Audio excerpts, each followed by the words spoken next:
The Confessions of Arsène Lupin. 200,000 francs reward. Lupin, I said, tell me something about yourself. Why, what would you have me tell you?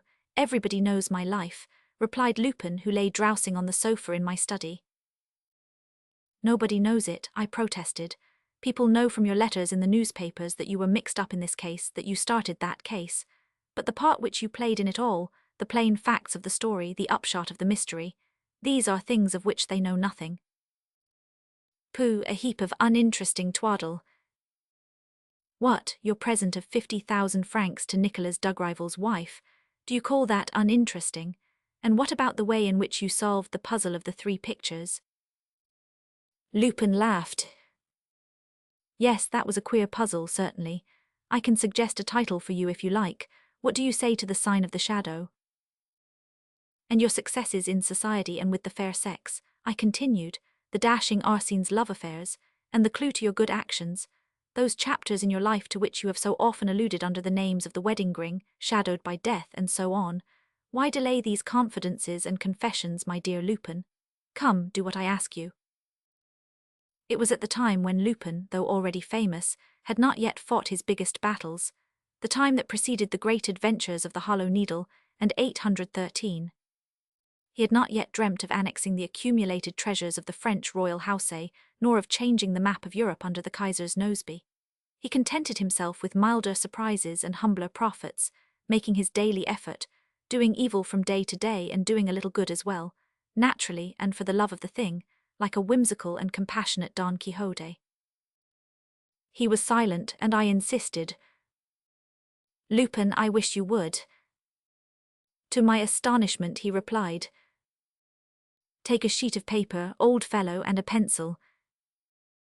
I obeyed with alacrity, delighted at the thought that he at last meant to dictate to me some of those pages, which he knows how to clothe with such vigour and fancy, pages which I, unfortunately, am obliged to spoil with tedious explanations and boring developments. Are you ready? He asked. Quite.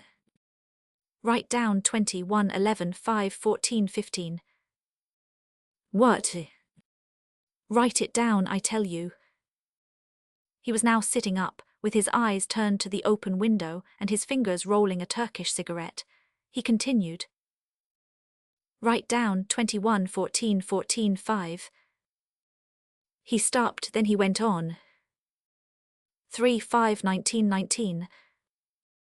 And after a pause.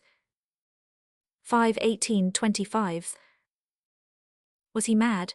I looked at him hard, and presently I saw that his eyes were no longer listless, as they had been a little before, but keen and attentive, and that they seemed to be watching, somewhere in space, a sight that apparently captivated them. Meanwhile he dictated, with intervals between each number. 18, 9, 19, 11, 19. There was hardly anything to be seen through the window, but a patch of blue sky on the right, and the front of the building opposite, an old private house, whose shutters were closed as usual. There was nothing particular about all this, no detail that struck me as new among those which I had had before my eyes for years. 1, 2.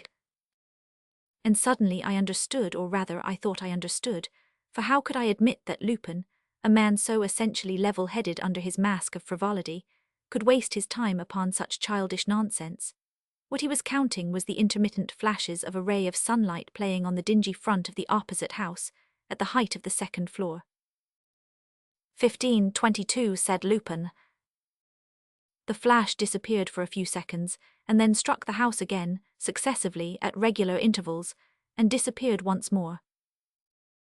I had instinctively counted the flashes, and I said aloud, Caught the idea, I congratulate you, he replied sarcastically. He went to the window and leant out, as though to discover the exact direction followed by the ray of light. Then he came and lay on the sofa again, saying, It's your turn now, count away. The fellow seemed so positive that I did as he told me. Besides, I could not help confessing that there was something rather curious about the ordered frequency of those gleams on the front of the house opposite, those appearances and disappearances, turn and turn about, like so many flash signals. They obviously came from a house on our side of the street, for the sun was entering my windows slantwise. It was as though someone were alternately opening and shutting a casement, or, more likely, amusing himself by making sunlight flashes with a pocket mirror. "It's a child having a game," I cried after a moment or two, feeling a little irritated by the trivial occupation that had been thrust upon me. "Never mind, go on." And I counted away and I put down rows of figures, and the sun continued to play in front of me with mathematical precision. "Well," said Lupin after a longer pause than usual. "Why, it seems finished. There has been nothing for some minutes." We waited, and as no more light flashed through space, I said jestingly, "My idea is that we have been wasting our time. A few figures on paper, a poor result." Lupin, without stirring from his sofa, rejoined, "Oblige me, old chap, by putting in the place of each of those numbers the corresponding letter of the alphabet. Count A as 1, B as 2, and so on. Do you follow me?" "But it's idiotic." "Absolutely idiotic, but we do such a lot of idiotic things in this life, one more or less, you know." I sat down to this silly work and wrote out the first letters. "Take no." I broke off in surprise. "Words," I exclaimed, 2 English words meaning. "Go on, old chap." And I went on, and the next letters formed 2 more words, which I separated as they appeared, and to my great amazement, a complete English sentence lay before my eyes. "Done?" asked Lupin after a time. "Done. By the way, there are mistakes in the spelling." "Never mind those," and read it out. "Please read slowly." Thereupon I read out the following unfinished communication, which I will set down as it appeared on the paper in front of me. "Take no unnecessary risks. Above all, avoid attacks. Approach enemy with great prudence and—" I began to laugh. And there you are, fiat lux, we are simply dazed with light. But after all, Lupin confessed that this advice, dribbled out by a kitchen maid, does not help you much. Lupin rose without breaking his contemptuous silence and took the sheet of paper. I remembered soon after that at this moment I happened to look at the clock. It was 18 minutes past 5. Lupin was standing with the paper in his hand, and I was able at my ease to watch on his youthful features that extraordinary mobility of expression which baffles all observers and constitutes his great strength and his chief safeguard. By what signs can one hope to identify a face which changes at pleasure, even without the help of makeup, and whose every transient expression seems to be the final, definite expression? By what signs? There was one which I knew well, an invariable sign, 2 little crossed wrinkles that marked his forehead whenever he made a powerful effort of concentration. And I saw it at that moment, saw the tiny telltale cross, plainly and deeply scored. He put down the sheet of paper and muttered, "Child's play." The clock struck 5:30. "What?" I cried. "Have you succeeded? In 12 minutes?" He took a few steps up and down the room, lit a cigarette and said, "You might ring up Baron Ripstein, if you do not mind, and tell him I shall be with him at 10 o'clock this evening." "Baron Ripstein?" I asked, "the husband of the famous Baroness?" "Yes." "Are you serious?" "Quite serious." Feeling absolutely at a loss but incapable of resisting him, I opened the telephone directory and unhooked the receiver. But at that moment, Lupin stopped me with a peremptory gesture and said, with his eyes on the paper, which he had taken up again, "No, do not say anything, it's no use letting him know. There's something more urgent, a queer thing that puzzles me. Why on earth was not the last sentence finished? Why is the sentence—" He snatched up his hat and stick. "Let's be off. If I am not mistaken, this is a business that requires immediate solution, and I do not believe I am mistaken." He put his arm through mine as we went down the stairs and said, "I know what everybody knows. Baron Ripstein, the company promoter and racingman, whose colt Etna won the Derby and the Grand Prix this year, has been victimized by his wife. The wife, who was well known for her fair hair, her dress and her extravagance, ran away a fortnight ago, taking with her a sum of 3 million francs, stolen from her husband, and quite a collection of diamonds, pearls, and jewellery which the Princess de Berny had placed in her hands, and which she was supposed to buy. For 2 weeks the police have been pursuing the Baroness across France and the continent, an easy job, as she scatters gold and jewels wherever she goes. They think they have her every moment. 2 days ago our champion detective, the egregious Ganimard, arrested a visitor at a big hotel in Belgium, a woman against whom the most positive evidence seemed to be heaped up. On enquiry, the lady turned out to be a notorious chorus girl called Nellie Darble. As for the Baroness, she has vanished. The Baron, on his side, has offered a reward of 200,000 francs to whosoever finds his wife. The money is in the hands of a solicitor. Moreover, he has sold his racing stud, his house on the Boulevard Haussmann and his countrysat of Roquencourt in one lump, so that he may indemnify the Princess de Berny for her loss. And the proceeds of the sale, I added, are to be paid over at once. The papers say that the Princess will have her money tomorrow. Only, frankly, I fail to see the connection between this story, which you have told very well, and the puzzling sentence. Lupin did not condescend to reply. We had been walking down the street in which I live and had passed some 4 or 5 houses, when he stepped off the pavement and began to examine a block of flats, not of the latest construction, which looked as if it contained a large number of tenants. According to my calculations, he said, this is where the signals came from, probably from that open window. On the 3rd floor.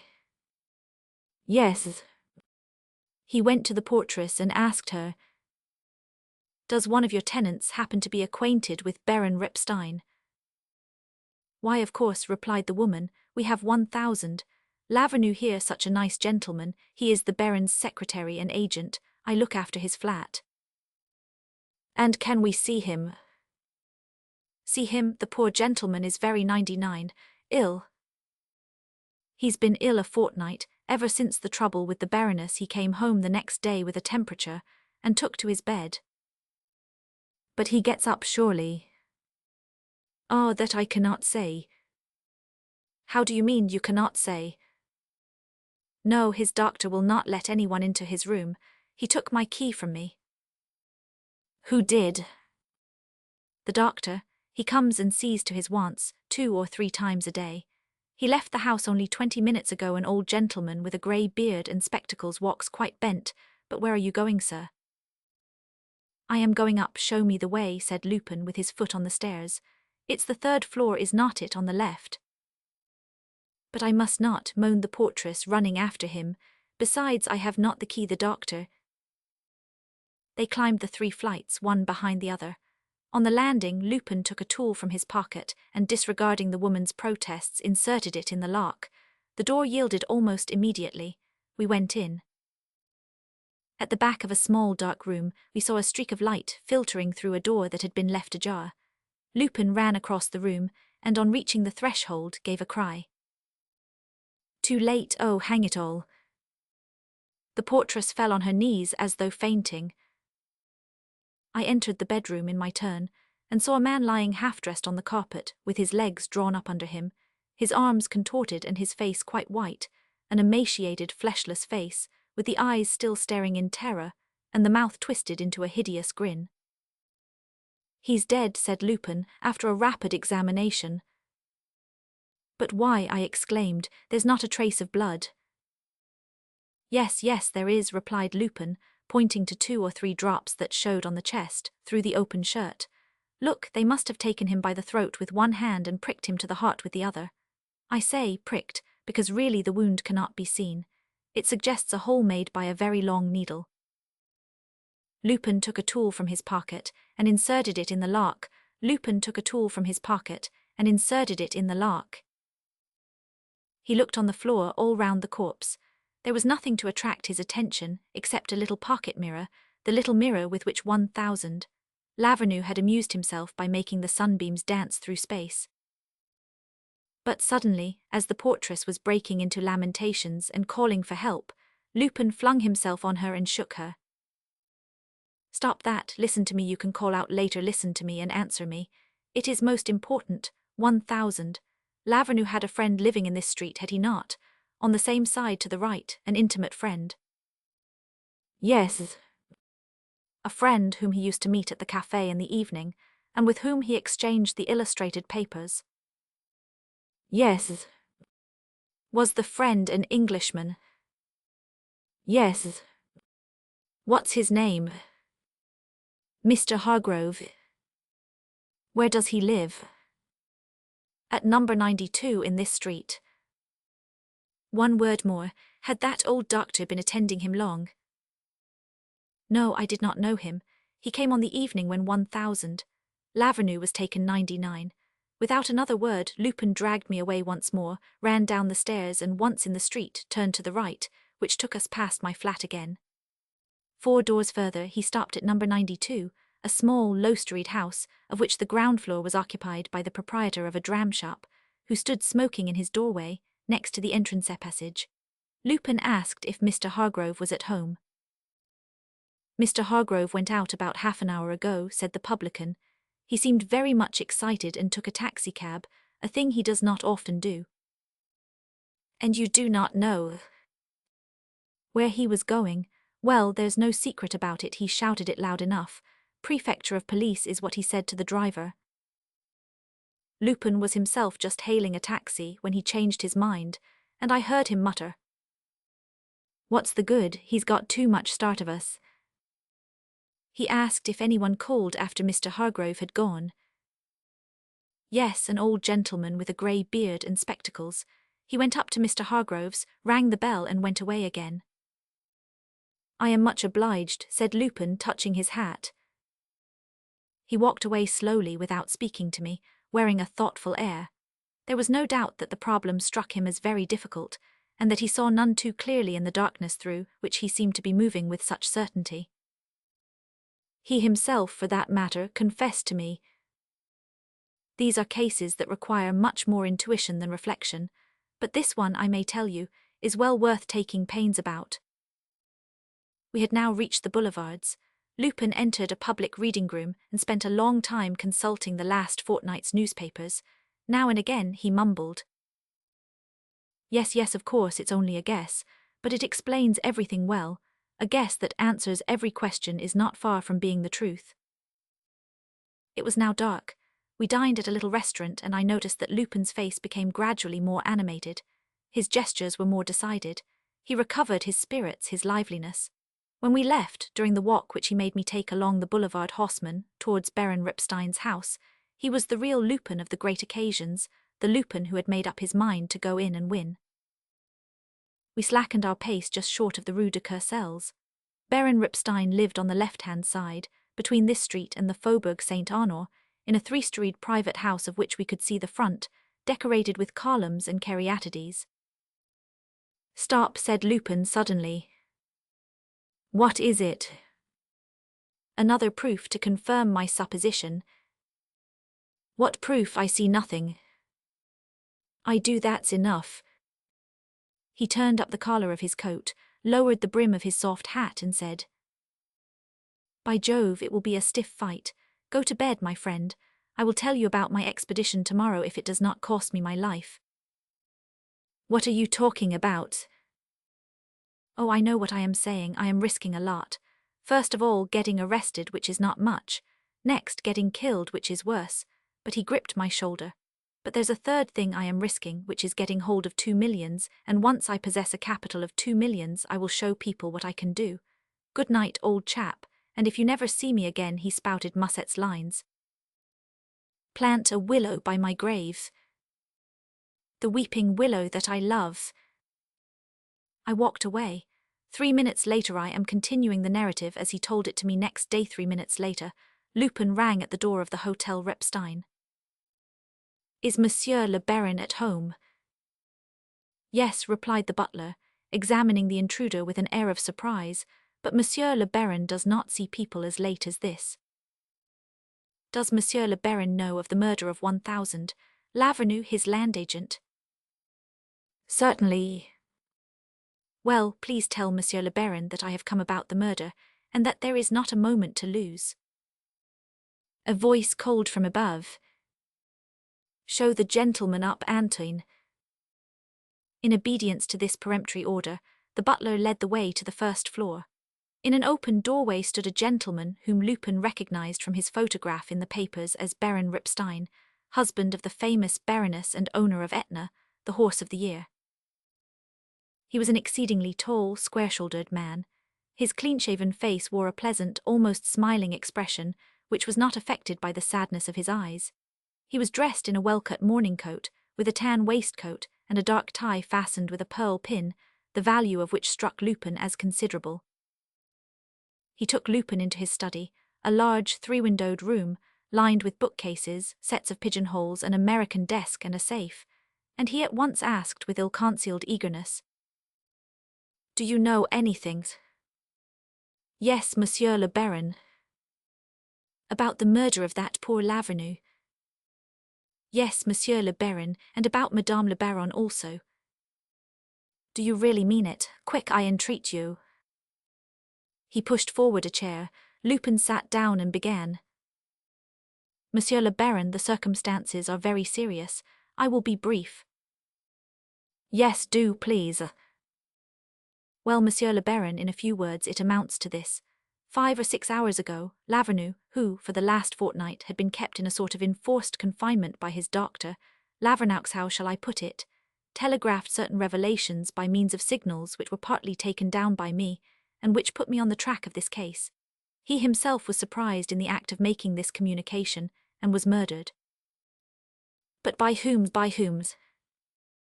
"By his doctor." "Who is this doctor?" "I do not know, but one of 1,000. Lavernoux's friends, an Englishman called Hargrove, the friend, in fact, with whom he was communicating, is bound to know, and is also bound to know the exact and complete meaning of the communication, because, without waiting for the end, he jumped into a motor cab and drove to the prefecture of police." Why, and what is the result of that step?" "The result, Monsieur le Baron, is that your house is surrounded. There are 12 detectives under your windows. The moment the sun rises, they will enter in the name of the law and arrest the criminal." "Then is Lavernoux's murderer concealed in my house? Who is he? One of the servants? But no, for you were speaking of a doctor." "I would remark, Monsieur le Baron, that when this Mr. Hargrove went to the police to tell them of the revelations made by his friend Lavernoux, he was not aware that his friend Lavernoux was going to be murdered. The step taken by Mr. Hargrove had to do with something else." "With what?" "With the disappearance of Madame la Baronne, of which he knew the secret, thanks to the communication made by Lavernoux." "What, they know at last they have found the Baroness? Where is she, and the jewels, and the money she robbed me of?" Baron Ripstein was talking in a great state of excitement. He rose and, almost shouting at Lupin, cried, "Finish your story, sir. I cannot endure this suspense." Lupin continued, in a slow and hesitating voice. "The fact is, you see, it is rather difficult to explain, for you and I are looking at the thing from a totally different point of view." "I do not understand." "And yet you ought to understand. Monsieur le Baron, we begin by saying I am quoting the newspapers be saying, do we not, that Baroness Ripstein knew all the secrets of your business, and that she was able to open not only that safe over there, but also the one at the Credit Lyonnais in which you kept your securities locked up?" "Yes." "Well, one evening, a fortnight ago, while you were at your club, Baroness Ripstein, who, unknown to yourself, had converted all those securities into cash, left this house with a travelling bag, containing your money and all the Princess de Berny's jewels." "Yes." "And since then she has not been seen?" "No." "Well, there is an excellent reason why she has not been seen." "What reason?" That Baroness Ripstein has been murdered." "Murdered the Baroness, but you are mad." "Murdered, and probably that same evening." "I tell you again, you are mad. How can the Baroness have been murdered when the police are following her tracks, so to speak, step by step?" "They are following the tracks of another woman." "What woman?" "The murderer's accomplice." "And who is the murderer?" "The same man who, for the last fortnight, knowing that Lavernoux, through the situation which he occupied in this house, had discovered the truth, kept him imprisoned, forced him to silence, threatened him, terrorized him, the same man who, finding Lavernoux in the act of communicating with a friend, made away with him in cold blood by stabbing him to the heart. The doctor, therefore. Yes. But who is this doctor? Who is this malevolent genius, this infernal being who appears and disappears, who slays in the dark and whom nobody suspects? Cannot you guess? No. And do you want to know? Do I want to know? Why, speak, man, speak. You know where he is hiding. Yes. In this house. Yes. And it is he whom the police are after. Yes. And I know him. Yes. Who is it? You. I. Lupin had not been more than 10 minutes with the Baron, and the duel was commencing. The accusation was hurled definitely, violently, implacably. Lupin repeated. Yourself got up in a false beard and a pair of spectacles, bent in two like an old man. In short, you Baron Repstein, and it is you for a very good reason of which nobody has thought, which is that, if it was not you who contrived the whole plot, the case becomes inexplicable. Whereas, taking you as the criminal, you as murdering the Baroness in order to get rid of her and run through those millions with another woman, you as murdering Lavernoux, your agent, in order to suppress an unimpeachable witness, oh, then the whole case is explained. Well, is it pretty clear? And are not you yourself convinced? The Baron, who throughout this conversation had stood bending over his visitor, waiting for each of his words with feverish avidity, now drew himself up and looked at Lupin as though he undoubtedly had to do with a madman. When Lupin had finished speaking, the Baron stepped back 2 or 3 paces, seemed on the point of uttering words which he ended by not saying, and then, without taking his eyes from his strange visitor, went to the fireplace and rang the bell. Lupin did not make a movement. He waited smiling. The butler entered. His master said, "You can go to bed, Antoine. I will let this gentleman out." "Shall I put out the light, sir?" "Leave a light in the hall." Antoine left the room, and the Baron, after taking a revolver from his desk, at once came back to Lupin, put the weapon in his pocket and said very calmly, "You must excuse this little precaution, sir. I am obliged to take it in case you should be mad, though that does not seem likely. No, you are not mad, but you have come here with an object which I fail to grasp, and you have sprung upon me an accusation of so astounding a character that I am curious to know the reason. I have experienced so much disappointment and undergone so much suffering that an outrage of this kind leaves me indifferent. Continue, please." His voice shook with emotion, and his sad eyes seemed moist with tears. Lupin shuddered. Had he made a mistake? Was the surmise which his intuition had suggested to him, and which was based upon a frail groundwork of slight facts, was this surmise wrong? His attention was caught by a detail. Through the opening in the Baron's waistcoat, he saw the point of the pin fixed in the tie, and was thus able to realize the unusual length of the pin. Moreover, the gold stem was triangular, and formed a sort of miniature dagger, very thin and very delicate, yet formidable in an expert hand. And Lupin had no doubt but that the pin attached to that magnificent pearl was the weapon which had pierced the heart of the unfortunate 1000, Lavernoux. He muttered, "You are jolly clever, Monsieur le Baron."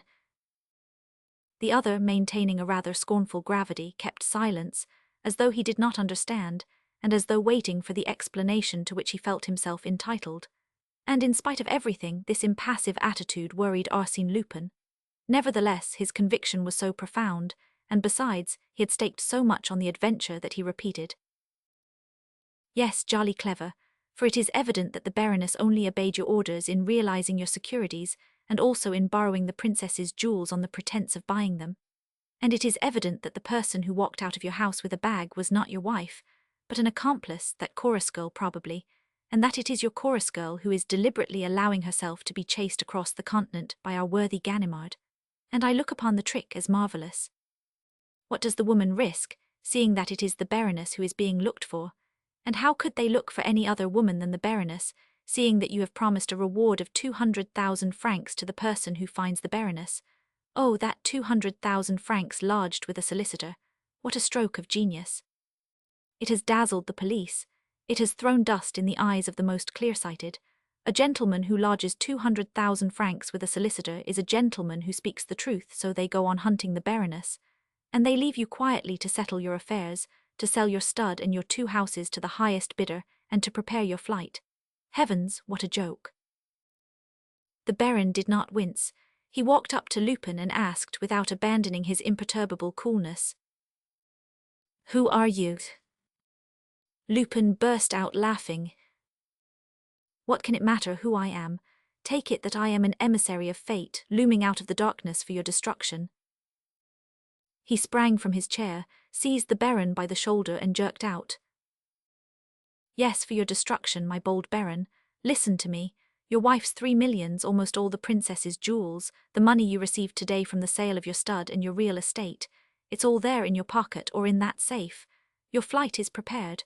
Look, I can see the leather of your portmanteau behind that hanging. The papers on your desk are in order.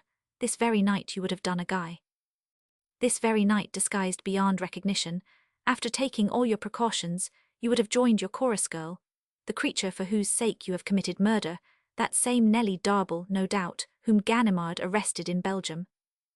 But for one sudden, unforeseen obstacle, the police, the 12 detectives who, thanks to Lavernoux's revelations, have been posted under your windows. They have cooked your goose, old chap. Well, I will save you. A word through the telephone, and by 3 or 4 o'clock in the morning 20 of my friends will have removed the obstacle, polished off the 12 detectives, and you and I will slip away quietly. My conditions? Almost nothing, a trifle to you. We share the millions and the jewels. Is it a bargain?" He was leaning over the Baron, thundering at him with irresistible energy. The Baron whispered, "I am beginning to understand. It's blackmail." "Blackmail or not, call it what you please, my boy, but you have got to go through with it and do as I say. And do not imagine that I shall give way at the last moment. Do not say to yourself, 'Here's a gentleman whom the fear of the police will cause to think twice.' If I run a big risk in refusing, he also will be risking the handcuffs, the cells and the rest of it, seeing that we are both being hunted down like wild beasts. That would be a mistake, Monsieur le Baron. I can always get out of it. It's a question of yourself alone, your money or your life, my lord. Share and share alike, if not the scaffold. Is it a bargain?" A quick movement. The Baron released himself, grasped his revolver and fired. But Lupin was prepared for the attack, the more so as the Baron's face had lost its assurance, and gradually, under the slow impulse of rage and fear, acquired an expression of almost bestial ferocity that heralded the rebellion so long kept under control. He fired twice. Lupin first flung himself to one side and then dived at the Baron's knees, seized him by both legs and brought him to the ground. The Baron freed himself with an effort. The 2 enemies rolled over in each other's grip, and a stubborn, crafty, brutal, savage struggle followed. Suddenly, Lupin felt a pain at his chest. "You villain," he yelled, "that's your Lavernoux trick, the type-in." Stiffening his muscles with a desperate effort, he overpowered the Baron and clutched him by the throat, victorious at last and omnipotent. "You ass," he cried. "If you had not shown your cards, I might have thrown up the game. You have such a look of the honest man about you. But what a biceps, my lord. I thought for a moment, but it's all over now. Come, my friend, hand us the pin and look cheerful. No, that's what I call pulling a face. I am holding you too tight, perhaps. My lord's at his last gasp. Come, be good, that's it, just a wee bit of string round the wrists, do you allow me? Why, you and I are agreeing like 2 brothers, it's touching. At heart, you know, I am rather fond of you, and now, my bonny lad, mind yourself, and 1,000 apologies." Half raising himself, with all his strength he caught the other a terrible blow in the pit of the stomach. The Baron gave a gurgle and lay stunned and unconscious. "That comes of having a deficient sense of logic, my friend," said Lupin. "I offered you half your money. Now I will give you none at all, provided I know where to find any of it, for that's the main thing. Where has the beggar hidden his dust? In the safe? By George, it will be a tough job. Luckily, I have all the night before me." He began to feel in the Baron's pockets, came upon a bunch of keys, first made sure that the portmanteau behind the curtain held no papers or jewels, and then went to the safe. But at that moment he stopped short. He heard a noise somewhere. The servants, impossible. Their attics were on the top floor. He listened. The noise came from below. And suddenly he understood. The detectives who had heard the 2 shots were banging at the front door as was their duty without waiting for daybreak. Then an electric bell rang which Lupin recognized as that in the hall. "By Jupiter," he said, "pretty work. Here are these jokers coming, and just as we were about to gather the fruits of our laborious efforts. Tut, tut, Lupin, keep cool. What's expected of you? To open a safe of which you do not know the secret in 30 seconds. That's a mere trifle to lose your head about. Come, all you have to do is to discover the secret. How many letters are there in the word? 4. He went on thinking, while talking and listening to the noise outside. He double-locked the door of the outer room and then came back to the safe. 4 ciphers, 4 letters, 4 letters. Who can lend me a hand? Who can give me just a tiny hint? Who? Why, Lavernoux, of course. That good Lavernoux, seeing that he took the trouble to indulge in optical telegraphy at the risk of his life. Lord, what a fool I am. Why, of course, that's it. By Jove, this is too exciting. Lupin, you must count 10 and suppress that distracted beating of your heart. If not, it means bad work." He counted 10 and now quite calm knelt in front of the safe. He turned the 4 knobs with careful attention. Next he examined the bunch of keys, selected one of them, then another, and attempted in vain to insert them in the lock. "There's luck in odd numbers," he muttered, trying a 3rd key. "Victory, this is the right one. Open sesame, good old sesame, open." The lock turned, the door moved on its hinges. Lupin pulled it to him after taking out the bunch of keys. "The millions are ours," he said. "Baron, I forgive you." And then he gave a single bound backward, hiccuping with fright. His legs staggered beneath him. The keys jingled together in his fevered hand with a sinister sound. And for 30 seconds, despite the din that was being raised and the electric bells that kept ringing through the house, he stood there, wild-eyed, gazing at the most horrible, the most abominable sight. A woman's body, half-dressed, bent in 2 in the safe, crammed in, like an overlarge parcel, and fair hair hanging down and blood clots of blood and livid flesh, blue in places, decomposing, flaccid. "The Baroness," he gasped, "the Baroness, oh, the monster." He roused himself from his torpor, suddenly, to spit in the murderer's face and pound him with his heels. "Take that, you wretch, take that, you villain," and with it the scaffold, the bran basket. Meanwhile, shouts came from the upper floors in reply to the detective's ringing. Lupin heard footsteps scurrying down the stairs. It was time to think of beating a retreat. In reality, this did not trouble him greatly. During his conversation with the Baron, the enemy's extraordinary coolness had given him the feeling that there must be a private outlet. Besides, how could the Baron have begun the fight if he were not sure of escaping the police? Lupin went into the next room. It looked out on the garden. At the moment when the detectives were entering the house, he flung his legs over the balcony and let himself down by a rainpipe. He walked round the building. On the opposite side was a wall lined with shrubs. He slipped in between the shrubs and the wall, and at once found a little door which he easily opened with one of the keys on the bunch. All that remained for him to do was to walk across a yard and pass through the empty rooms of a lodge, and in a few moments he found himself in the Rue du Faubourg Saint-Honor. Of course, he had reckoned on the police had not provided for this secret outlet. "Well, what do you think of Baron Ripstein?" cried Lupin after giving me all the details of that tragic night. "What a dirty scoundrel, and how it teaches one to distrust appearances. I swear to you the fellow looked a thoroughly honest man." "But what about the millions?" I asked, "the princess's jewels?" "They were in the safe. I remember seeing the parcel." "Well, they are there still." "Impossible." "They are, upon my word.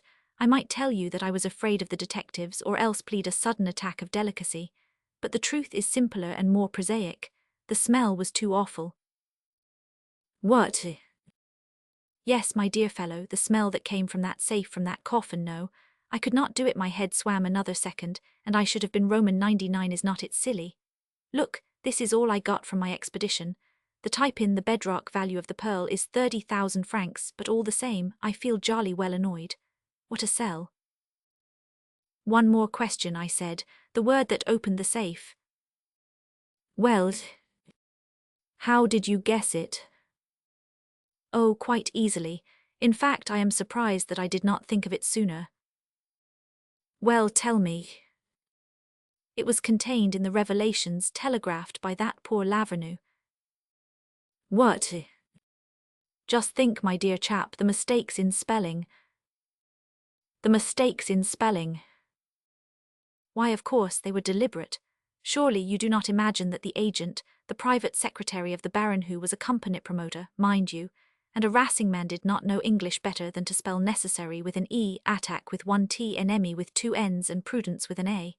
The thing struck me at once. I put the 4 letters together and got Etna, the name of the famous horse.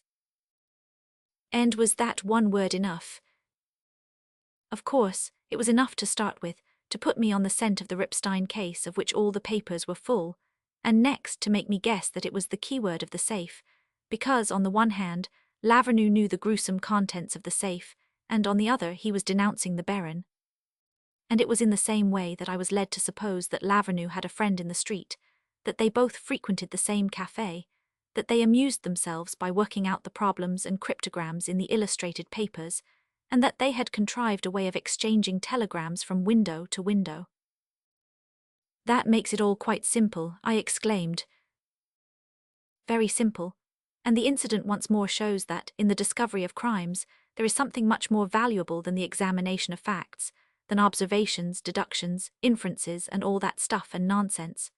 What I mean is, as I said before, intuition and intelligence, and Arsène Lupin, without boasting, is deficient in neither one nor the other. Roman 2. The wedding ring.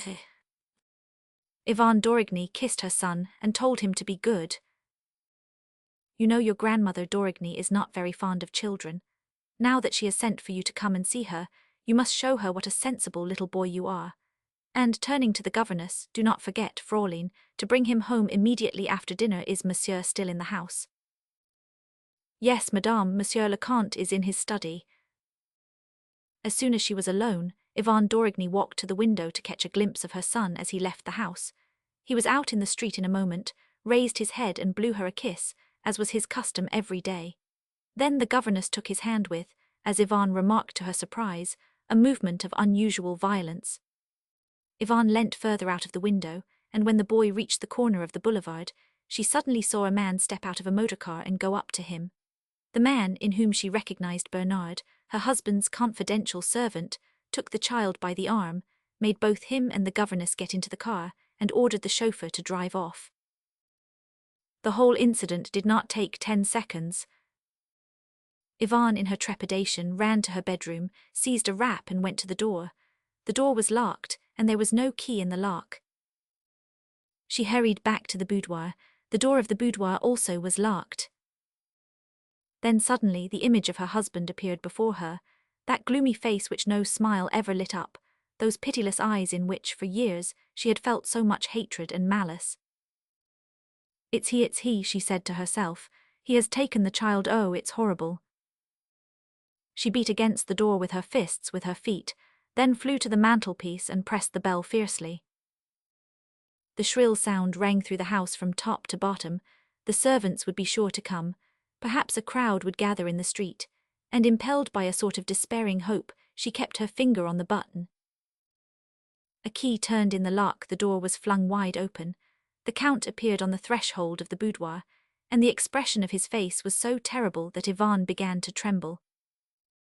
He entered the room. 5 or 6 steps separated him from her. With a supreme effort she tried to stir, but all movement was impossible, and when she attempted to speak, she could only flutter her lips and emit incoherent sounds. She felt herself lost. The thought of death unhinged her.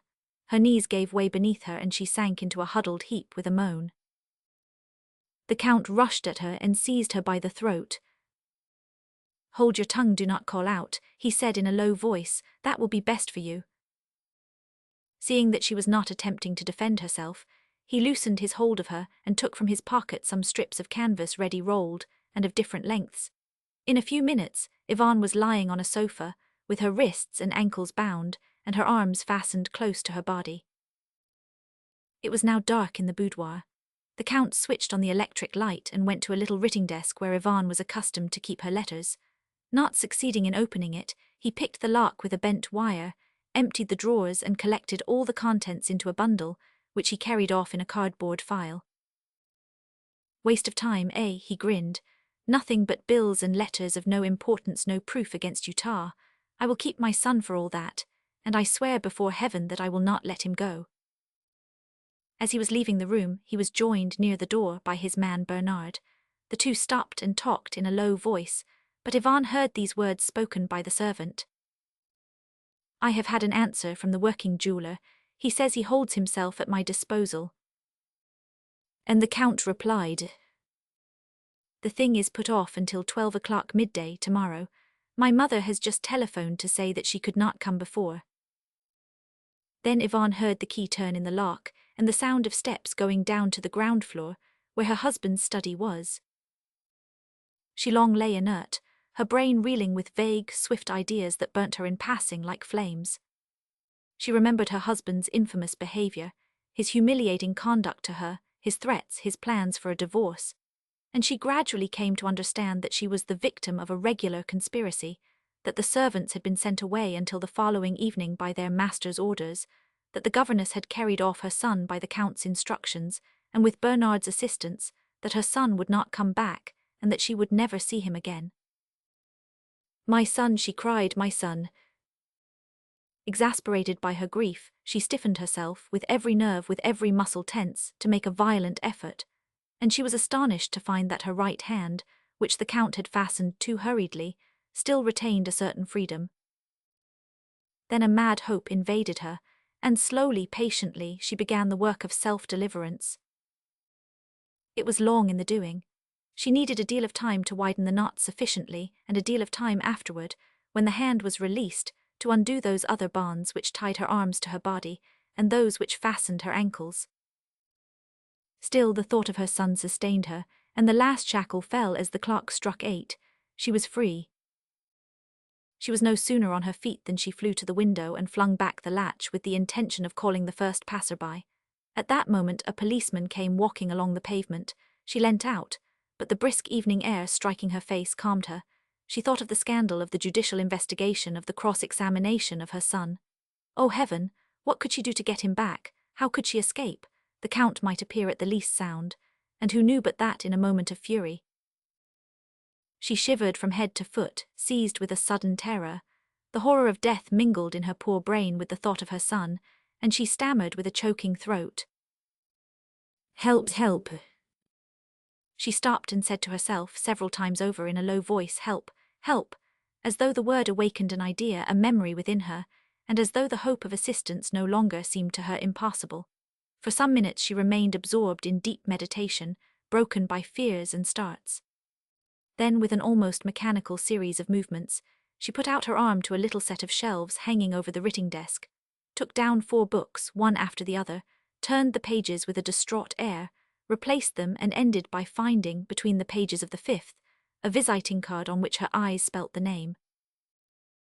Horace Velmont, followed by an address written in pencil, Cercle de la Rue Reale.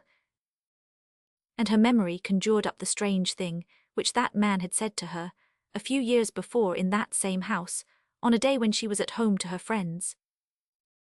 If ever a danger threatens you, if you need help, do not hesitate.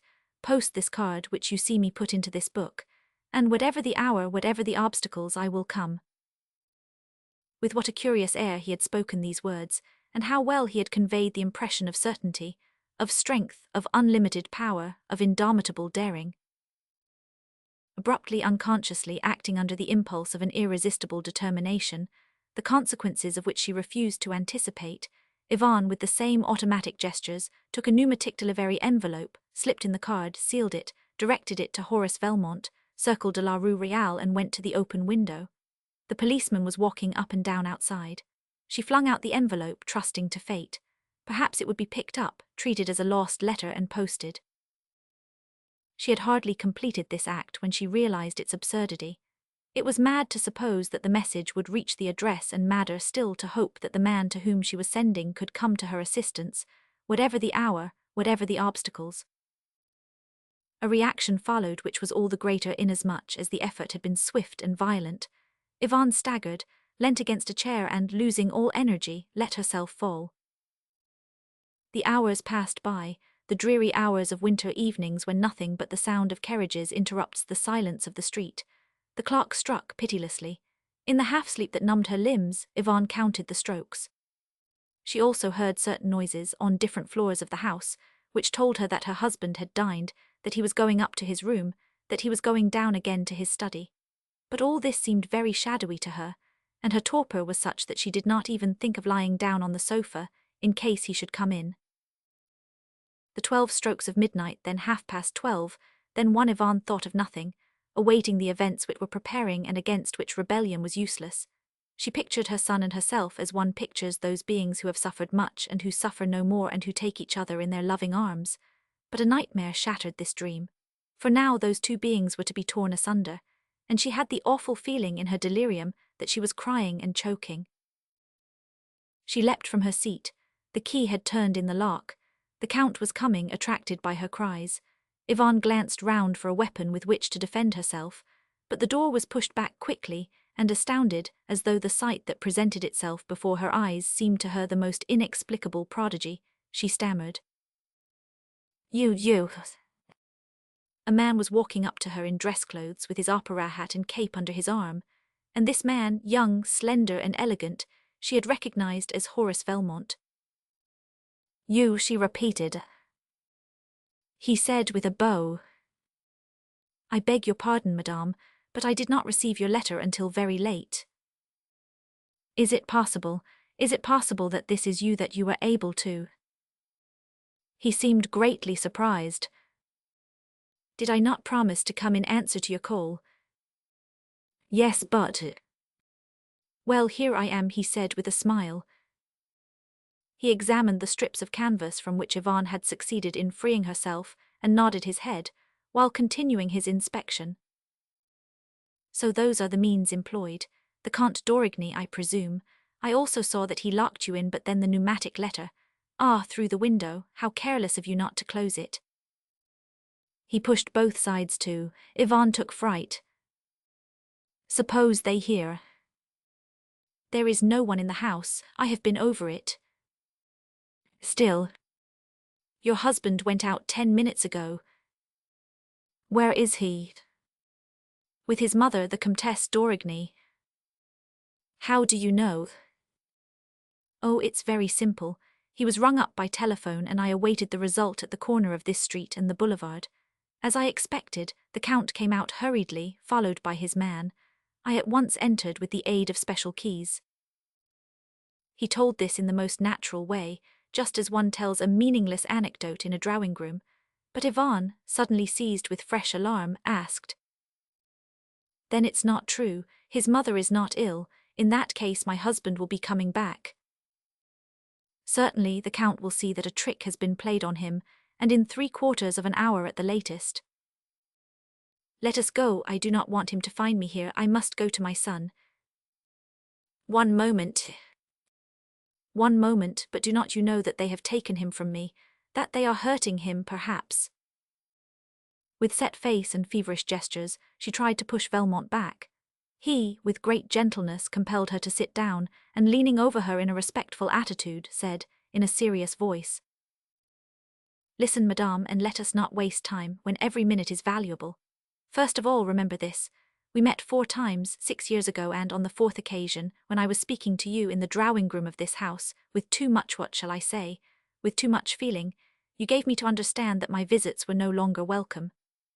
Since that day I have not seen you, and nevertheless, in spite of all, your faith in me was such that you kept the card which I put between the pages of that book, and 6 years later, you send for me and none other.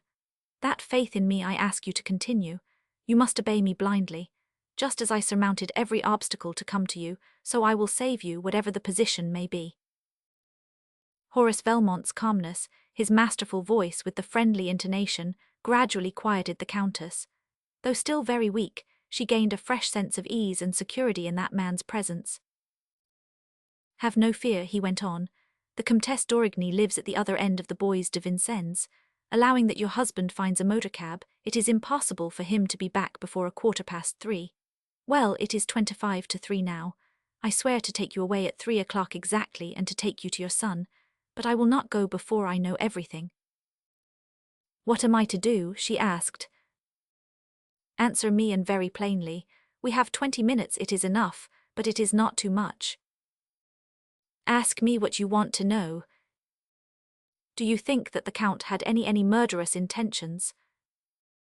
No. Then it concerns your son. Yes. He is taking him away, I suppose, because he wants to divorce you and marry another woman, a former friend of yours whom you have turned out of your house. Is that it? Oh, I entreat you, answer me frankly. These are facts of public notoriety, and your hesitation, your scruples must all cease now that the matter concerns your son. So your husband wished to marry another woman? Yes. The woman has no money. Your husband, on his side, has gambled away all his property and has no means beyond the allowance which he receives from his mother, the Comtesse d'Origny, and the income of a large fortune which your son inherited from 2 of your uncles. It is this fortune which your husband covets and which he would appropriate more easily if the child were placed in his hands. There is only one way, divorce. Am I right? Yes. And what has prevented him until now is your refusal. Yes, mine and that of my mother-in-law, whose religious feelings are opposed to divorce. The Comtesse d'Origny would only yield in case. In case they could prove me guilty of shameful conduct. Valmont shrugged his shoulders. Therefore he is powerless to do anything against you or against your son. Both from the legal point of view and from that of his own interests, he stumbles against an obstacle which is the most insurmountable of all, the virtue of an honest woman, and yet, in spite of everything, he suddenly shows fight. What do you mean? I mean that if a man like the Count, after so many hesitations and in the face of so many difficulties, risks so doubtful an adventure, it must be because he thinks he has command of weapons. What weapons? I do not know, but they exist, or else he would not have begun by taking away your son. Yvonne gave way to her despair. Oh, this is horrible. How do I know what he may have done, what he may have invented? Try and think, recall your memories, tell me. In this desk which he has broken open, was there any sort of letter which he could possibly turn against you? No, only bills and addresses. And in the words he used to you in his threats, is there nothing that allows you to guess? Nothing. Still, Valmont insisted there must be something, and he continued, has the Count a particularly intimate friend in whom he confides? No. Did anybody come to see him yesterday? No, nobody. Was he alone when he bound you and locked you in? At that moment, yes. But afterward... His man, Bernard, joined him near the door, and I heard them talking about a working jeweler. Is that all? And about something that was to happen the next day, that is, today at 12 o'clock, because the Comtesse d'Origny could not come earlier. Valmont reflected. Has that conversation any meaning that throws a light upon your husband's plans? I do not see any. Where are your jewels? My husband has sold them all. You have nothing at all left. No. Not even a ring. No, she said, showing her hands, none except this. Which is your wedding ring? Which is my wedding? She stopped nonplussed. Valmont saw her flush as she stammered. Could it be possible? But no, he does not know. Valmont at once pressed her with questions, and Yvonne stood silent, motionless, anxious-faced. At last she replied in a low voice. This is not my wedding ring. One day, long ago, it dropped from the mantelpiece in my bedroom, where I had put it a minute before, and hunt for it as I might, I could not find it again.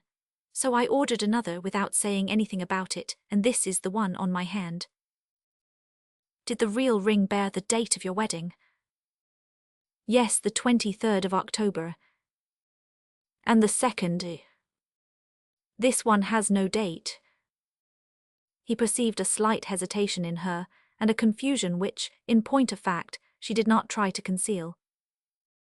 I implore you, he exclaimed, do not hide anything from me. You see how far we have gone in a few minutes. With a little logic and calmness, let us go on. I ask you as a favor. Are you sure, she said, that it is necessary?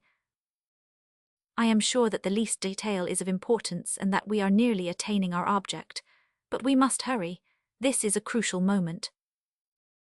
I have nothing to conceal, she said, proudly raising her head. It was the most wretched and the most dangerous period of my life. While suffering humiliation at home, outside I was surrounded with attentions, with temptations, with pitfalls, like any woman who is seen to be neglected by her husband. Then I remembered, before my marriage a man had been in love with me. I had guessed his unspoken love, and he has died since. I had the name of that man engraved inside the ring, and I wore it as a talisman. There was no love in me because I was the wife of another. But in my secret heart there was a memory, a sad dream, something sweet and gentle that protected me. She had spoken slowly, without embarrassment, and Valmont did not doubt for a second that she was telling the absolute truth. He kept silent, and she, becoming anxious again, asked, "Do you suppose that my husband—" He took her hand, and while examining the plain gold ring, said, "The puzzle lies here. Your husband, I do not know how, knows of the substitution of one ring for the other. His mother will be here at 12 o'clock. In the presence of witnesses, he will compel you to take off your ring, and in this way he will obtain the approval of his mother, and at the same time will be able to obtain his divorce, because he will have the proof for which he was seeking." "I am lost," she moaned, "I am lost." "On the contrary, you are saved. Give me that ring, and presently he will find another there, another which I will send you to reach you before 12, and which will bear the date of the 23rd of October. So—" He suddenly broke off. While he was speaking, Yvonne's hand had turned ice-cold in his, and raising his eyes he saw that the young woman was pale, terribly pale. "What's the matter, I beseech you?" She yielded to a fit of mad despair.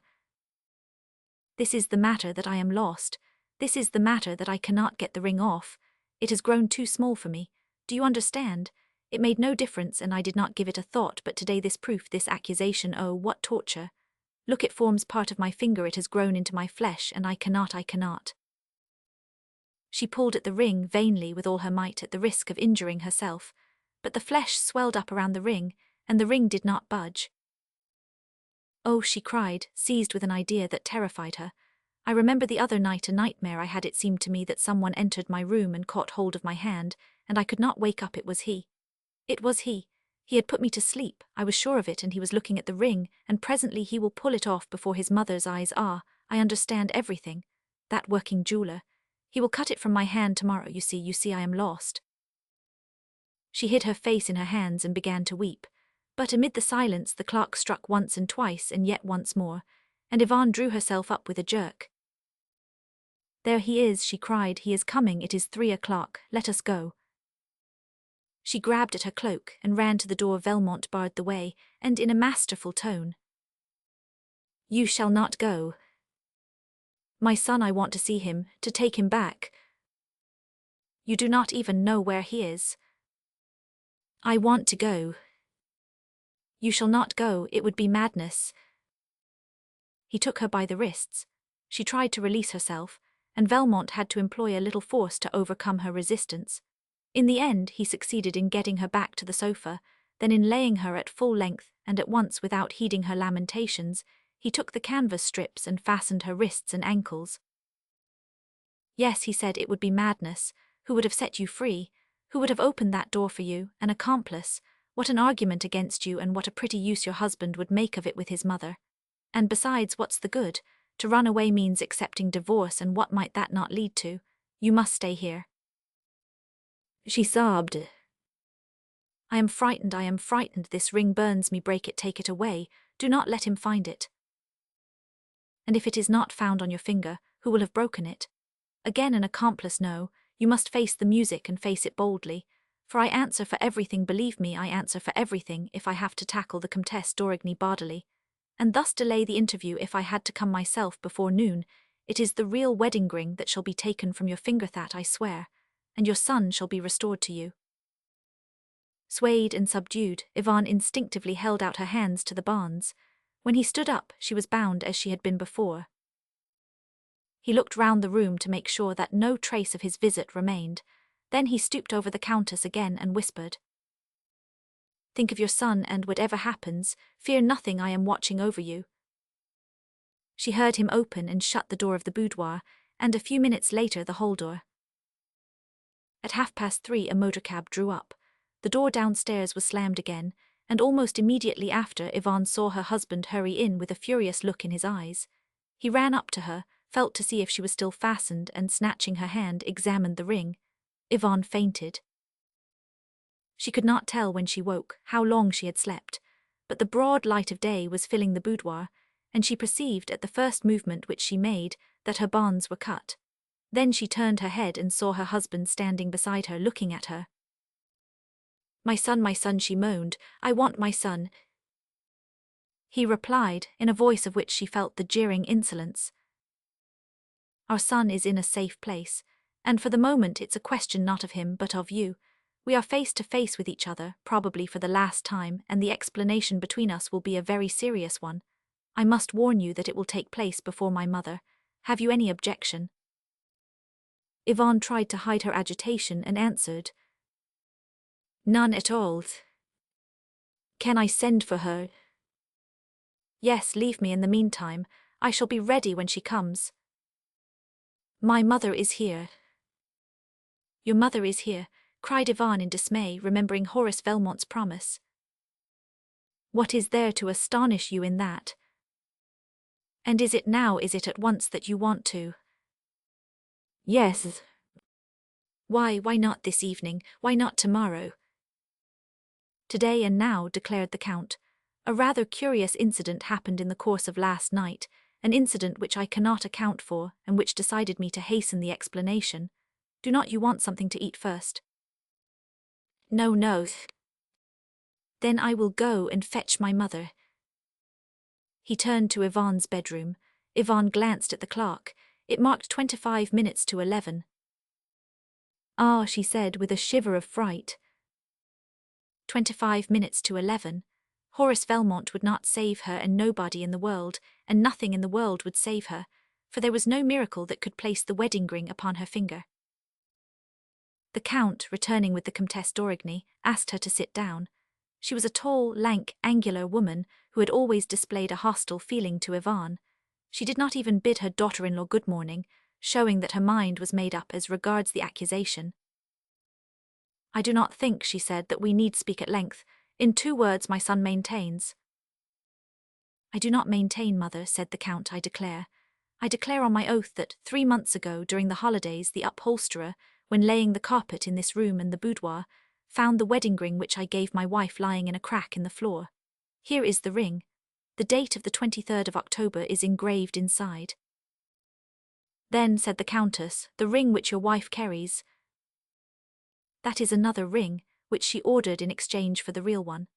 Acting on my instructions, Bernard, my man, after long searching, ended by discovering in the outskirts of Paris, where he now lives, the little jeweler to whom she went. This man remembers perfectly, and is willing to bear witness that his customer did not tell him to engrave a date but a name. He has forgotten the name, but the man who used to work with him in his shop may be able to remember it. This working jeweler has been informed by letter that I required his services, and he replied yesterday, placing himself at my disposal. Bernard went to fetch him at 9 o'clock this morning. They are both waiting in my study." He turned to his wife. "Will you give me that ring of your own free will?" "You know," she said, "from the other night, that it will not come off my finger." "In that case, can I have the man up? He has the necessary implements with him." "Yes," she said, in a voice faint as a whisper. She was resigned. She conjured up the future as in a vision. The scandal, the decree of divorce pronounced against herself, the custody of the child awarded to the father. And she accepted this, thinking that she would carry off her son, that she would go with him to the ends of the earth, and that the 2 of them would live alone together and happy. Her mother-in-law said, "You have been very thoughtless, Yvonne." Yvonne was on the point of confessing to her and asking for her protection, but what was the good? How could the Comtesse d'Origny possibly believe her innocent? She made no reply. Besides, the Count at once returned, followed by his servant, and by a man carrying a bag of tools under his arm. And the Count said to the man, "You know what you have to do."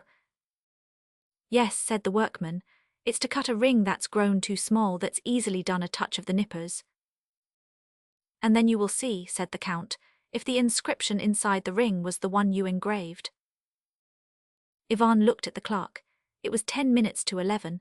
She seemed to hear, somewhere in the house, a sound of voices raised in argument, and in spite of herself she felt a thrill of hope. Perhaps Velmont had succeeded, but the sound was renewed, and she perceived that it was produced by some costermongers passing under her window and moving farther on. It was all over.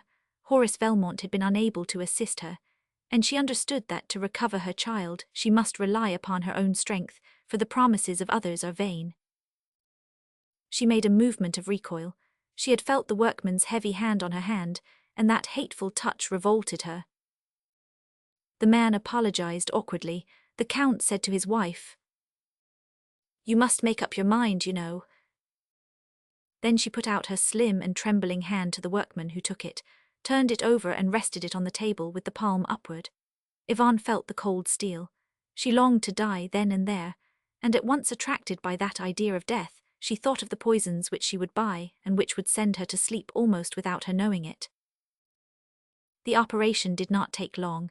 Inserted on the slant, the little steel pliers pushed back the flesh, made room for themselves and bit the ring. A strong effort and the ring broke. The two ends had only to be separated to remove the ring from the finger.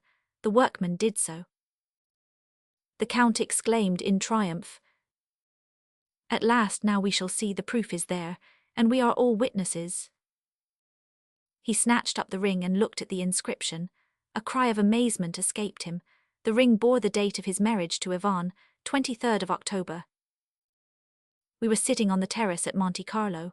Lupin finished his story, lit a cigarette and calmly puffed the smoke into the blue air. I said, Well, what? Why, the end of the story." "The end of the story, but what other end could there be?" "Come, you are joking." "Not at all. Is not that enough for you? The Countess is saved. The Count, not possessing the least proof against her, is compelled by his mother to forgo the divorce and to give up the child. That is all. Since then he has left his wife, who is living happily with her son, a fine lad of 16. Yes, but the way in which the Countess was saved." Lupin burst out laughing. "My dear old chap," Lupin sometimes condescends to address me in this affectionate manner, "me dear old chap, you may be rather smart at relating my exploits, but, by Jove, you do want to have the I's dotted for you. I assure you, the Countess did not ask for explanations." "Very likely, but there's no pride about me," I added, laughing. "Dot those I's for me, will you?" He took out a 5-franc piece and closed his hand over it. "What's in my hand?" "A 5-franc piece." He opened his hand. The 5-franc piece was gone. You see how easy it is. A working jeweler with his nippers cuts a ring with a date engraved upon it, 23rd of October. It's a simple little trick of sleight of hand, one of many which I have in my bag. By Jove, I did not spend 6 months with Dixon, the conjurer, see for nothing. But then, out with it. The working jeweler was Horace Velmont, was good old Lupin. Leaving the Countess at 3 o'clock in the morning, I employed the few remaining minutes before the husband's return to have a look round his study. On the table I found the letter from the working jeweler. The letter gave me the address. A bribe of a few louis enabled me to take the workman's place, and I arrived with a wedding ring ready cut and engraved. Hocus pocus, pass, the Count could not make head or tail of it. "Splendid," I cried, and I added a little chaffingly in my turn, "but do not you think that you were humbugged a bit yourself on this occasion?" "Oh, and by whom, pray?" "By the Countess." "In what way?" Hang it all, that name engraved as a talisman, the mysterious Adonis who loved her and suffered for her sake. All that story seems very unlikely, and I wonder whether, Lupin though you be, you did not just drop upon a pretty love story, absolutely genuine and none too innocent. Lupin looked at me out of the corner of his eye. "No," he said. How do you know? If the Countess made a misstatement in telling me that she knew that man before her marriage and that he was deadened if she really did love him in her secret heart, I at least have a positive proof that it was an ideal love and that he did not suspect it. And where is the proof? It is inscribed inside the ring which I myself broke on the Countess's finger and which I carry on me. Here it is. You can read the name she had engraved on it. He handed me the rings. I read, Maurice Leblanc. There was a moment of silence between Lupin and myself, and noticing it, I also observed on his face a certain emotion, a tinge of melancholy. I resumed, What made you tell me this story, to which you have often alluded in my presence? What made me? He drew my attention to a woman, still exceedingly handsome, who was passing on a young man's arm. She saw Lupin and bowed. It's she, he whispered, she and her son. Then she recognized you. She always recognizes me, whatever my disguise. But since the burglary at the Châteaux de Thibermesnil, the police have identified the two names of Arsène Lupin and Maurice Leblanc. Yes. Therefore she knows who you are. Yes. And she bows to you, I exclaimed in spite of myself. He caught me by the arm and fiercely. Do you think that I am Lupin to her? Do you think that I am a burglar in her eyes, a rogue, a cheat? Why, I might be the lowest of miscreants, I might be a murderer even, and still she would bow to me. Why, because she loved you once. Rot, that would be an additional reason, on the contrary, why she should now despise me.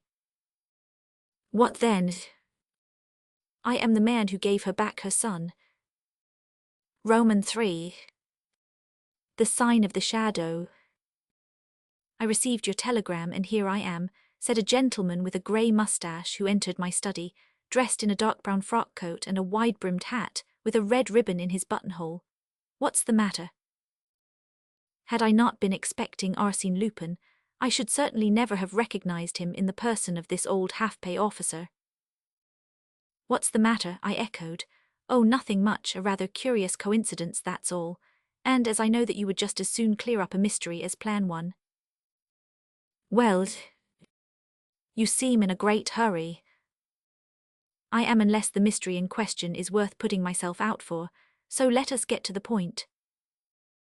Very well, just begin by casting your eye on this little picture, which I picked up, a week or two ago, in a grimy old shop on the other side of the river.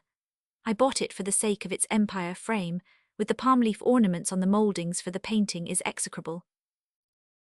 Execrable, as you say, said Lupin after he had examined it, but the subject itself is rather nice. That corner of an old courtyard with its rotunda of Greek columns, its sundial and its fish pond, and that ruined well with the Renaissance roof, and those stone steps and stone benches, all very picturesque. And genuine, I added.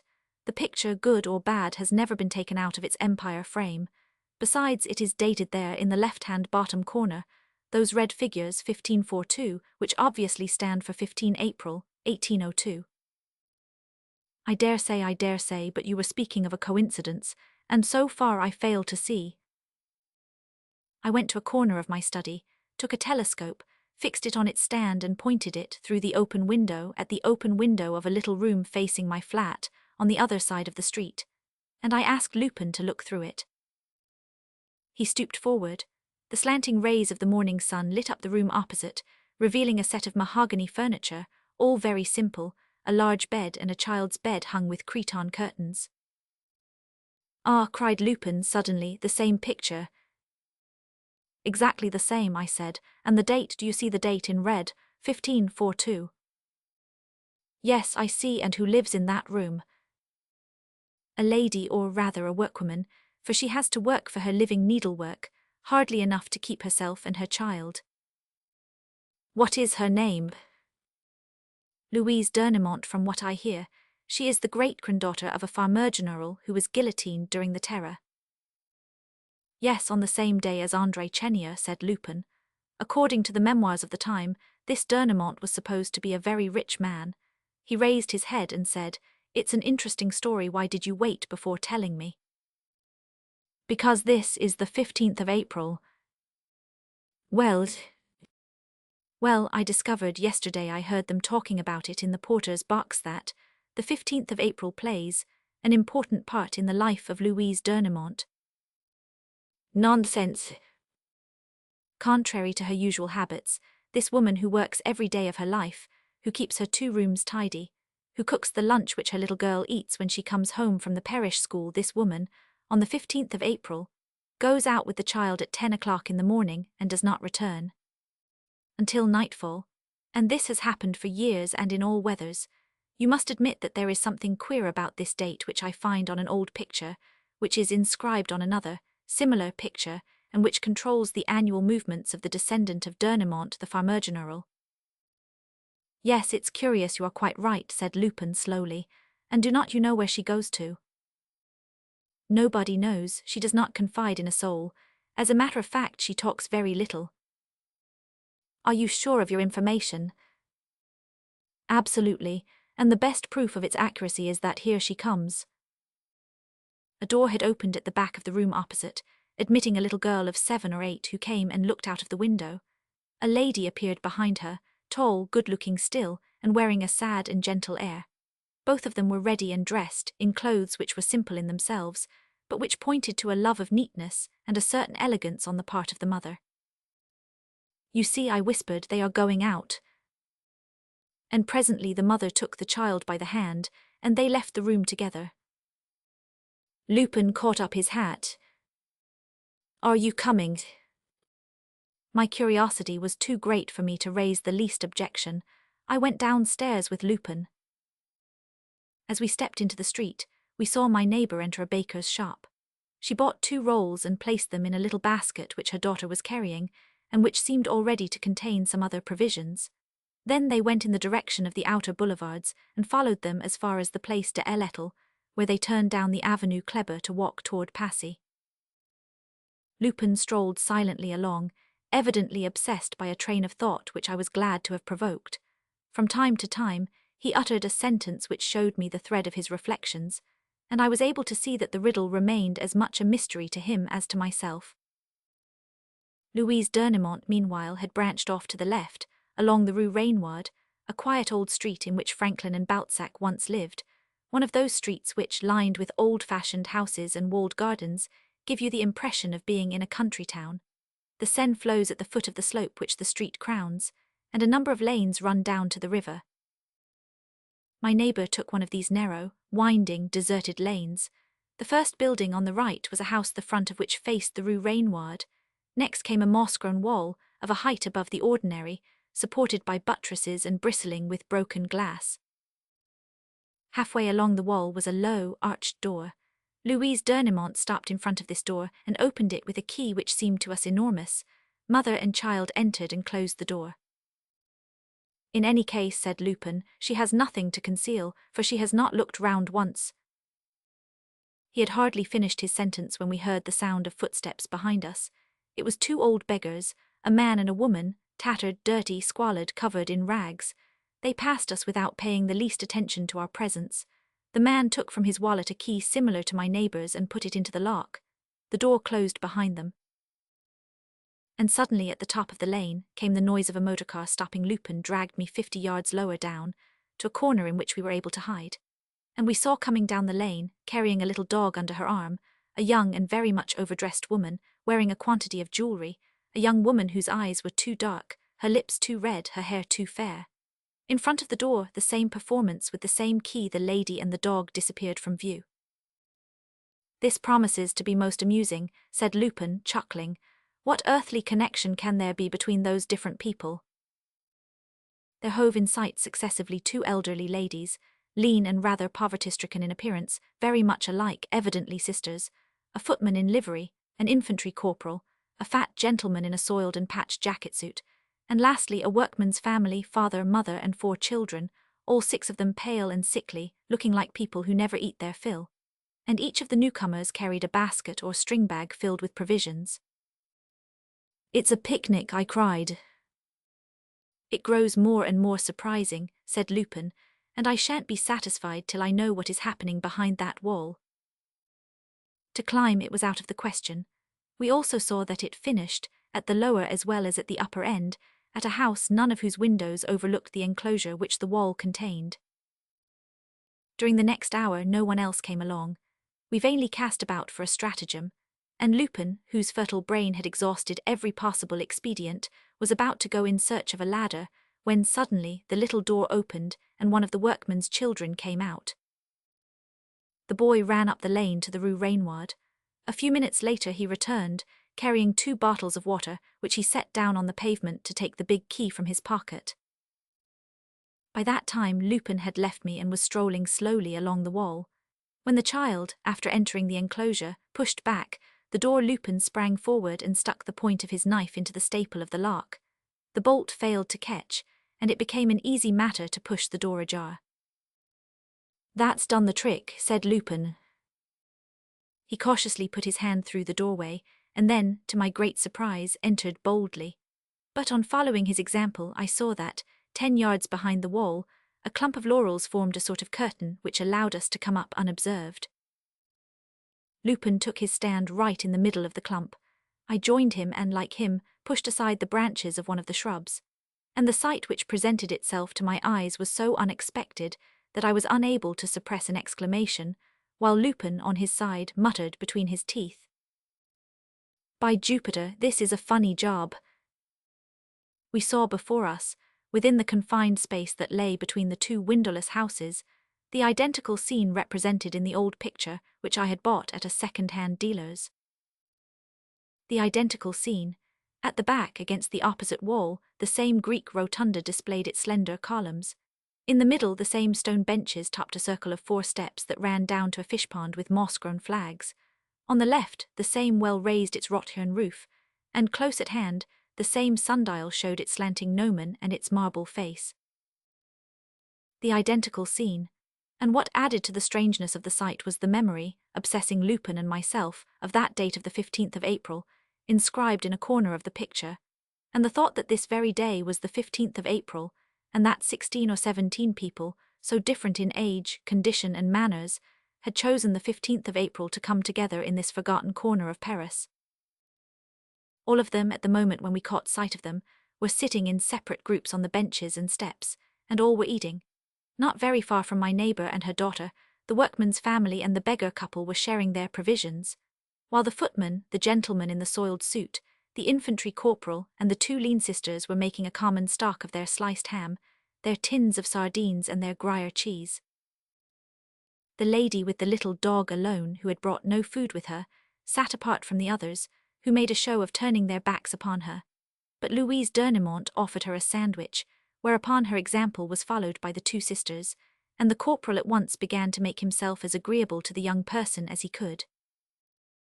It was now 1:30. The beggarman took out his pipe, as did the fat gentleman, and when they found that one had no tobacco and the other no matches, their needs soon brought them together. The men went and smoked by the rotunda, and the women joined them. For that matter, all these people seemed to know one another quite well. They were at some distance from where we were standing, so that we could not hear what they said. However, we gradually perceived that the conversation was becoming animated. The young person with the dog in particular, who by this time appeared to be in great request, indulged in much voluble talk, accompanying her words with many gestures, which set the little dog barking furiously. But suddenly there was an outcry, promptly followed by shouts of rage, and one and all, men and women alike, rushed in disorder toward the well. One of the workman's brats was at that moment coming out of it, fastened by his belt to the hook at the end of the rope, and the 3 other urchins were drawing him up by turning the handle. More active than the rest, the corporal flung himself upon him, and forthwith the footman and the fat gentleman seized hold of him also, while the beggars and the lean sisters came to blows with the workman and his family. In a few seconds the little boy had not a stitch left on him beyond his shirt. The footman, who had taken possession of the rest of the clothes, ran away, pursued by the corporal, who snatched away the boy's breeches, which were next torn from the corporal by one of the lean sisters. "They are mad," I muttered, feeling absolutely at sea. Not at all," said Lupin. "What, do you mean to say that you can make head or tail of what is going on?" He did not reply, The young lady with the little dog tucking her pet under her arm had started running after the child in the shirt, who uttered loud yells. The two of them raced round the laurel clump in which we stood hidden, and the brat flung himself into his mother's arms. At long last, Louise d'Ernemont, who had played a conciliatory part from the beginning, succeeded in allaying the tumult.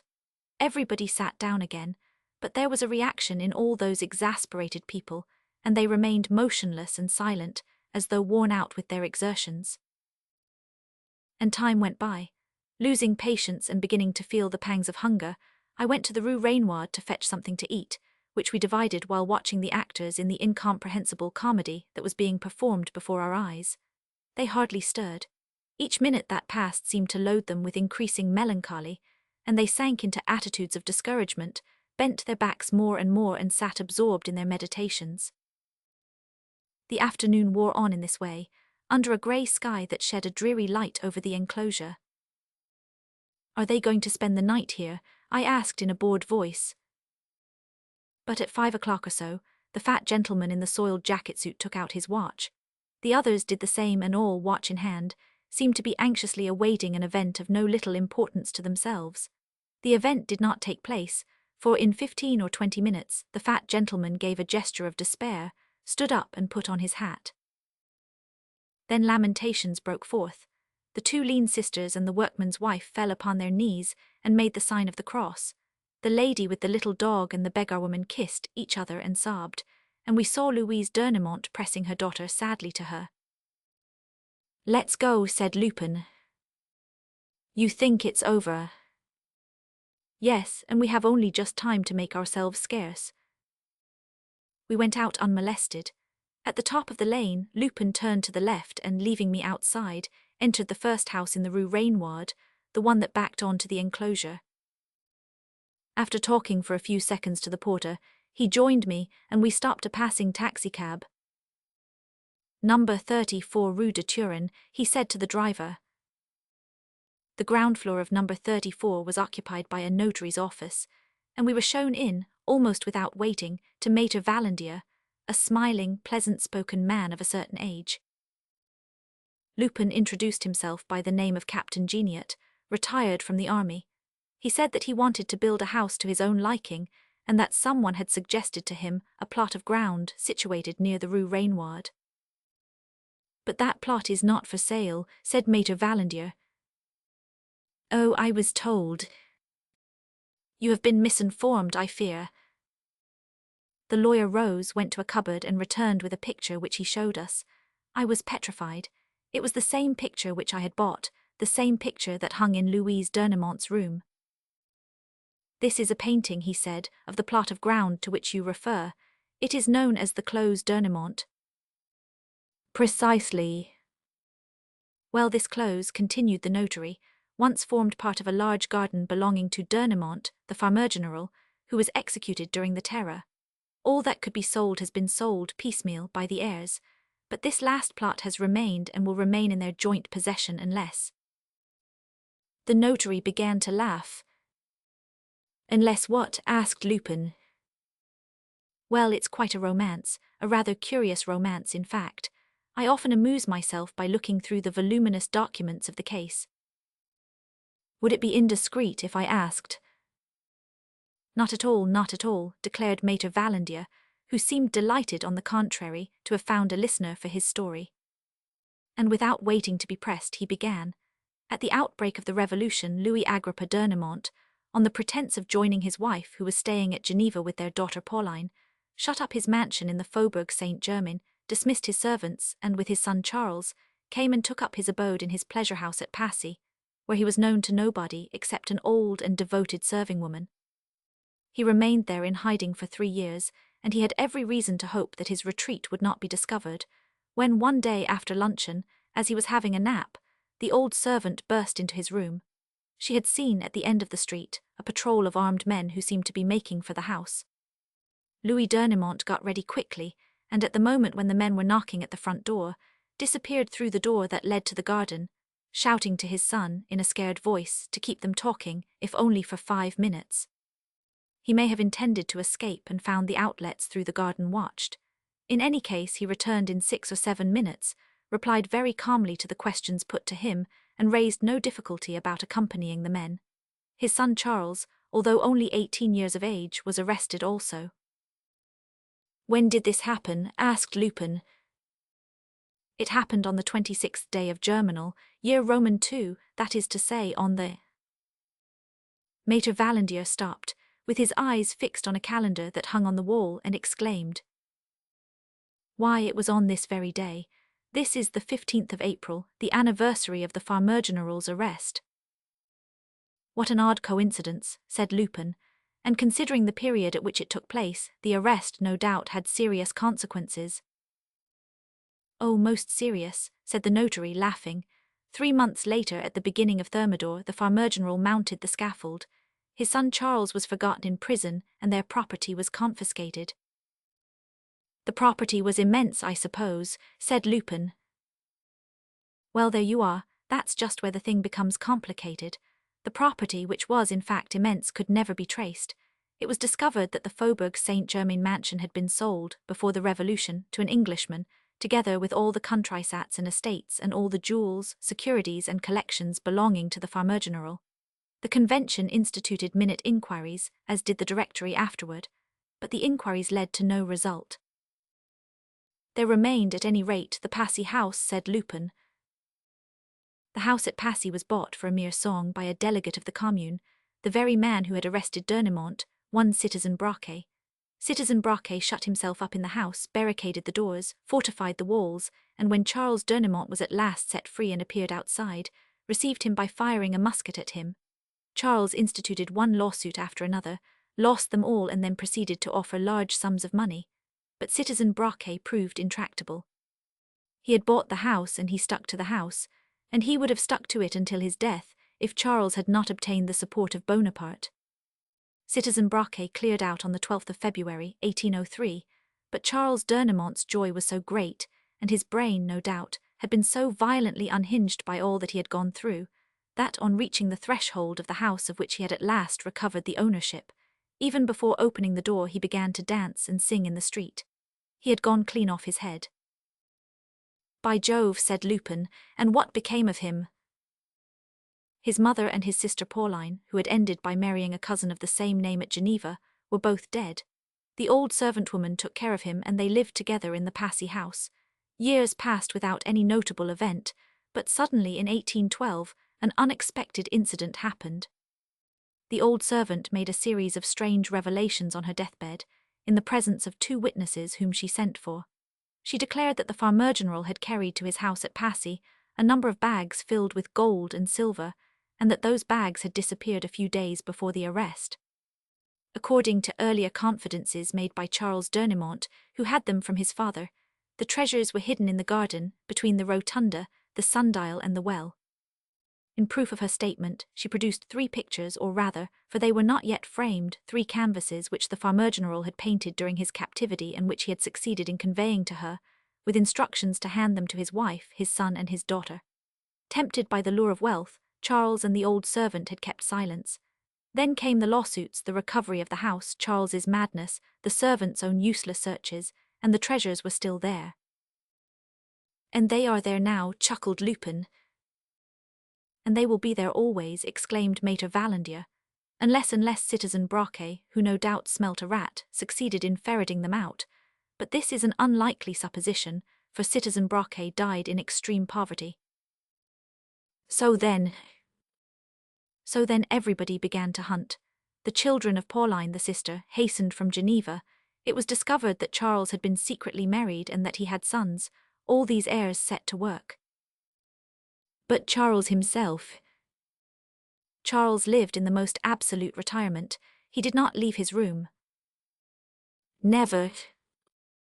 Well, that is the most extraordinary, the most astounding part of the story.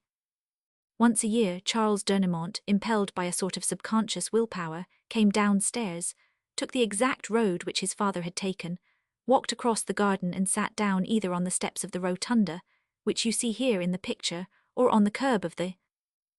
Well, at 27 minutes past 5, he rose and went indoors again, and until his death, which occurred in 1820, he never once failed to perform this incomprehensible pilgrimage. Well, the day on which this happened was invariably the 15th of April, the anniversary of the arrest. Maître Valandier was no longer smiling, and himself seemed impressed by the amazing story which he was telling us. And since Charles's death, asked Lupin after a moment's reflection. Since that time, replied the lawyer with a certain solemnity of manner, for nearly 100 years, the heirs of Charles and Pauline d'Ernemont have kept up the pilgrimage of the 15th of April. During the first few years they made the most thorough excavations. Every inch of the garden was searched, every clod of ground dug up. All this is now over. They take hardly any pains. All they do is, from time to time, for no particular reason, to turn over a stone or explore the well. For the most part, they are content to sit down on the steps of the rotunda like the poor madman, and like him they wait, and that, you see, is the sad part of their destiny. In those 100 years, all these people who have succeeded one another from father to son have lost, what shall I say, the energy of life. They have no courage left, no initiative. They wait for the 15th of April, and when the 15th of April comes, they wait for a miracle to take place.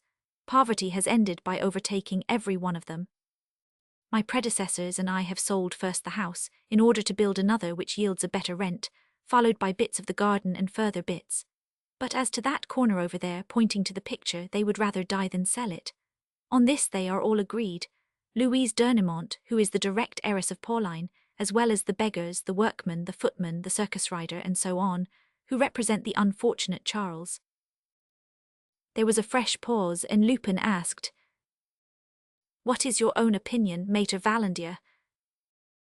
"My private opinion is that there's nothing in it. What credit can we give to the statements of an old servant enfeebled by age? What importance can we attach to the crotchets of a madman? Besides, if the farmer general had realized his fortune, do not you think that that fortune would have been found? One could manage to hide a paper, a document in a confined space like that, but not treasures." "Still the pictures..." "Yes, of course, but after all, are they a sufficient proof?" Lupin bent over the copy which the solicitor had taken from the cupboard, and after examining it at length said, "You spoke of 3 pictures." "Yes, the one which you see was handed to my predecessor by the heirs of Charles.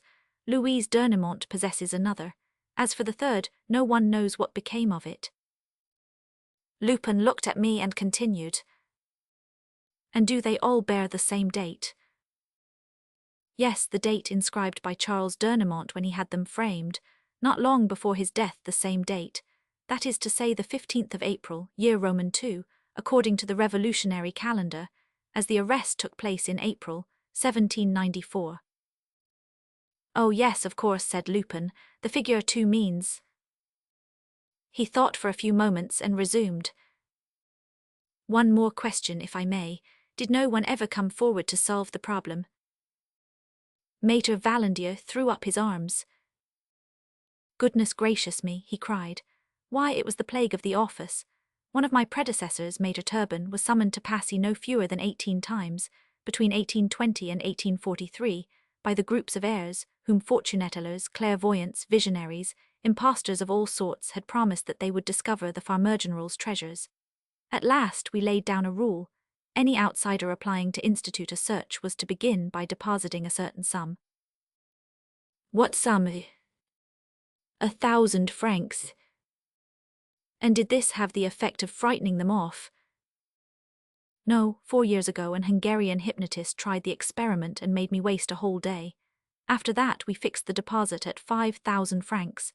In case of success, a third of the treasure goes to the finder. In case of failure, the deposit is forfeited to the heirs. Since then, I have been left in peace." "Here are your 5,000 francs. The lawyer gave a start. What do you say?" "I say," repeated Lupin, taking 5 banknotes from his pocket and calmly spreading them on the table, "I say that here is the deposit of 5,000 francs. Please give me a receipt and invite all the d'Ernemont heirs to meet me at Passy on the 15th of April next year." The notary could not believe his senses. I myself, although Lupin had accustomed me to these surprises, was utterly taken back. "Are you serious?" asked Maître Valandier. "Perfectly serious." "But you know I told you my opinion. All these improbable stories rest upon no evidence of any kind. I do not agree with you, said Lupin.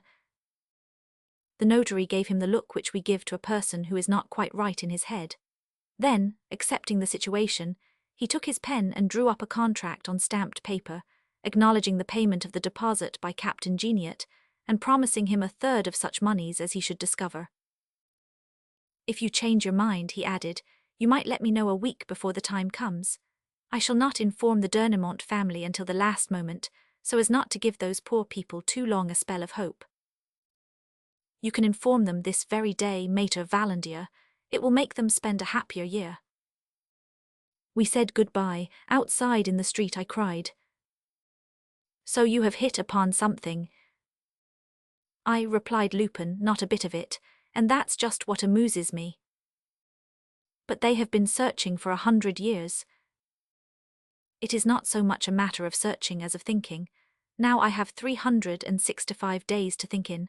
It is a great deal more than I want, and I am afraid that I shall forget all about the business, interesting though it may be. Oblige me by reminding me, will you? I reminded him of it several times during the following months, though he never seemed to attach much importance to the matter. Then came a long period during which I had no opportunity of seeing him. It was the period, as I afterward learnt, of his visit to Armenia, and of the terrible struggle on which he embarked against Abdul the Damned, a struggle which ended in the tyrant's downfall. I used to write to him, however, at the address which he gave me, and I was thus able to send him certain particulars which I had succeeded in gathering, here and there, about my neighbour Louise Dernimont, such as the love which she had conceived a few years earlier for a very rich young man who still loved her, but who had been compelled by his family to throw her over, the young widow's despair, and the plucky life which she led with her little daughter. Lupin replied to none of my letters. I did not know whether they reached him, and meantime the date was drawing near, and I could not help wondering whether his numerous undertakings would not prevent him from keeping the appointment which he himself had fixed. As a matter of fact, the morning of the 15th of April arrived, and Lupin was not with me by the time I had finished lunch. It was 12:15. I left my flat and took a cab to Passy. I had no sooner entered the lane than I saw the workman's 4 brats standing outside the door in the wall. Mater Valandier, informed by them of my arrival, hastened in my direction. Well, he cried, where's Captain Geniot? Has not he come? No, and I can assure you that everybody is very impatient to see him. The different groups began to crowd round the lawyer, and I noticed that all those faces which I recognized had thrown off the gloomy and despondent expression which they wore a year ago. They are full of hope, said Mater Valandier, and it is my fault. But what could I do? Your friend made such an impression upon me that I spoke to these good people with a confidence which I cannot say I feel. However, he seems a queer sort of fellow, this Captain Geniot of yours. He asked me many questions, and I gave him a number of more or less fanciful details about the captain, to which the heirs listened, nodding their heads in appreciation of my remarks. Of course, the truth was bound to be discovered sooner or later, said the fat gentleman in a tone of conviction. The infantry corporal, dazzled by the captain's rank, did not entertain a doubt in his mind. The lady with the little dog wanted to know if Captain Geniot was young. But Louise Dernimont said, and suppose he does not come? We shall still have the 5,000 francs to divide, said the beggarman. For all that, Louise Dernimont's words had damped their enthusiasm. Their faces began to look sullen, and I felt an atmosphere as of anguish weighing upon us. At 1:30, the 2 lean sisters felt faint and sat down. Then the fat gentleman in the soiled suit suddenly rounded on the notary. It's you, Mater Valandier, who are to blame. You ought to have brought the captain here by main force. He's a humbug, that's quite clear. He gave me a savage look, and the footman in his turn flung muttered curses at me. I confess that their reproaches seemed to me well-founded, and that Lupin's absence annoyed me greatly. He will not come now, I whispered to the lawyer.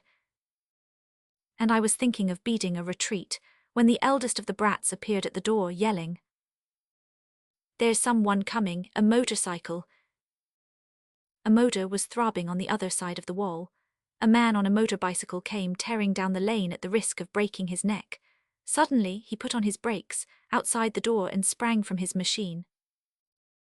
Under the layer of dust which covered him from head to foot, we could see that his navy-blue reefer suit, his carefully creased trousers, his black felt hat and patent leather boots were not the clothes in which a man usually goes cycling. "But that's not Captain Geniot," shouted the notary, who failed to recognize him. "Yes, it is," said Lupin, shaking hands with us. "I am Captain Geniot right enough, only I have shaved off my mustache besides. Maître Valandier, here's your receipt." He caught one of the workman's children by the arm and said, "Run to the cab rank and fetch a taxi to the corner of the Rue Raynouard. Look sharp, I have an urgent appointment to keep at 2 o'clock or 1/4 at the latest." There was a murmur of protest. Captain Geniot took out his watch. "Well, it's only 12 minutes to 2, I have a good quarter of an hour before me. But by jingo, how tired I feel, and how hungry into the bargain." The corporal thrust his ammunition bread into Lupin's hand, and he munched away at it as he sat down and said, "You must forgive me. I was in the Marseille Express, which left the rails between Dijon and La Roche. There were 12 people killed and any number injured whom I had to help. Then I found this motorcycle in the luggage van. Maître Valandier, you must be good enough to restore it to the owner. You will find the label fastened to the handlebar. Ah, you are back, my boy. Is the taxi there? At the corner of the Rue Raynouard, capital." He looked at his watch again. "Hullo, no time to lose." I stared at him with eager curiosity. But how great must the excitement of the Dernamont heirs have been! True, they had not the same faith in Captain Geniot that I had in Lupin. Nevertheless, their faces were pale and drawn. Captain Geniot turned slowly to the left and walked up to the sundial.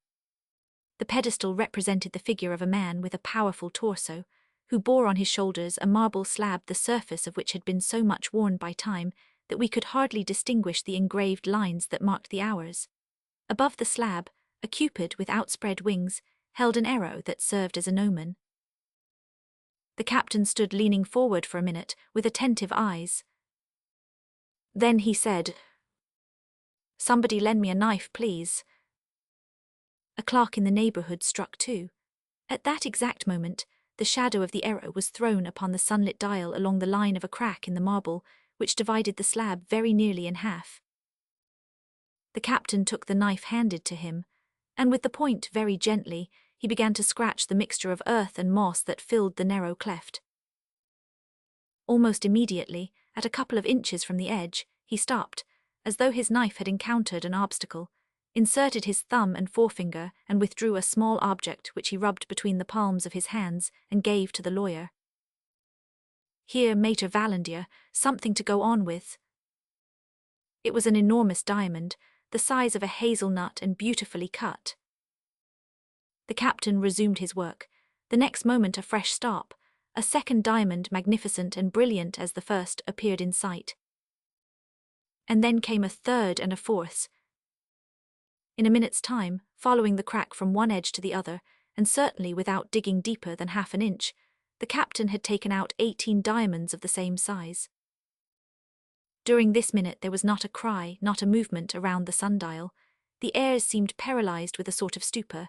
Then the fat gentleman muttered, "Gemini," and the corporal moaned, "Oh, Captain, oh, Captain."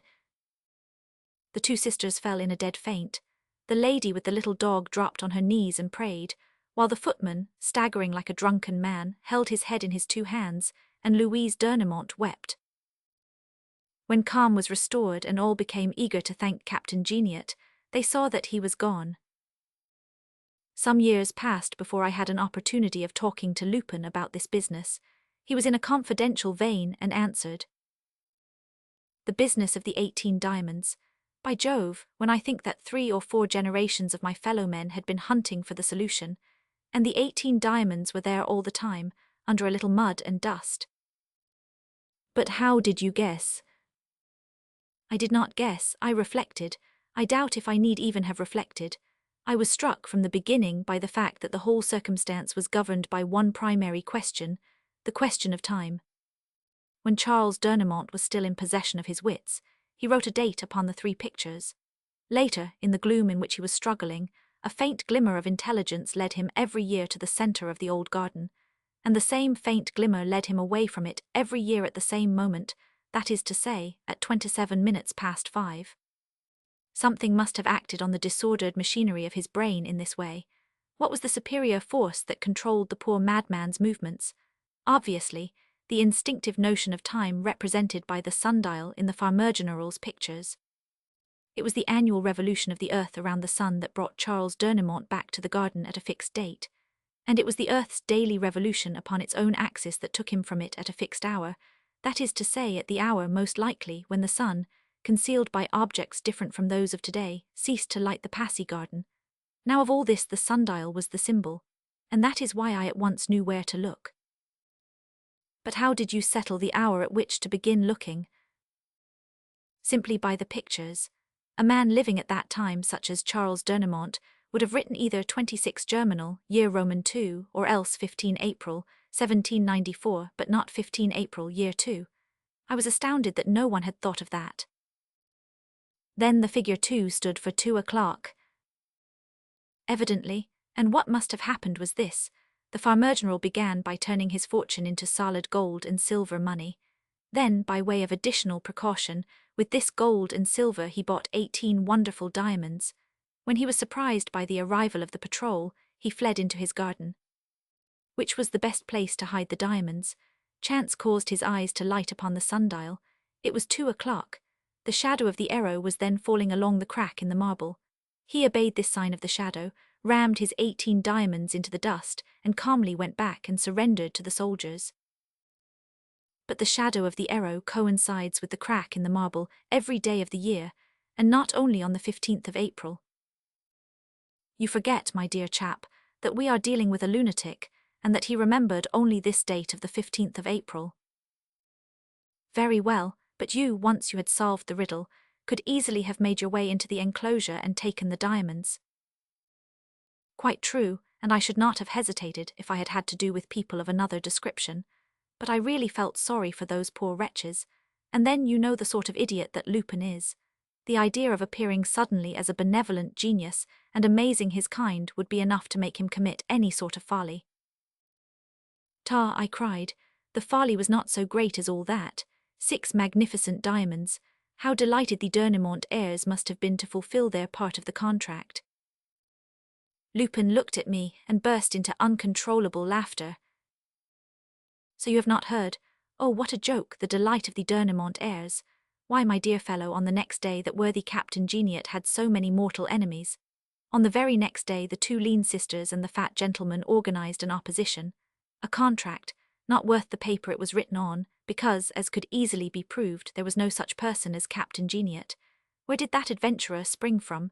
Just let him sue them and they would soon show him what was what. Louise d'Ernemont too. No, Louise d'Ernemont protested against that piece of rascality, but what could she do against so many? Besides, now that she was rich, she got back her young man. I have not heard of her since. So, my dear fellow, I was caught in a trap, with not a leg to stand on, and I had to compromise and accept 1 modest diamond as my share, the smallest and the least handsome of the lot. That comes of doing one's best to help people. And Lupin grumbled between his teeth. Oh, gratitude, all humbug. Where should we honest men be if we had not our conscience and the satisfaction of duty performed to reward us? Roman 4. The infernal trap. When the race was over, a crowd of people, streaming toward the exit from the grand stand, pushed against Nicola's dug rival. He brought his hand smartly to the inside pocket of his jacket. "What's the matter?" asked his wife. "I still feel nervous with that money on me. I am afraid of some nasty accident," she muttered. "And I cannot understand you. How can you think of carrying such a sum about with you? Every farthing we possess, Lord knows it cost us trouble enough to earn." "Pooh," he said, "no one would guess that it is here in my pocket-book." "Yes, yes," she grumbled. "That young manservant whom we discharged last week knew all about it, did not he, Gabriel?" "Yes, aunt," said a youth standing beside her.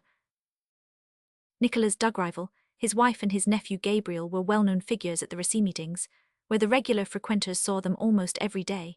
Doug Rival, a big, fat, red-faced man who looked as if he knew how to enjoy life. His wife, also built on heavy lines with a coarse, vulgar face, and always dressed in a plum-coloured silk much the worse for wear. The nephew, quite young, slender, with pale features, dark eyes and fair and rather curly hair. As a rule, the couple remained seated throughout the afternoon.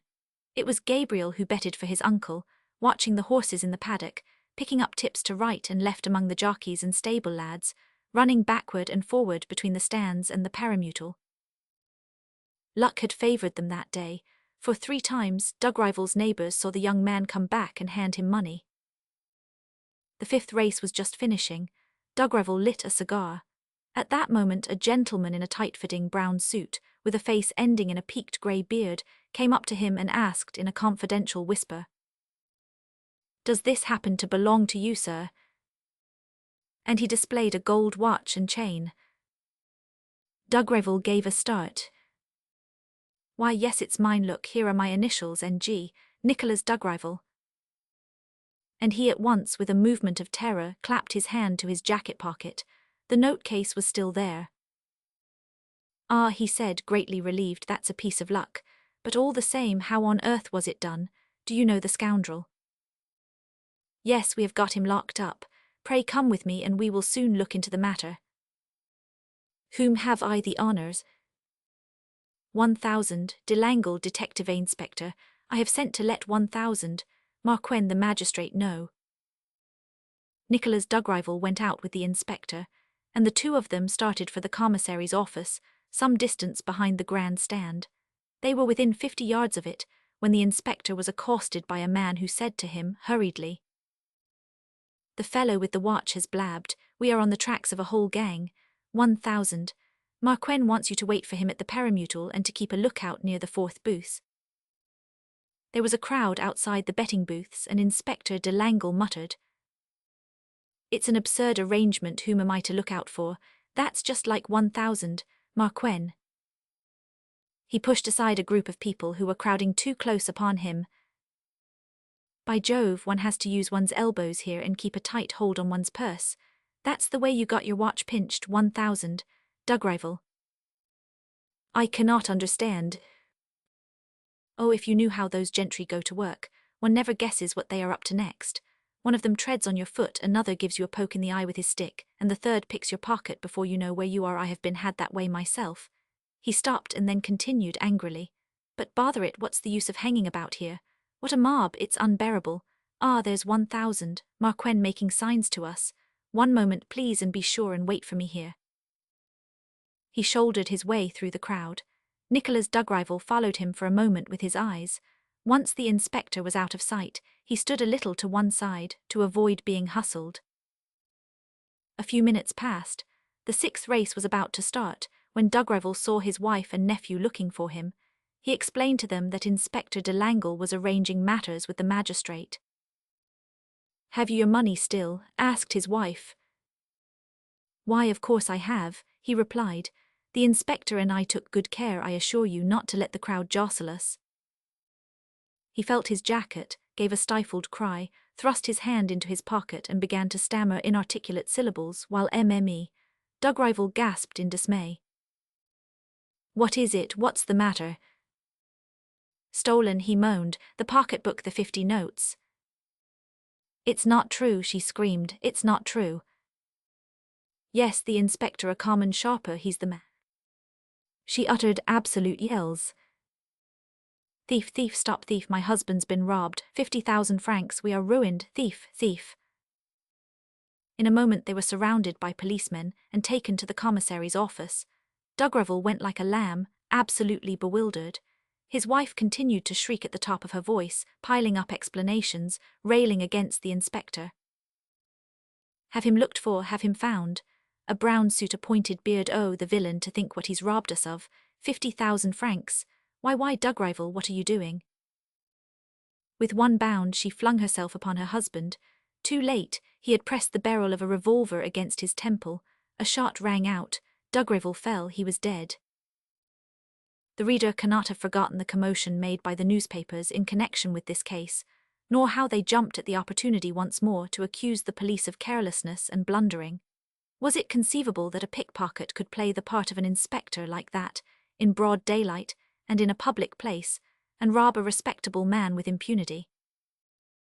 Nicholas Dugrival's widow kept the controversy alive, thanks to her jeremiads and to the interviews which she granted on every hand. A reporter had secured a snapshot of her in front of her husband's body, holding up her hand and swearing to revenge his death. Her nephew Gabriel was standing beside her, with hatred pictured in his face. He, too, it appeared, in a few words uttered in a whisper, but in a tone of fierce determination, had taken an oath to pursue and catch the murderer. The accounts described the humble apartment which they occupied at the Batignolles, and as they had been robbed of all their means, a sporting paper opened a subscription on their behalf. As for the mysterious Delangle, he remained undiscovered. 2 men were arrested but had to be released forthwith. The police took up a number of clues which were at once abandoned, more than one name was mentioned, and lastly they accused Arsène Lupin, an action which provoked the famous burglar's celebrated cable, dispatched from New York 6 days after the incident. Protest indignantly against calumny invented by baffled police. Send my condolences to unhappy victims, instructing my bankers to remit them 50,000 francs. Lupin. True enough, on the day after the publication of the cable, a stranger rang at MME, Dugrival's door, and handed her an envelope. The envelope contained 50,000 franc notes. This theatrical stroke was not at all calculated to allay the universal comment, but an event soon occurred which provided any amount of additional excitement. 2 days later, the people living in the same house as MME, Dugrival and her nephew, were awakened, at 4 o'clock in the morning, by horrible cries and shrill calls for help. They rushed to the flat. The porter succeeded in opening the door. By the light of a lantern carried by one of the neighbours, he found Gabriel stretched at full length in his bedroom, with his wrists and ankles bound, and a gag forced into his mouth, while in the next room MME, Dugrival, lay with her life's blood ebbing away through a great gash in her breast. She whispered, "The money, I have been robbed, all the notes gone." And she fainted away. What had happened, Gabriel said, and as soon as she was able to speak MME, Dugrival completed her nephew's story that he was startled from his sleep by finding himself attacked by 2 men, one of whom gagged him while the other fastened him down. He was unable to see the men in the dark, but he heard the noise of the struggle between them and his aunt. It was a terrible struggle, MME, Dugrival declared. The ruffians, who obviously knew their way about, guided by some intuition, made straight for the little cupboard containing the money, and in spite of her resistance and outcries, laid hands upon the bundle of banknotes. As they left, one of them, whom she had bitten in the arm, stabbed her with a knife, whereupon the men had both fled. Which way, she was asked. Through the door of my bedroom, and afterward, I suppose, through the hall door. Impossible, the porter would have noticed them. For the whole mystery lay in this: how had the ruffians entered the house, and how did they manage to leave it? There was no outlet open to them. Was it one of the tenants? A careful inquiry proved the absurdity of such a supposition. What then? Chief Inspector Ganimard, who was placed in special charge of the case, confessed that he had never known anything more bewildering. "It's very like Lupin," he said, "and yet it's not Lupin. No, there's more in it than meets the eye, something very doubtful and suspicious besides. If it were Lupin, why should he take back the 50,000 francs which he sent? There's another question that puzzles me. What is the connection between the second robbery and the first, the one on the racecourse? The whole thing is incomprehensible, and I have a sort of feeling which is very rare with me that it is no use hunting. For my part, I give it up." The examining magistrate threw himself into the case with heart and soul. The reporters united their efforts with those of the police. A famous English sleuth-hound crossed the channel. A wealthy American, whose head had been turned by detective estuaries, offered a big reward to whosoever should supply the first information leading to the discovery of the truth. 6 weeks later, no one was any the wiser. The public adopted Ganimard's view, and the examining magistrate himself grew tired of struggling in a darkness which only became denser as time went on. And life continued as usual with Dugrival's widow. Nursed by her nephew, she soon recovered from her wound. In the mornings, Gabriel settled her in an easy-chair at the dining-room window, did the rooms and then went out marketing. He cooked their lunch without even accepting the proffered assistance of the porter's wife. Worried by the police investigations and especially by the requests for interviews, the aunt and nephew refused to see anybody, not even the portress whose chatter disturbed and wearied Mimi. Dugrival was admitted. She fell back upon Gabriel, whom she accosted each time that he passed her room. Take care, 1000. Gabriel, you are both of you being spied upon. There are men watching you. Why, only last night my husband caught a fellow staring up at your windows. Nonsense, said Gabriel. It's all right. That's the police protecting us.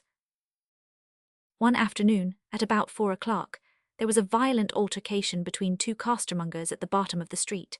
The porter's wife at once left her room to listen to the invectives which the adversaries were hurling at each other's heads.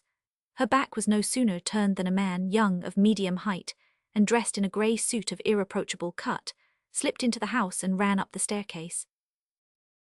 When he came to the 3rd floor, he rang the bell. Receiving no answer, he rang again. At the 3rd summons, the door opened. "MME, Dugrival?" he asked, taking off his hat. "MME, Dugrival is still an invalid and unable to see anyone," said Gabriel, who stood in the hall. "It's most important that I should speak to her.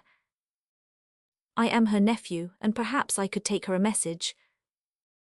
"Very well," said the man. "Please tell Mimi, Dugrival, that an accident has supplied me with valuable information concerning the robbery from which she has suffered, and that I should like to go over the flat and ascertain certain particulars for myself. I am accustomed to this sort of inquiry, and my call is sure to be of use to her." Gabriel examined the visitor for a moment, reflected and said, "In that case, I suppose my aunt will consent. Pray come in." He opened the door of the dining-room and stepped back to allow the other to pass. The stranger walked to the threshold, but at the moment when he was crossing it, Gabriel raised his arm and, with a swift movement, struck him with a dagger over the right shoulder. A burst of laughter rang through the room. "Got him," cried Mimi, Dugrival darting up from her chair. "Well done, Gabriel, but I say you have not killed the scoundrel, have you?" "I do not think so, aunt. It's a small blade and I did not strike him too hard." The man was staggering, with his hands stretched in front of him and his face deathly pale. "You fool," sneered the widow. "So you have fallen into the trap, and a good job too. We have been looking out for you a long time. Come, my fine fellow, down with you. You do not care about it, do you? But you cannot help yourself, you see. That's right, one knee on the ground before the missus, now the other knee. How well we have been brought up. Crash, there we go on the floor. Lord, if my poor Dugrival could only see him like that. And now, Gabriel, to work." She went to her bedroom and opened one of the doors of a hanging wardrobe filled with dresses. Pulling these aside, she pushed open another door which formed the back of the wardrobe and led to a room in the next house. "Help me carry him, Gabriel, and you will nurse him as well as you can, will not you? For the present, he's worth his weight in gold to us, the artist." The hours succeeded one another, days passed. One morning, the wounded man regained a moment's consciousness. He raised his eyelids and looked around him. He was lying in a room larger than that in which he had been stabbed, a room sparsely furnished, with thick curtains hanging before the windows from top to bottom. There was light enough, however, to enable him to see young Gabriel Dugrival seated on a chair beside him and watching him. "Ah, it's you, youngster," he murmured. "I congratulate you, my lad. You have a sure and pretty touch with the dagger." And he fell asleep again. That day and the following days, he woke up several times, and each time he saw the stripling's pale face, his thin lips and his dark eyes with the hard look in them. "You frighten me," he said. "If you have sworn to do for me, do not stand on ceremony, but cheer up for goodness' sake. The thought of death has always struck me as the most humorous thing in the world, whereas with you, old chap, it simply becomes lugubrious. I prefer to go to sleep. Good night." Still Gabriel, in obedience to Mme. Dugrival's orders, continued to nurse him with the utmost care and attention. The patient was almost free from fever and was beginning to take beefsteak and milk. He gained a little strength and jested. "When will the convalescent be allowed his first drive? Is the bath chair there? Why, cheer up, stupid. You look like a weeping willow contemplating a crime. Come, just one little smile for Daddy. One day, on waking, he had a very unpleasant feeling of constraint.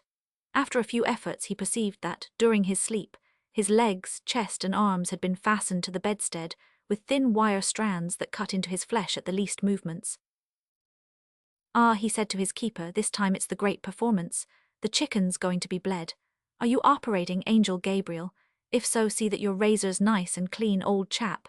The antiseptic treatment, if you please. But he was interrupted by the sound of a key grating in the lock. The door opposite opened and MME, Dugrival, appeared. She approached slowly, took a chair and, producing a revolver from her pocket, cocked it and laid it on the table by the bedside. "Brrrrrrrr," said the prisoner. "We might be at the Ambigue, fourth act, the traitor's doom. And the fair sex to do the deed, the hand of the graces, what an honour, MME. Dugrival, I rely on you not to disfigure me." "Hold your tongue, Lupin." "Ah, so you know, by Jove, how clever we are." "Hold your tongue, Lupin." There was a solemn note in her voice that impressed the captive and compelled him to silence. He watched his two jailers in turns. The bloated features and red complexion of MME. Dugrival formed a striking contrast with her nephew's refined face, but they both wore the same air of implacable resolve. The widow leant forward and said, "Are you prepared to answer my questions?" "Why not?" "Then listen to me. How did you know that Dugrival carried all his money in his pocket?" "Servants' gossip." "A young manservant whom we had in our employ, was that it?" "Yes." "And did you steal Dugrival's watch in order to give it back to him and inspire him with confidence?" "Yes." She suppressed a movement of fury.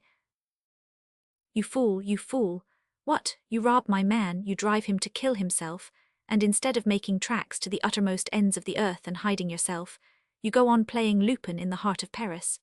Did you forget that I swore on my dead husband's head to find his murderer?" "That's what staggers me," said Lupin. "How did you come to suspect me?" "How? Why, you gave yourself away." "I did." "Of course, the 50,000 francs. Well, what about it? A present?"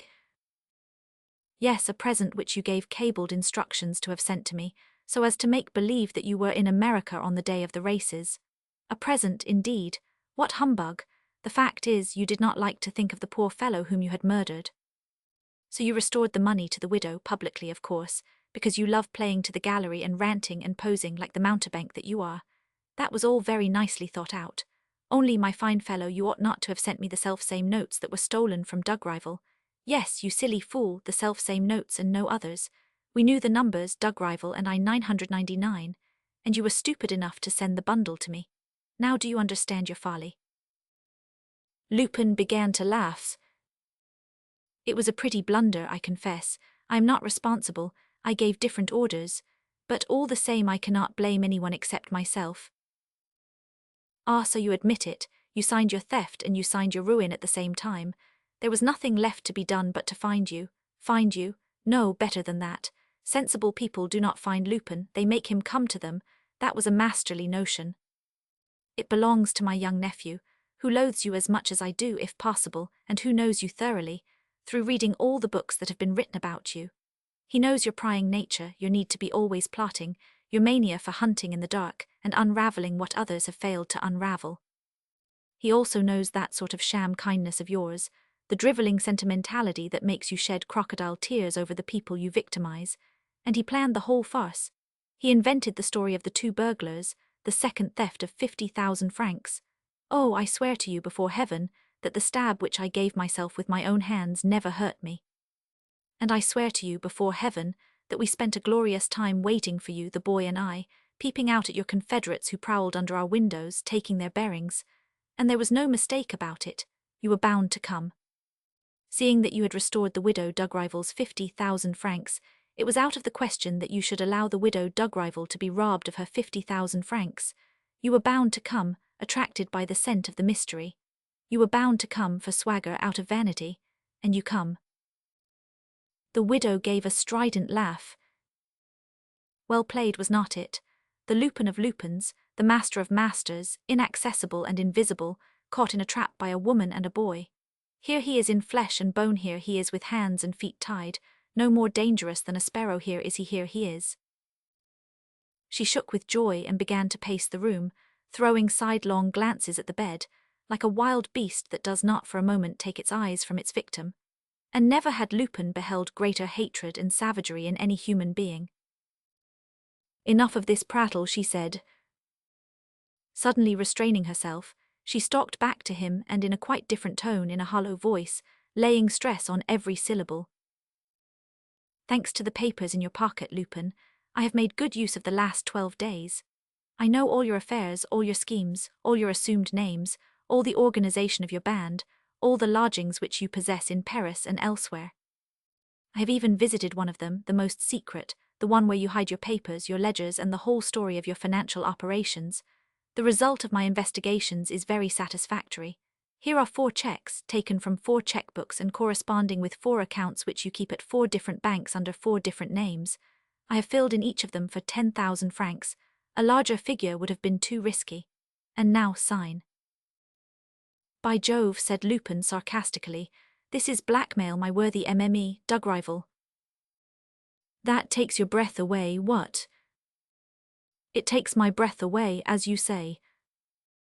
And you find an adversary who is a match for you. The adversary is far beyond me.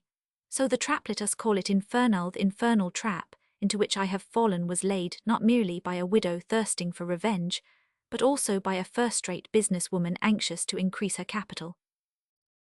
Just so. My congratulations, and while I think of it, used 1,000, Dugrival perhaps too. You have hit it, Lupin. After all, why conceal the fact? It will relieve your conscience. Yes, Lupin, Dugrival used to work on the same lines as yourself. Oh, not on the same scale. We were modest people, a louis here, a louis there, a purse or two which we trained Gabriel to pick up at the races, and in this way we had made our little pile just enough to buy a small place in the country. I prefer it that way, said Lupin. That's all right. I am only telling you so that you may know that I am not a beginner and that you have nothing to hope for. A rescue? No, the room in which we now are communicates with my bedroom. It has a private outlet of which nobody knows. It was Dugrival's special apartment. He used to see his friends here. He kept his implements and tools here, his disguises, his telephone, even, as you perceive. So there's no hope, you see. Your accomplices have given up looking for you here.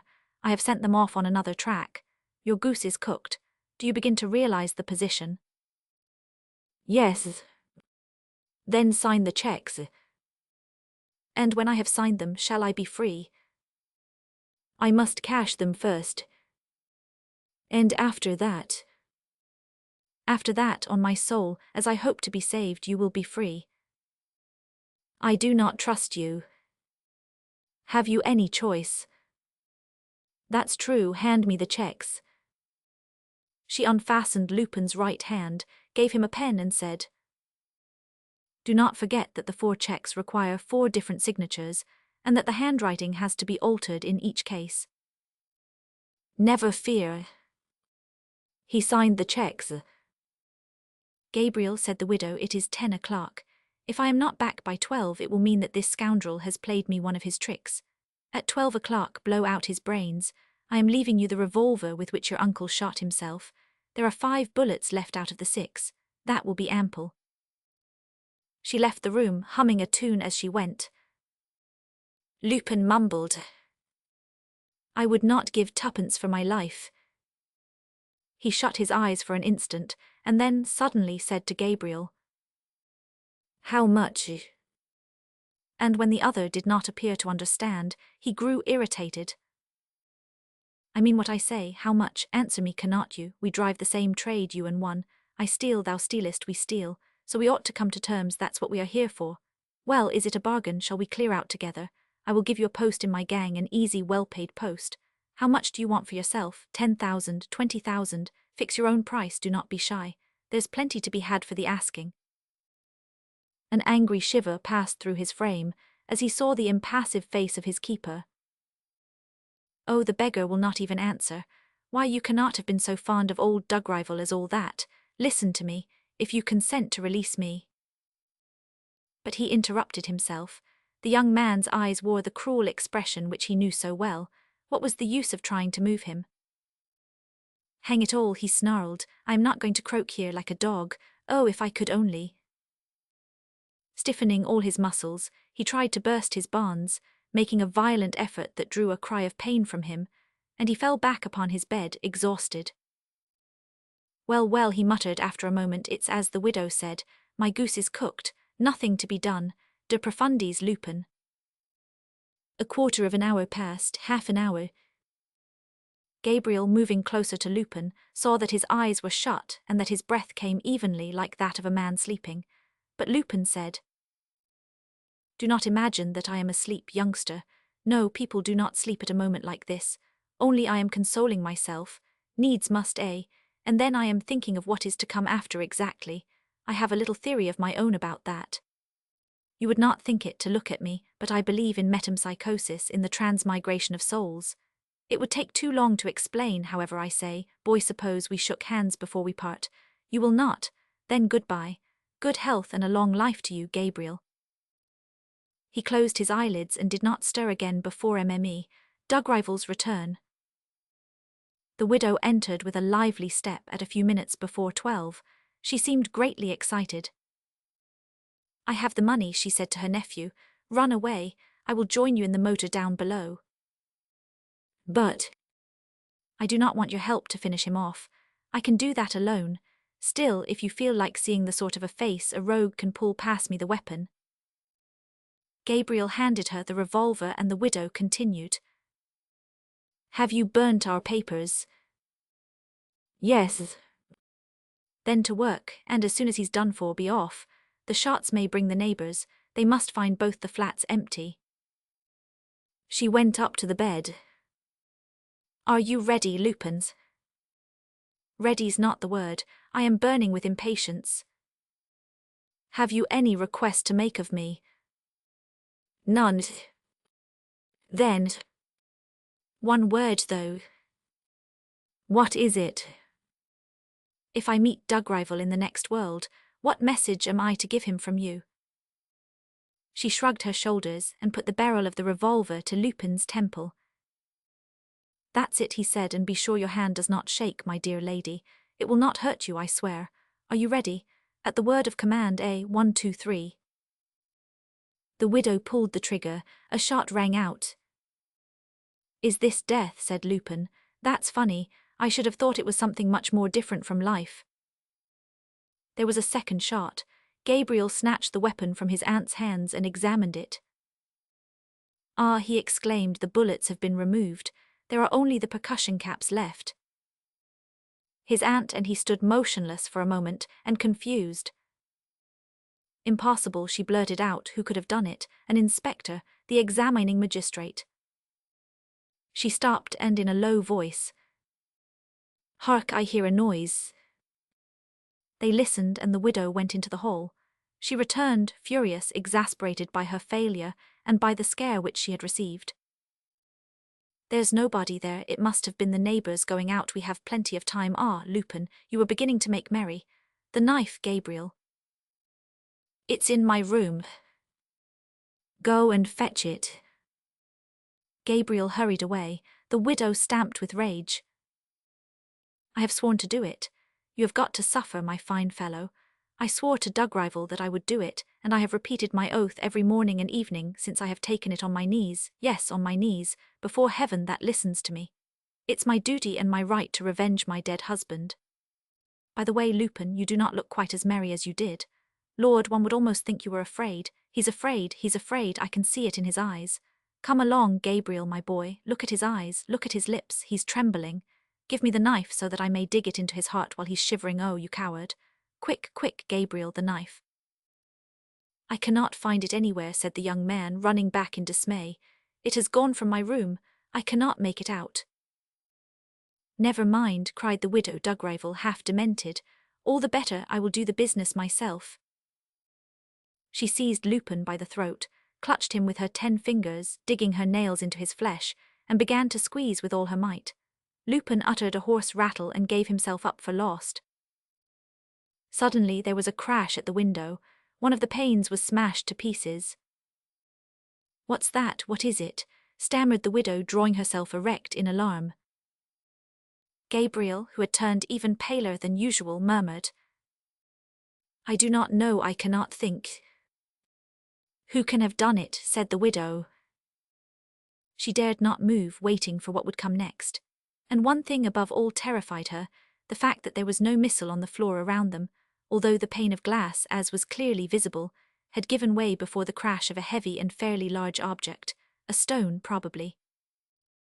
After a while she looked under the bed, under the chest of drawers. "Nothing," she said. "No," said her nephew, who was also looking, and resuming her seat she said, "I feel frightened, my arms fail me, you finish him off." Gabriel confessed, "I am frightened also." Still, she stammered, "It's got to be done, I swore it." Making one last effort, she returned to Lupin and gasped his neck with her stiff fingers. But Lupin, who was watching her pallid face, received a very clear sensation that she would not have the courage to kill him. To her, he was becoming something sacred, invulnerable. A mysterious power was protecting him against every attack, a power which had already saved him 3 times by inexplicable means, and which would find other means to protect him against the wiles of death. She said to him in a hoarse voice, "How you must be laughing at me." "Not at all, upon my word. I should feel frightened myself in your place." "Nonsense, you scum of the earth. You imagine that you will be rescued, that your friends are waiting outside. It's out of the question, my fine fellow." "I know, it's not they defending me, nobody's defending me." "Well then. Well, all the same, there's something strange at the bottom of it, something fantastic and miraculous that makes your flesh creep, my fine lady. You villain, you will be laughing on the other side of your mouth before long." "I doubt it." "You wait and see." She reflected once more and said to her nephew, "What would you do?" "Fasten his arm again and let's be off," he replied. A hideous suggestion. It meant condemning Lupin to the most horrible of all deaths, death by starvation. "No," said the widow, "he might still find a means of escape. I know something better than that." She took down the receiver of the telephone, waited and asked, "Number 82,248, please." And after a second or two, "Hullo, is that the Criminal Investigation Department? Is Chief Inspector Ganimard there? In 20 minutes you say. I am sorry, however. When he comes, give him this message from MME. Dugrival, yes, MME. Nicholas Dugrival, ask him to come to my flat. Tell him to open the looking-glass door of my wardrobe, and when he has done so he will see that the wardrobe hides an outlet which makes my bedroom communicate with 2 other rooms. In one of these he will find a man bound hand and foot. It is the thief, Dugrival's murderer. You do not believe me? Tell 1,000. Ganimard, he will believe me right enough. Oh, I was almost forgetting to give you the man's name, Arsène Lupin." And without another word, she replaced the receiver. "There, Lupin, that's done. After all, I would just as soon have my revenge this way. How I shall hold my sides when I read the reports of the Lupin trial. Are you coming, Gabriel?" "Yes, Aunt." "Goodbye, Lupin. You and I shan't see each other again, I expect, for we are going abroad. But I promise to send you some sweets while you are in prison. Chocolates, mother, we will eat them together. Goodbye. Au revoir." The widow went out with her nephew, leaving Lupin fastened down to the bed. He at once moved his free arm and tried to release himself, but he realized at the first attempt that he would never have the strength to break the wire strands that bound him. Exhausted with fever and pain, what could he do in the 20 minutes or so that were left to him before Ganimard's arrival? Nor did he count upon his friends. True, he had been thrice saved from death, but this was evidently due to an astounding series of accidents and not to any interference on the part of his allies. Otherwise they would not have contented themselves with these extraordinary manifestations, but would have rescued him for good and all. No, he must abandon all hope. Ganimard was coming. Ganimard would find him there. It was inevitable. There was no getting away from the fact. and the prospect of what was coming irritated him singularly. He already heard his old enemy's gibes ringing in his ears. He foresaw the roars of laughter with which the incredible news would be greeted on the morrow. To be arrested in action, so to speak, on the battlefield by an imposing detachment of adversaries, was one thing, but to be arrested, or rather picked up, scraped up, gathered up in such condition was really too silly. And Lupin, who had so often scoffed at others, felt all the ridicule that was falling to his share in this ending of the dug-rival business, all the bathos of allowing himself to be caught in the widow's infernal trap, and finally of being served up to the police like a dish of game, roasted to a turn and nicely seasoned. "Blow the widow," he growled. "I had rather she had cut my throat and done with it." He pricked up his ears. Someone was moving in the next room. Ganimard? No. Great as his eagerness would be, he could not be there yet. Besides, Ganimard would not have acted like that, would not have opened the door as gently as that other person was doing. What other person? Lupin remembered the 3 miraculous interventions to which he owed his life. Was it possible that there was really somebody who had protected him against the widow, and that somebody was now attempting to rescue him? But if so, who? Unseen by Lupin, the stranger stooped behind the bed. Lupin heard the sound of the pliers attacking the wire strands and releasing him little by little. First his chest was freed, then his arms, then his legs. And a voice said to him, "You must get up and dress." Feeling very weak, he half raised himself in bed at the moment when the stranger rose from her stooping posture. "Who are you?" he whispered. "Who are you?" And a great surprise overcame him. By his side stood a woman dressed in black with a lace shawl over her head, covering part of her face, and the woman, as far as he could judge, was young and of a graceful and slender stature. "Who are you?" he repeated. "You must come now," said the woman. "There's no time to lose." "Can I?" asked Lupin, making a desperate effort. "I doubt if I have the strength." "Drink this." She poured some milk into a cup, and as she handed it to him, her lace opened, leaving the face uncovered. "You," he stammered. "It's you. It's you who it was you who were." He stared in amazement at this woman whose features presented so striking a resemblance to Gabriel's, whose delicate, regular face had the same pallor, whose mouth wore the same hard and forbidding expression. No sister could have borne so great a likeness to her brother. There was not a doubt possible. It was the identical person. And without believing for a moment that Gabriel had concealed himself in a woman's clothes, Lupin, on the contrary, received the distinct impression that it was a woman standing beside him, and that the stripling who had pursued him with his hatred and struck him with the dagger was in very deed a woman. In order to follow their trade with greater ease, the dug-rival pair had accustomed her to disguise herself as a boy. You, he repeated. "Who would have suspected?" She emptied the contents of a phial into the cup. "Drink this cordial," she said. He hesitated, thinking of poison. She added, "It was I who saved you." Of course," he said. "It was you who removed the bullets from the revolver." "Yes." "And you who hid the knives." "Here it is in my pocket." "And you who smashed the window pane while your aunt was throttling me." "Yes, it was I with the paperweight on the table. I threw it into the street." "But why?" he asked in utter amazement. "Drink the cordial." "Did not you want me to die? But then why did you stab me to begin with?" "Drink the cordial." He emptied the cup at a draught, without quite knowing the reason of his sudden confidence. "Dress yourself quickly," she commanded, retiring to the window. He obeyed, and she came back to him, for he had dropped into a chair, exhausted. "We must go now, we must. We have only just time. Collect your strength."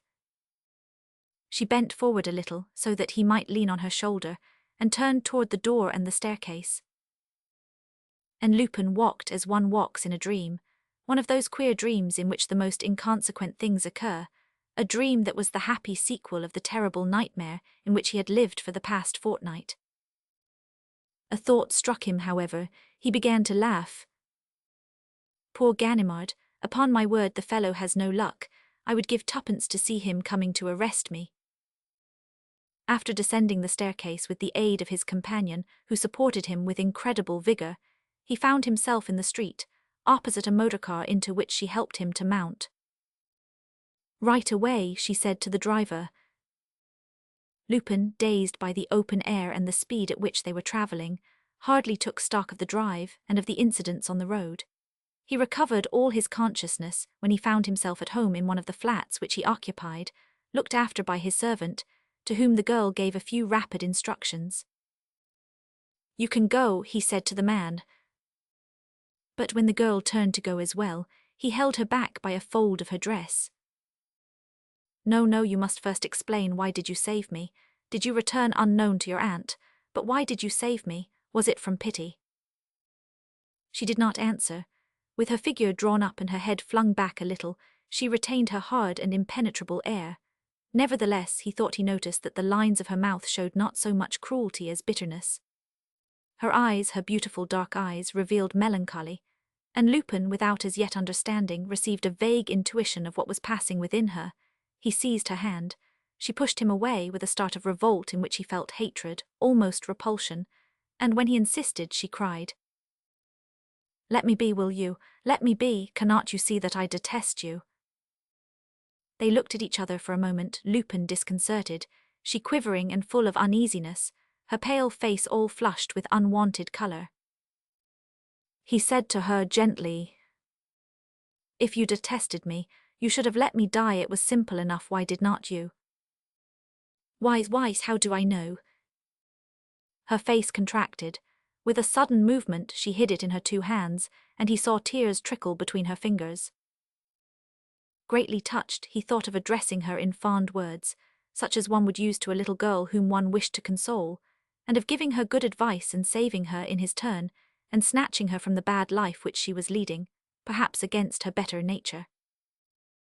But such words would have sounded ridiculous, coming from his lips, and he did not know what to say, now that he understood the whole story and was able to picture the young woman sitting beside his sickbed, nursing the man whom she had wounded, admiring his pluck and gaiety, becoming attached to him, falling in love with him and thrice over, probably in spite of herself under a sort of instinctive impulse, amid fits of spite and rage, saving him from death. And all this was so strange, so unforeseen. Lupin was so much unmanned by his astonishment that this time he did not try to retain her when she made for the door backward, without taking her eyes from him. She lowered her head, smiled for an instant and disappeared. He rang the bell quickly. "Follow that woman," he said to his man, "or no, stay where you are after all, it is better so." He sat brooding for a while, possessed by the girl's image. Then he revolved in his mind all that curious, stirring and tragic adventure, in which he had been so very near succumbing, and taking a handglass from the table, he gazed for a long time and with a certain self-complacency at his features, which illness and pain had not succeeded in impairing to any great extent. "Good looks count for something, after all," he muttered. "The red silk scarf." On leaving his house one morning, at his usual early hour for going to the law courts, Chief Inspector Ganimard noticed the curious behaviour of an individual who was walking along the Rue Pergolese in front of him. Shabbily dressed and wearing a straw hat, though the day was the 1st of December, the man stooped at every 30 or 40 yards to fasten his bootlace, or pick up his stick, or for some other reason. And each time he took a little piece of orange apple from his pocket and laid it stealthily on the curb of the pavement. It was probably a mere display of eccentricity, a childish amusement to which no one else would have paid attention, but Ganimard was one of those shrewd observers who are indifferent to nothing that strikes their eyes, and who are never satisfied until they know the secret cause of things. He therefore began to follow the man. Now at the moment when the fellow was turning to the right, into the Avenue de la Grande Armée, the inspector caught him exchanging signals with a boy of 12 or 13, who was walking along the houses on the left-hand side. 20 yards farther, the man stooped and turned up the bottom of his trousers' legs. A bit of orange apple marked the place. At the same moment the boy stopped and with a piece of chalk drew a white cross, surrounded by a circle, on the wall of the house next to him. The two continued on their way. A minute later, a fresh halt. The strange individual picked up a pin and dropped a piece of orange apple, and the boy at once made a second cross on the wall and again drew a white circle round it. By Jove, thought the chief inspector, with a grunt of satisfaction, this is rather promising. What on earth can those two merchants be plotting? The two merchants went down the Avenue Friedland and the Rue du Faubourg Saint-Honor, but nothing occurred that was worthy of special mention. The double performance was repeated at almost regular intervals, and, so to speak, mechanically. Nevertheless, it was obvious, on the one hand, that the man with the orange epile did not do his part of the business until after he had picked out with a glance the house that was to be marked, and on the other hand, that the boy did not mark that particular house until after he had observed his companion's signal. It was certain, therefore, that there was an agreement between the two, and the proceedings presented no small interest in the chief inspector's eyes. At the place Beauvau the man hesitated. Then, apparently making up his mind, he twice turned up and twice turned down the bottom of his trousers' legs. Hereupon, the boy sat down on the curb, opposite the sentry who was mounting guard outside the Ministry of the Interior, and marked the flagstone with two little crosses contained within two circles. The same ceremony was gone through a little further on when they reached the Élysée. Only, on the pavement where the president's sentry was marching up and down, there were 3 signs instead of 2. "Hang it all," muttered Ganimard, pale with excitement and thinking, in spite of himself, of his inveterate enemy, Lupin, whose name came to his mind whenever a mysterious circumstance presented itself. "Hang it all, what does it mean?" He was nearly collaring and questioning the two merchants, but he was too clever to commit so gross a blunder. The man with the orange epile had now lit a cigarette, and the boy, also placing a cigarette end between his lips, had gone up to him, apparently with the object of asking for a light. They exchanged a few words. Quick as thought, the boy handed his companion an object which looked at least, so the inspector believed, like a revolver. They both bent over this object, and the man, standing with his face to the wall, put his hand 6 times in his pocket and made a movement as though he were loading a weapon. As soon as this was done, they walked briskly to the Rue de Chaulnes, and the inspector, who followed them as closely as he was able to do without attracting their attention, saw them enter the gateway of an old house of which all the shutters were closed, with the exception of those on the 3rd or top floor. He hurried in after them. At the end of the carriage entrance, he saw a large courtyard with a housepainter's sign at the back and a staircase on the left. He went up the stairs, and as soon as he reached the 1st floor ran still faster, because he heard, right up at the top, a din as of a free fight. When he came to the last landing, he found the door open. He entered, listened for a second, caught the sound of a struggle, rushed to the room from which the sound appeared to proceed, and remained standing on the threshold, very much out of breath and greatly surprised to see the man of the orange epile and the boy banging the floor with chairs. At that moment a 3rd person walked out of an adjoining room. It was a young man of 28 or 30, wearing a pair of short whiskers in addition to his moustache, spectacles, and a smoking jacket with an astrakhan collar, and looking like a foreigner, a Russian. "Good morning, Ganimard," he said, and turning to the two companions, "Thank you, my friends, and all my congratulations on the successful result. Here's the reward I promised you." He gave them a 100-franc note, pushed them outside and shut both doors. "I am sorry, old chap," he said to Ganimard. "I wanted to talk to you badly."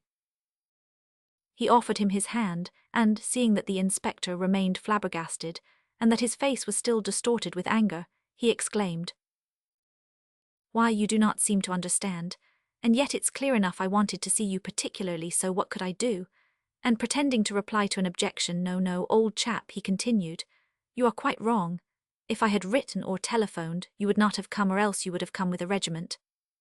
Now I wanted to see you all alone, and I thought the best thing was to send those 2 decent fellows to meet you, with orders to scatter bits of orange epile and draw crosses and circles, in short, to mark out your road to this place. Why, you look quite bewildered. What is it? Perhaps you do not recognize me. Lupin, Arsène Lupin. Ransack your memory. Does not the name remind you of anything?" "You dirty scoundrel," Ganimard snarled between his teeth. Lupin seemed greatly distressed, and in an affectionate voice, "Are you vexed? Yes, I can see it in your eyes. The dug-rival business, I suppose. I ought to have waited for you to come and take me in charge. There now, the thought never occurred to me. I promise you, next time." You scum of the earth, growled Ganimard. And I thinking I was giving you a treat. Upon my word, I 999.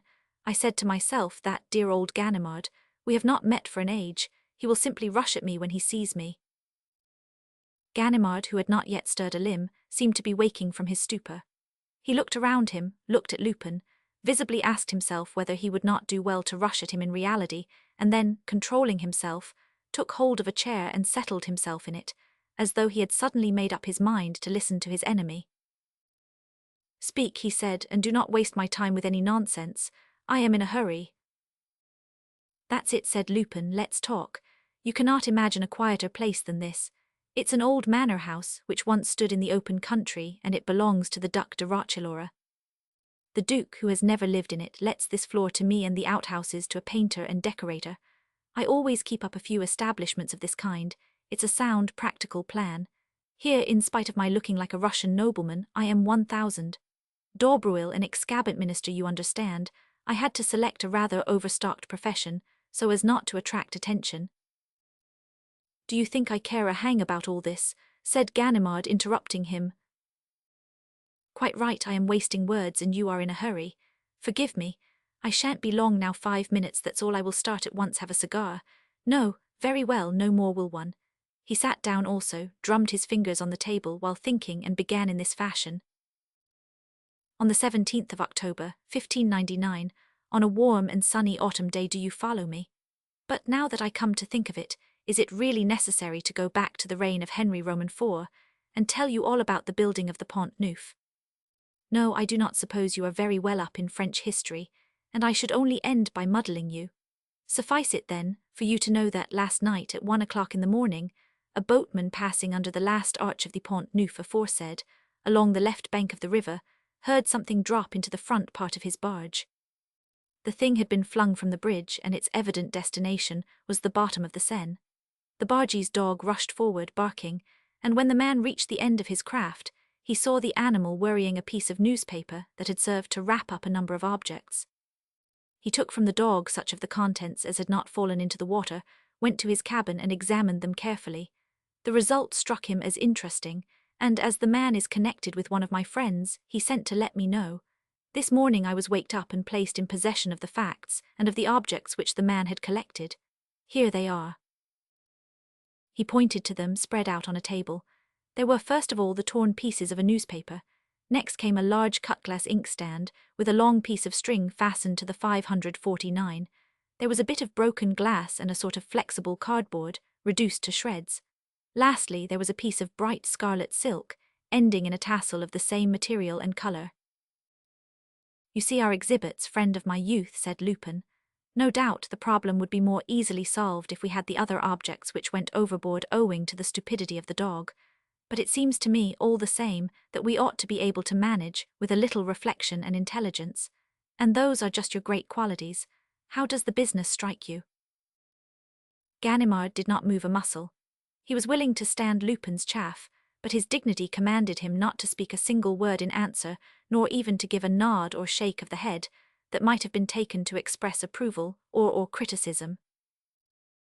I see that we are entirely of one mind, continued Lupin, without appearing to remark the chief inspector's silence, and I can sum up the matter briefly, as told us by these exhibits.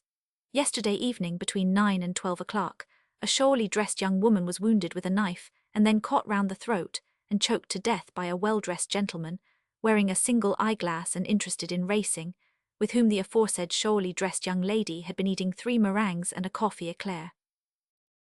Lupin lit a cigarette and, taking Ganimard by the sleeve, "Aha, that's up against you, Chief Inspector.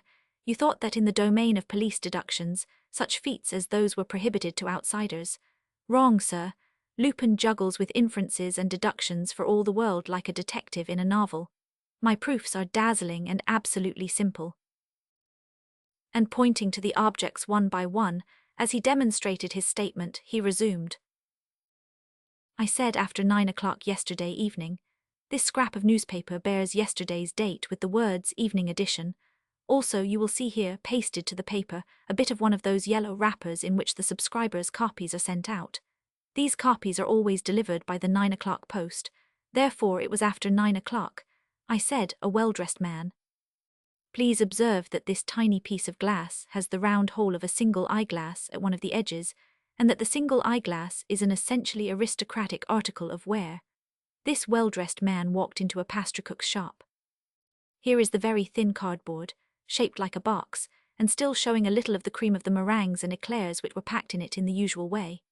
Having got his parcel, the gentleman with the eyeglass joined a young person whose eccentricity in the matter of dress is pretty clearly indicated by this brighted silk scarf. Having joined her, for some reason as yet unknown, he first stabbed her with a knife, and then strangled her with the help of this same scarf. Take your magnifying glass, Chief Inspector, and you will see on the silk stains of a darker red which are here, the marks of a knife wiped on the scarf, and there the marks of a hand, covered with blood, clutching the material. Having committed the murder, his next business is to leave no trace behind him. So he takes from his pocket first the newspaper to which he subscribes a racing paper, as you will see by glancing at the contents of this scrap, and you will have no difficulty in discovering the tight-leaned. Secondly, a cord, which on inspection turns out to be a length of whipcord. These two details prove, do they not, that our man is interested in racing and that he himself rides. Next, he picks up the fragments of his eyeglass, the cord of which has been broken in the struggle. He takes a pair of scissors. Observe the hacking of the scissors and cuts off the stained part of the scarf, leaving the other end, no doubt, in his victim's clenched hands. He makes a ball of the confectioner's cardboard box. He also puts in certain things that would have betrayed him, such as the knife which must have slipped into the Seine. He wraps everything in the newspaper, ties it with the cord and fastens this cut-glass inkstand to it as a make-weight. Then he makes himself scarce. A little later the parcel falls into the waterman's barge, and there you are. Oof, it's hot work. What do you say to the story? He looked at Ganimard to see what impression his speech had produced on the inspector. Ganimard did not depart from his attitude of silence. Lupin began to laugh. As a matter of fact, you are annoyed and surprised, but you are suspicious as well. Why should that confounded Lupin hand the business over to me, say you, instead of keeping it for himself, hunting down the murderer and rifling his pockets if there was a robbery? The question is quite logical, of course, but there is a but. I have no time, you see. I am full up with work at the present moment. A burglary in London, another at Lausanne, an exchange of children at Marseille, to say nothing of having to save a young girl who is at this moment shadowed by death. That's always the way. It never rains but it pours. So I said to myself, suppose I handed the business over to my dear old Ganimard. Now that it is half solved for him, he is quite capable of succeeding. And what a service I shall be doing him! How magnificently he will be able to distinguish himself! No sooner said than done. At 8 o'clock in the morning I sent the joker with the orange epule to meet you. You swallowed the bait, and you were here by 9, all on edge and eager for the fray. Lupin rose from his chair. He went over to the inspector and, with his eyes in Ganimard's, said, "That's all. You now know the whole story. Presently you will know the victim, some ballet dancer, probably some singer at a music hall. On the other hand, the chances are that the criminal lives near the Pont Neuf, most likely on the left bank. Lastly, here are all the exhibits. I make you a present of them. Set to work. I shall only keep this end of the scarf. If ever you want to piece the scarf together, bring me the other end, the one which the police will find round the victim's neck. Bring it me in 4 weeks from now to the day, that is to say, on the 29th of December at 10 o'clock in the morning. You can be sure of finding me here. And do not be afraid. This is all perfectly serious, friend of my youth, I swear it is. No humbug, honor bright, you can go straight ahead. Oh, by the way, when you arrest the fellow with the eyeglass, be a bit careful, he is left-handed. Goodbye, old dear, and good luck to you." Lupin spun round on his heel, went to the door, opened it, and disappeared before Ganimard had even thought of taking a decision. The inspector rushed after him, but at once found that the handle of the door, by some trick of mechanism which he did not know, refused to turn. It took him 10 minutes to unscrew the lock, and 10 minutes more to unscrew the lock of the hall door. By the time that he had scrambled down the 3 flights of stairs, Ganimard had given up all hope of catching Arsène Lupin. Besides, he was not thinking of it. Lupin inspired him with a queer, complex feeling, made up of fear, hatred, involuntary admiration, and also the vague instinct that he, Ganimard, in spite of all his efforts, in spite of the persistency of his endeavors, would never get the better of this particular adversary. He pursued him from a sense of duty and pride, but with the continual dread of being taken in by that formidable hoaxer and scouted and fooled in the face of a public that was always only too willing to laugh at the chief inspector's mishaps. This business of the red scarf in particular struck him as most suspicious. It was interesting, certainly in more ways than one, but so very improbable, and Lupin's explanation, apparently so logical, would never stand the test of a severe examination. "No," said Ganimard, "this is all swank, a parcel of suppositions and guesswork based upon nothing at all. I am not to be caught with chaff."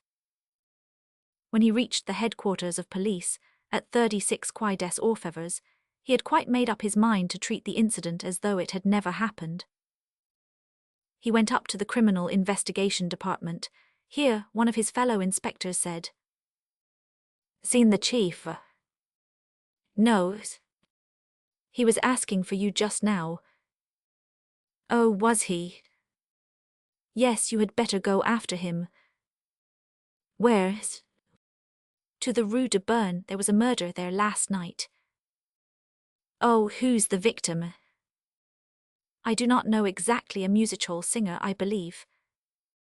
Ganimard simply muttered, "By Jove." 20 minutes later, he stepped out of the underground railway station and made for the Rue de Berne. The victim, who was known in the theatrical world by her stage name of Jenny Saphir, occupied a small flat on the second floor of one of the houses. A policeman took the chief inspector upstairs and showed him the way through 2 sitting rooms to a bedroom, where he found the magistrates in charge of the inquiry, together with the divisional surgeon and 1,000 Dudouis, the head of the detective service. Ganimard started at the first glance which he gave into the room. He saw, lying on a sofa, the corpse of a young woman whose hands clutched a strip of red silk. One of the shoulders, which appeared above the low-cut bodice, bore the marks of 2 wounds surrounded with clotted blood. The distorted and almost blackened features still bore an expression of frenzied terror. The divisional surgeon, who had just finished his examination, said, "My first conclusions are very clear. The victim was twice stabbed with a dagger and afterwards strangled. The immediate cause of death was asphyxia." By Jove, thought Ganimard again, remembering Lupin's words and the picture which he had drawn of the crime. The examining magistrate objected. "But the neck shows no discoloration." "She may have been strangled with a napkin or a handkerchief," said the doctor. "Most probably," said the chief detective, "with this silk scarf, which the victim was wearing and a piece of which remains, as though she had clung to it with her 2 hands to protect herself." "But why does only that piece remain?" asked the magistrate. "What has become of the other?" "The other may have been stained with blood and carried off by the murderer. You can plainly distinguish the hurried slashing of the scissors." "By Jove," said Ganimard between his teeth for the 3rd time, "that brute of a Lupin saw everything without seeing a thing." "And what about the motive of the murder?" asked the magistrate. "The locks have been forced, the cupboards turned upside down. Have you anything to tell me, 1,000 Dudouis?" The chief of the detective service replied, "I can at least suggest a supposition, derived from the statements made by the servant. The victim, who enjoyed a greater reputation on account of her looks than through her talent as a singer, went to Russia 2 years ago and brought back with her a magnificent sapphire, which she appears to have received from some person of importance at the court. Since then, she went by the name of Jenny Saphir, and seems generally to have been very proud of that present, although, for prudence sake, she never wore it. I dare say that we shall not be far out if we presume the theft of the sapphire to have been the cause of the crime." "But did the maid know where the stone was?" "No, nobody, 999, and the disorder of the room would tend to prove that the murderer did not know either." "We will question the maid," said the examining magistrate. 1,000 Dudouis took the chief inspector aside and said, "You are looking very old-fashioned, Ganimard. What's the matter? Do you suspect anything?" "Nothing at all, chief." "That's a pity. We could do with a bit of showy work in the department. This is one of a number of crimes, all of the same class, of which we have failed to discover the perpetrator. This time we want the criminal, and quickly." "A difficult job, chief." "It's got to be done. Listen to me, Ganimard. According to what the maid says, Jenny Saphir led a very regular life. For a month past she was in the habit of frequently receiving visits on her return from the music hall, that is to say, at about 10:30, from a man who would stay until midnight or so. He's a society man, Jenny Saphir used to say, and he wants to marry me. This society man took every precaution to avoid being seen, such as turning up his coat collar and lowering the brim of his hat when he passed the porter's box. And Jenny Saphir always made a point of sending away her maid, even before he came. This is the man whom we have to find. Has he left no traces? None at all. It is obvious that we have to deal with a very clever scoundrel who prepared his crime beforehand and committed it with every possible chance of escaping unpunished. His arrest would be a great feather in our cap. I rely on you, Ganimard.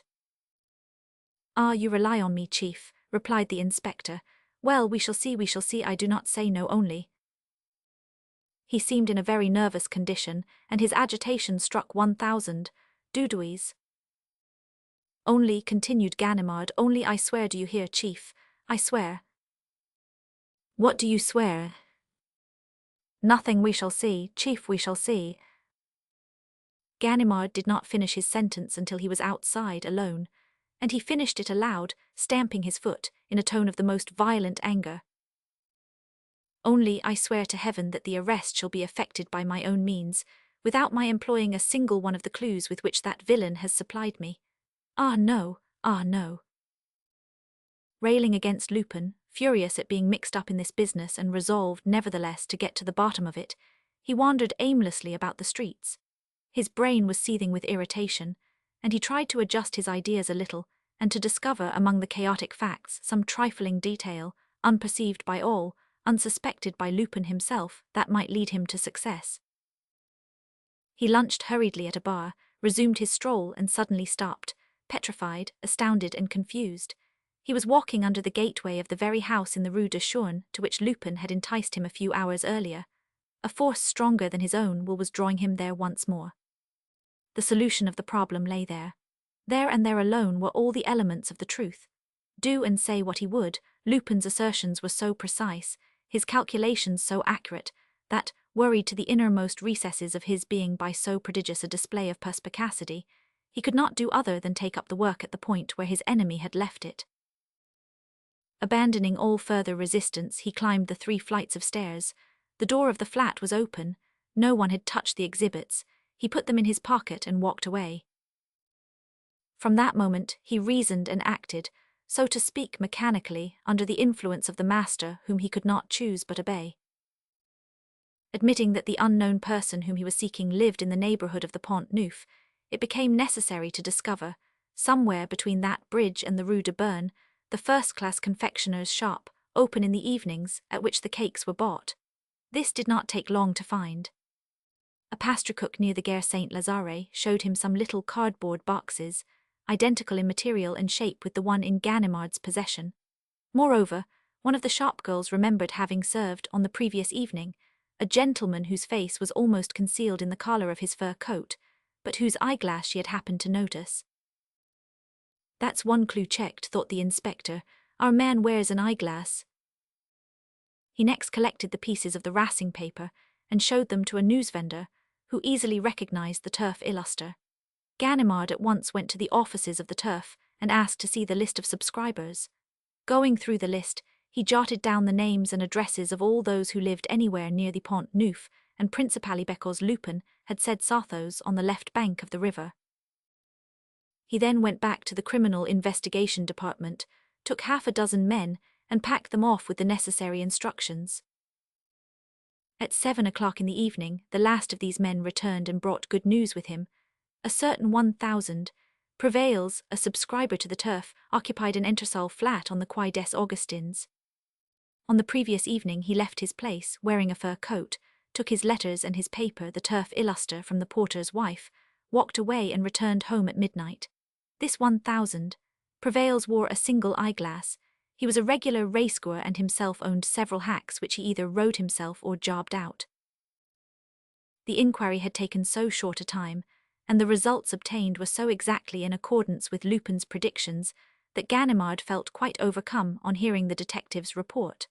Once more he was measuring the prodigious extent of the resources at Lupin's disposal. Never in the course of his life, and Ganimard was already well advanced in yearshad, he come across such perspicacity, such a quick and far-seeing mind. He went in search of 1,000 doudois.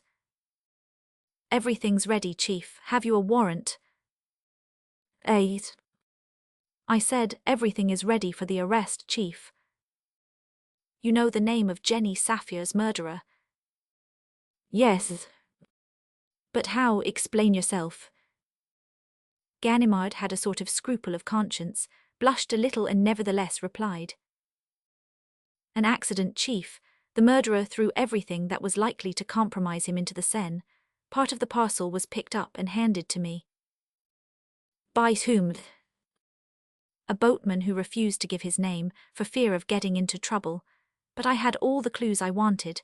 It was not so difficult as I expected." And the inspector described how he had gone to work. "And you call that an accident?" cried 1,000 doudois, "and you say that it was not difficult. Why, it's one of your finest performances. Finish it yourself, Ganimard, and be prudent." Ganimard was eager to get the business done. He went to the Quai des Augustins with his men and distributed them around the house. He questioned the portress, who said that her tenant took his meals out of doors, but made a point of looking in after dinner. A little before 9 o'clock, in fact, leaning out of her window, she warned Ganimard, who at once gave a low whistle. A gentleman in a tall hat and a fur coat was coming along the pavement beside the Seine. He crossed the road and walked up to the house. Ganimard stepped forward. 1,000 prevails, I believe." "Yes, but who are you?" "I have a commission too." He had not time to finish his sentence. At the sight of the men appearing out of the shadow, Prevails quickly retreated to the wall and faced his adversaries, with his back to the door of a shop on the ground floor, the shutters of which were closed.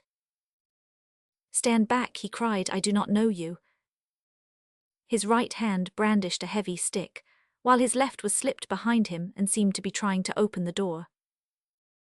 Ganimard had an impression that the man might escape through this way, and through some secret outlet. "None of this nonsense," he said, moving closer to him.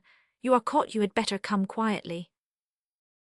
But just as he was laying hold of Prevail's stick, Ganimard remembered the warning which Lupin gave him. Prevail's was left-handed, and it was his revolver for which he was feeling behind his back. The inspector ducked his head. He had noticed the man's sudden movement. 2 reports rang out. No one was hit.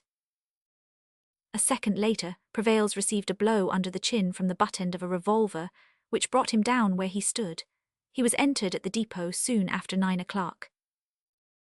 Ganimard enjoyed a great reputation even at that time, but this capture, so quickly effected, by such very simple means, and at once made public by the police, won him a sudden celebrity.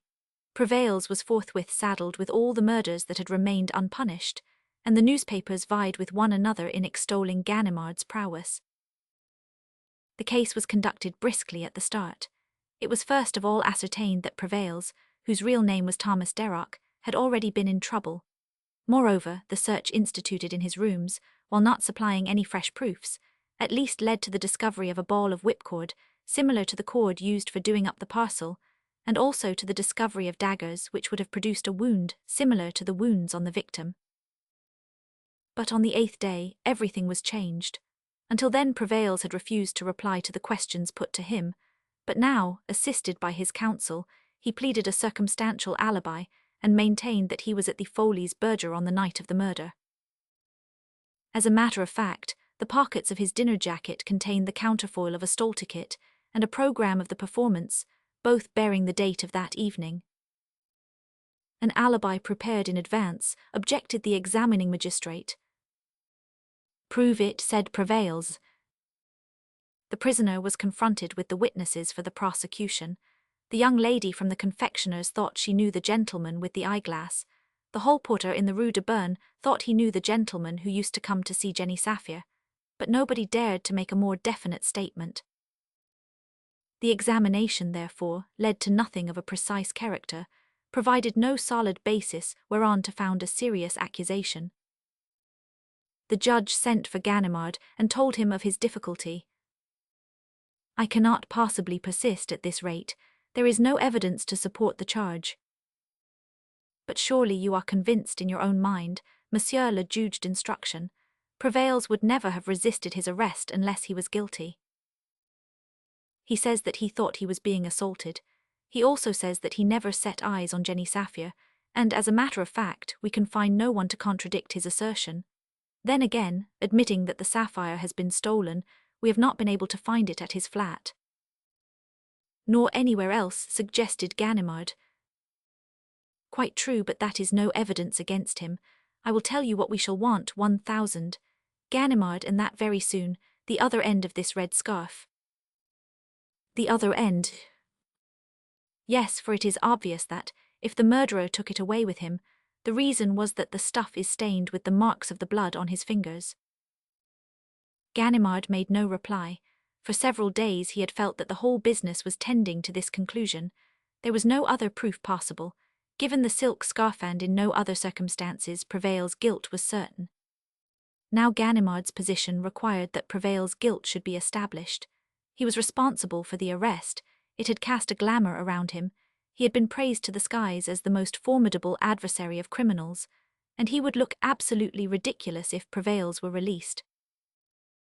Unfortunately, the one and only indispensable proof was in Lupin's pocket. How was he to get hold of it?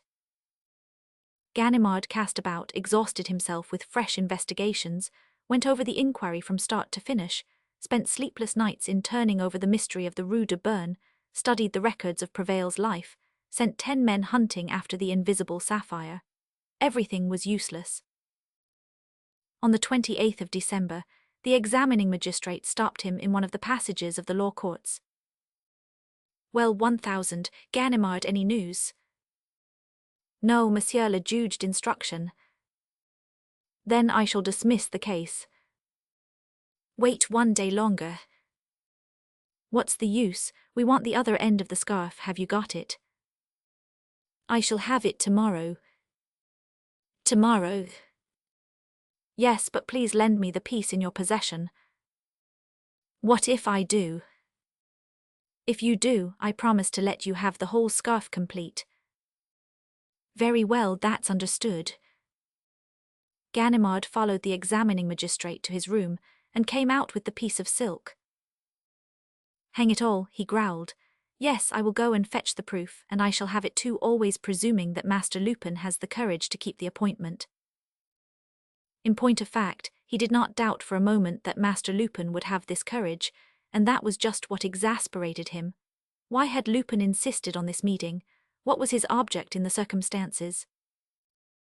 Anxious, furious, and full of hatred, he resolved to take every precaution necessary not only to prevent his falling into a trap himself, but to make his enemy fall into one, now that the opportunity offered.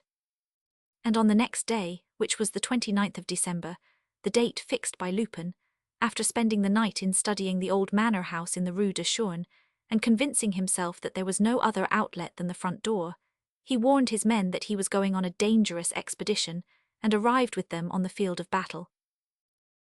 He posted them in a café and gave them formal instructions. If he showed himself at one of the third-floor windows, or if he failed to return within an hour, the detectives were to enter the house and arrest anyone who tried to leave it. The chief inspector made sure that his revolver was in working order and that he could take it from his pocket easily.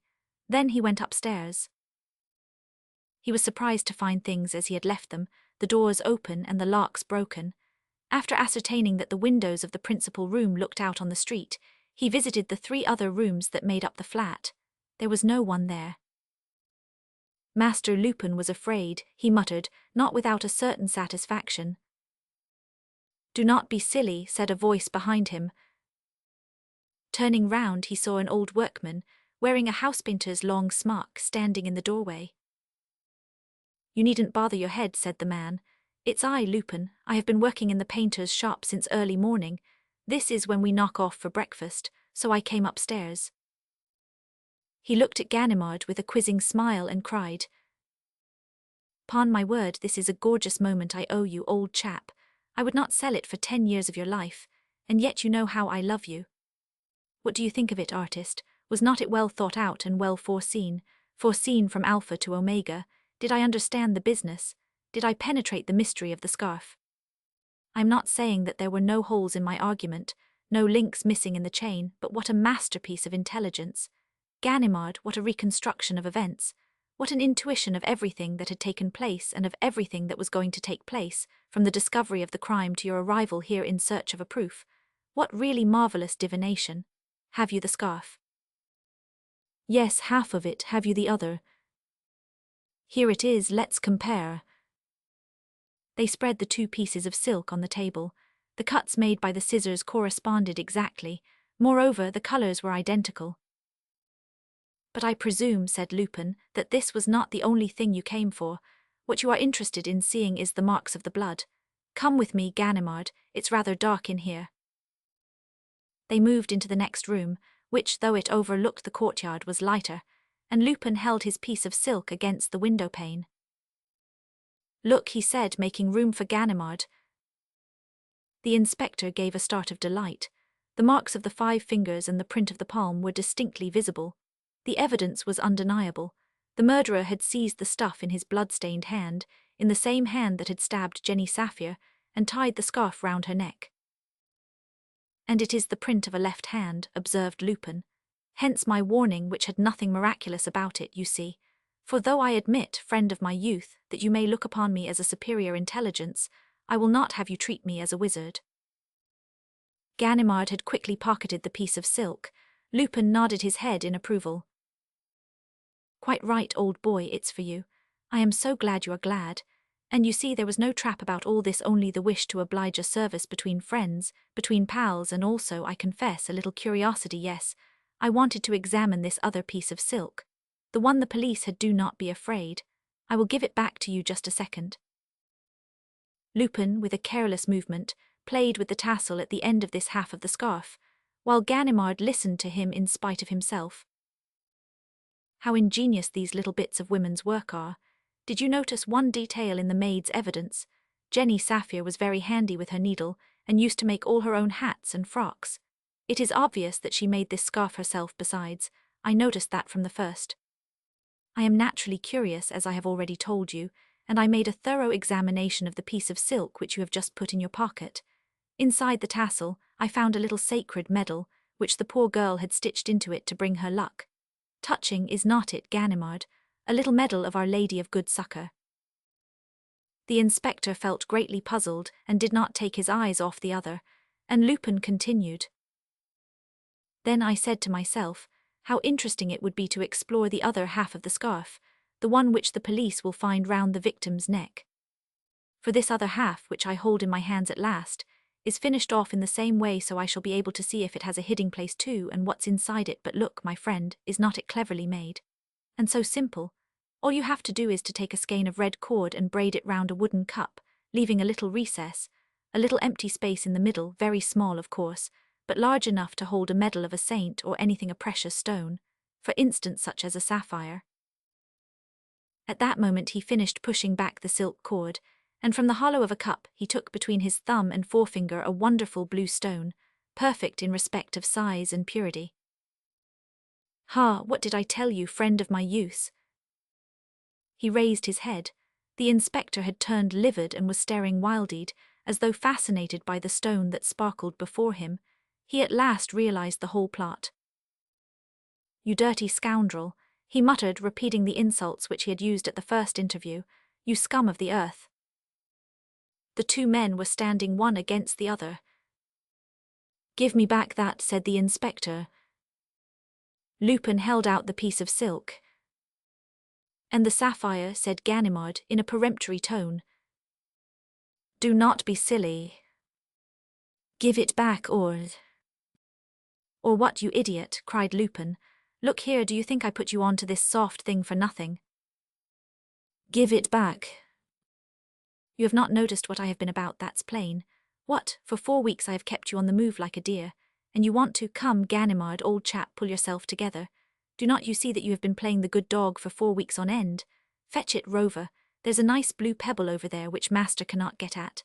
Hunt it, Ganimard, fetch it, bring it to master. Ah, he's his master's own good little dog. Sit up, beg, Dosums want a bit of sugar then. Ganimard, containing the anger that seethed within him, thought only of one thing, summoning his detectives. And as the room in which he now was looked out on the courtyard, he tried gradually to work his way round to the communicating door. He would then run to the window and break one of the panes. All the same, continued Lupin, what a pack of dunderheads you and the rest must be. You have had the silk all this time, and not one of you ever thought of feeling it.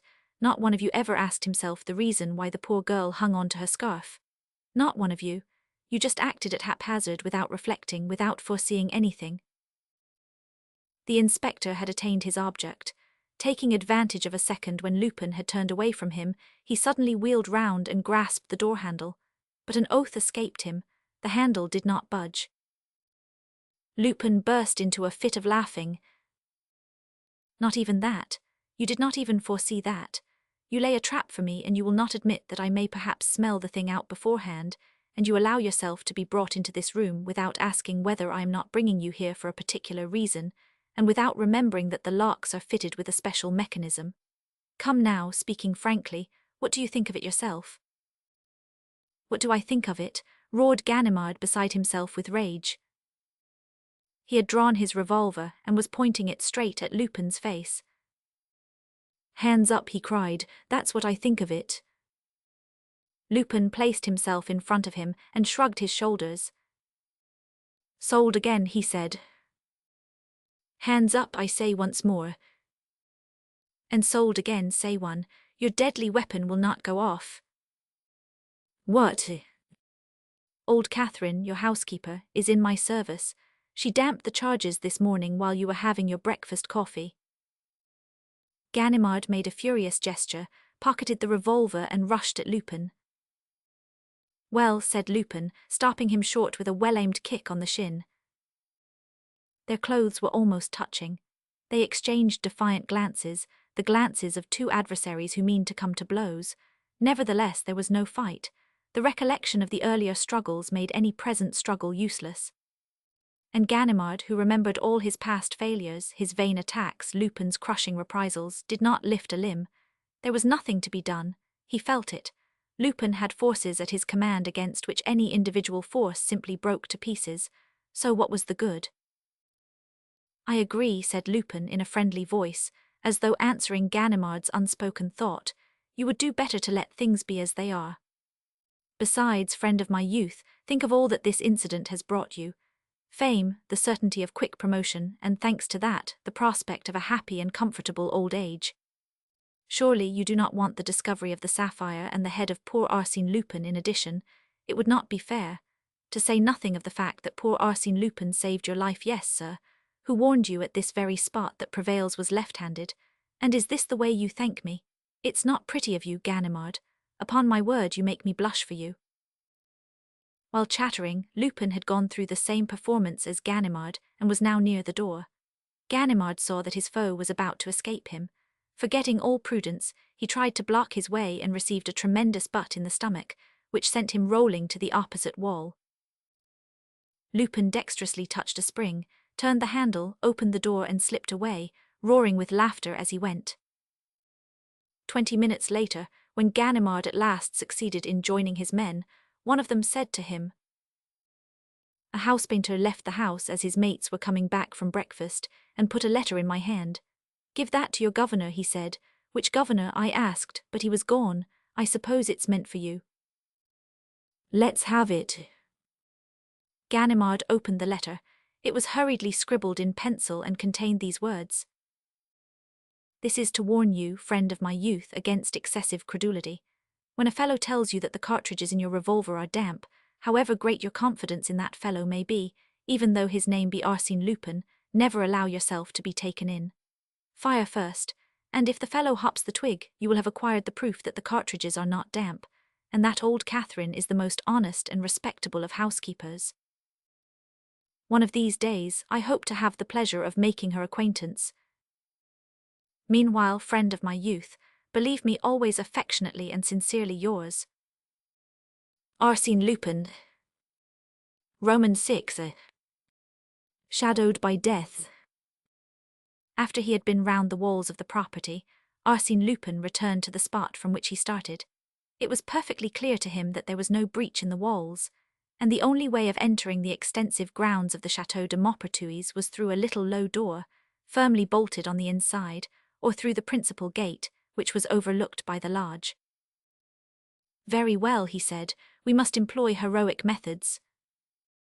Pushing his way into the copsewood where he had hidden his motor bicycle, he unwound a length of twine from under the saddle and went to a place which he had noticed in the course of his exploration. At this place, which was situated far from the road, on the edge of a wood, a number of large trees, standing inside the park, overlapped the wall. Lupin fastened a stone to the end of the string, threw it up and caught a thick branch which he drew down to him and bestraddled. The branch, in recovering its position, raised him from the ground. He climbed over the wall, slipped down the tree, and sprang lightly on the grass. It was winter, and through the leafless boughs across the undulating lawns he could see the little Château de Maupertuis in the distance. Fearing lest he should be perceived, he concealed himself behind a clump of fir trees. From there, with the aid of a field glass, he studied the dark and melancholy front of the manor house. All the windows were closed and, as it were, barricaded with solid shutters. The house might easily have been uninhabited. "By Jove," muttered Lupin, "it's not the liveliest of residences. I shall certainly not come here to end my days." But the clock struck 3, one of the doors on the ground floor opened, and the figure of a woman appeared, a very slender figure wrapped in a brown cloak. The woman walked up and down for a few minutes and was at once surrounded by birds, to which she scattered crumbs of bread. Then she went down the stone steps that led to the middle lawn and skirted it, taking the path on the right. With his fieldglass, Lupin could distinctly see her coming in his direction. She was tall, fair-haired, graceful in appearance, and seemed to be quite a young girl. She walked with a sprightly step, looking at the pale December sun and amusing herself by breaking the little dead twigs on the shrubs along the road.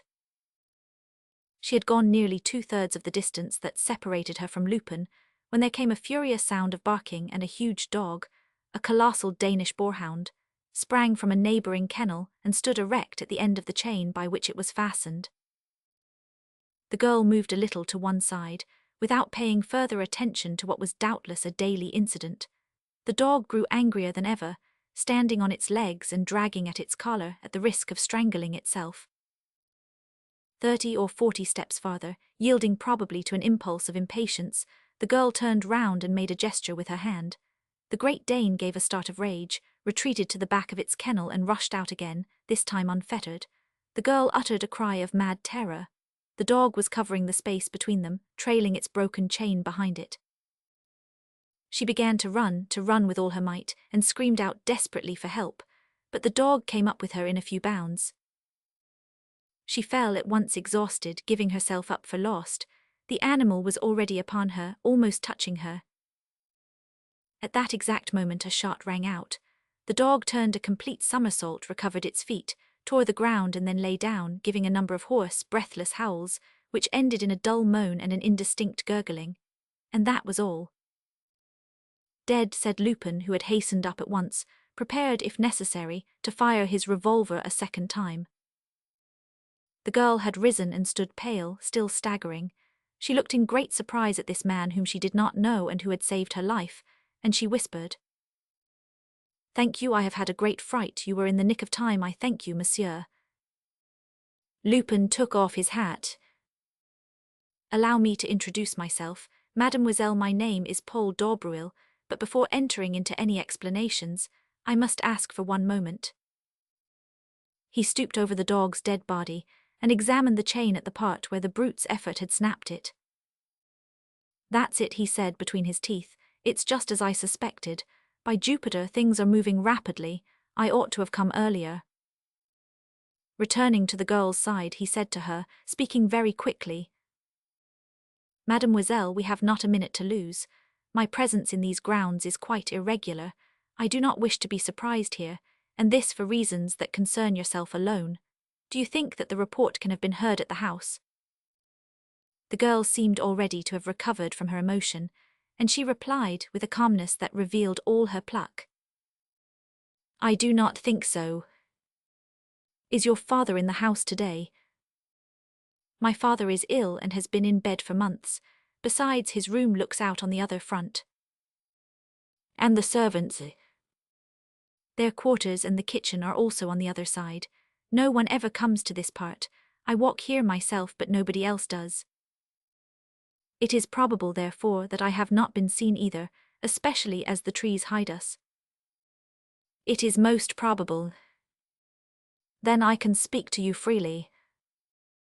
Certainly, but I do not understand. You will presently. Permit me to be brief. The point is this: 4 days ago, Emile, Jean Darcia. That is my name, she said, smiling. Emile, Jean Darcia, continued Lupin, wrote a letter to one of her friends, called Marceline, who lives at Versailles. How do you know all that? Asked the girl in astonishment. I tore up the letter before I had finished it. And you flung the pieces on the edge of the road that runs from the house to Vendôme. That's true, I had gone out walking. The pieces were picked up and they came into my hands next day. Then you must have read them, said Jean Darcia, betraying a certain annoyance by her manner. Yes, I committed that indiscretion, and I do not regret it because I can save you. Save me from what? From death. Lupin spoke this little sentence in a very distinct voice. The girl gave a shudder, then she said, I am not threatened with death. Yes, you are, mademoiselle.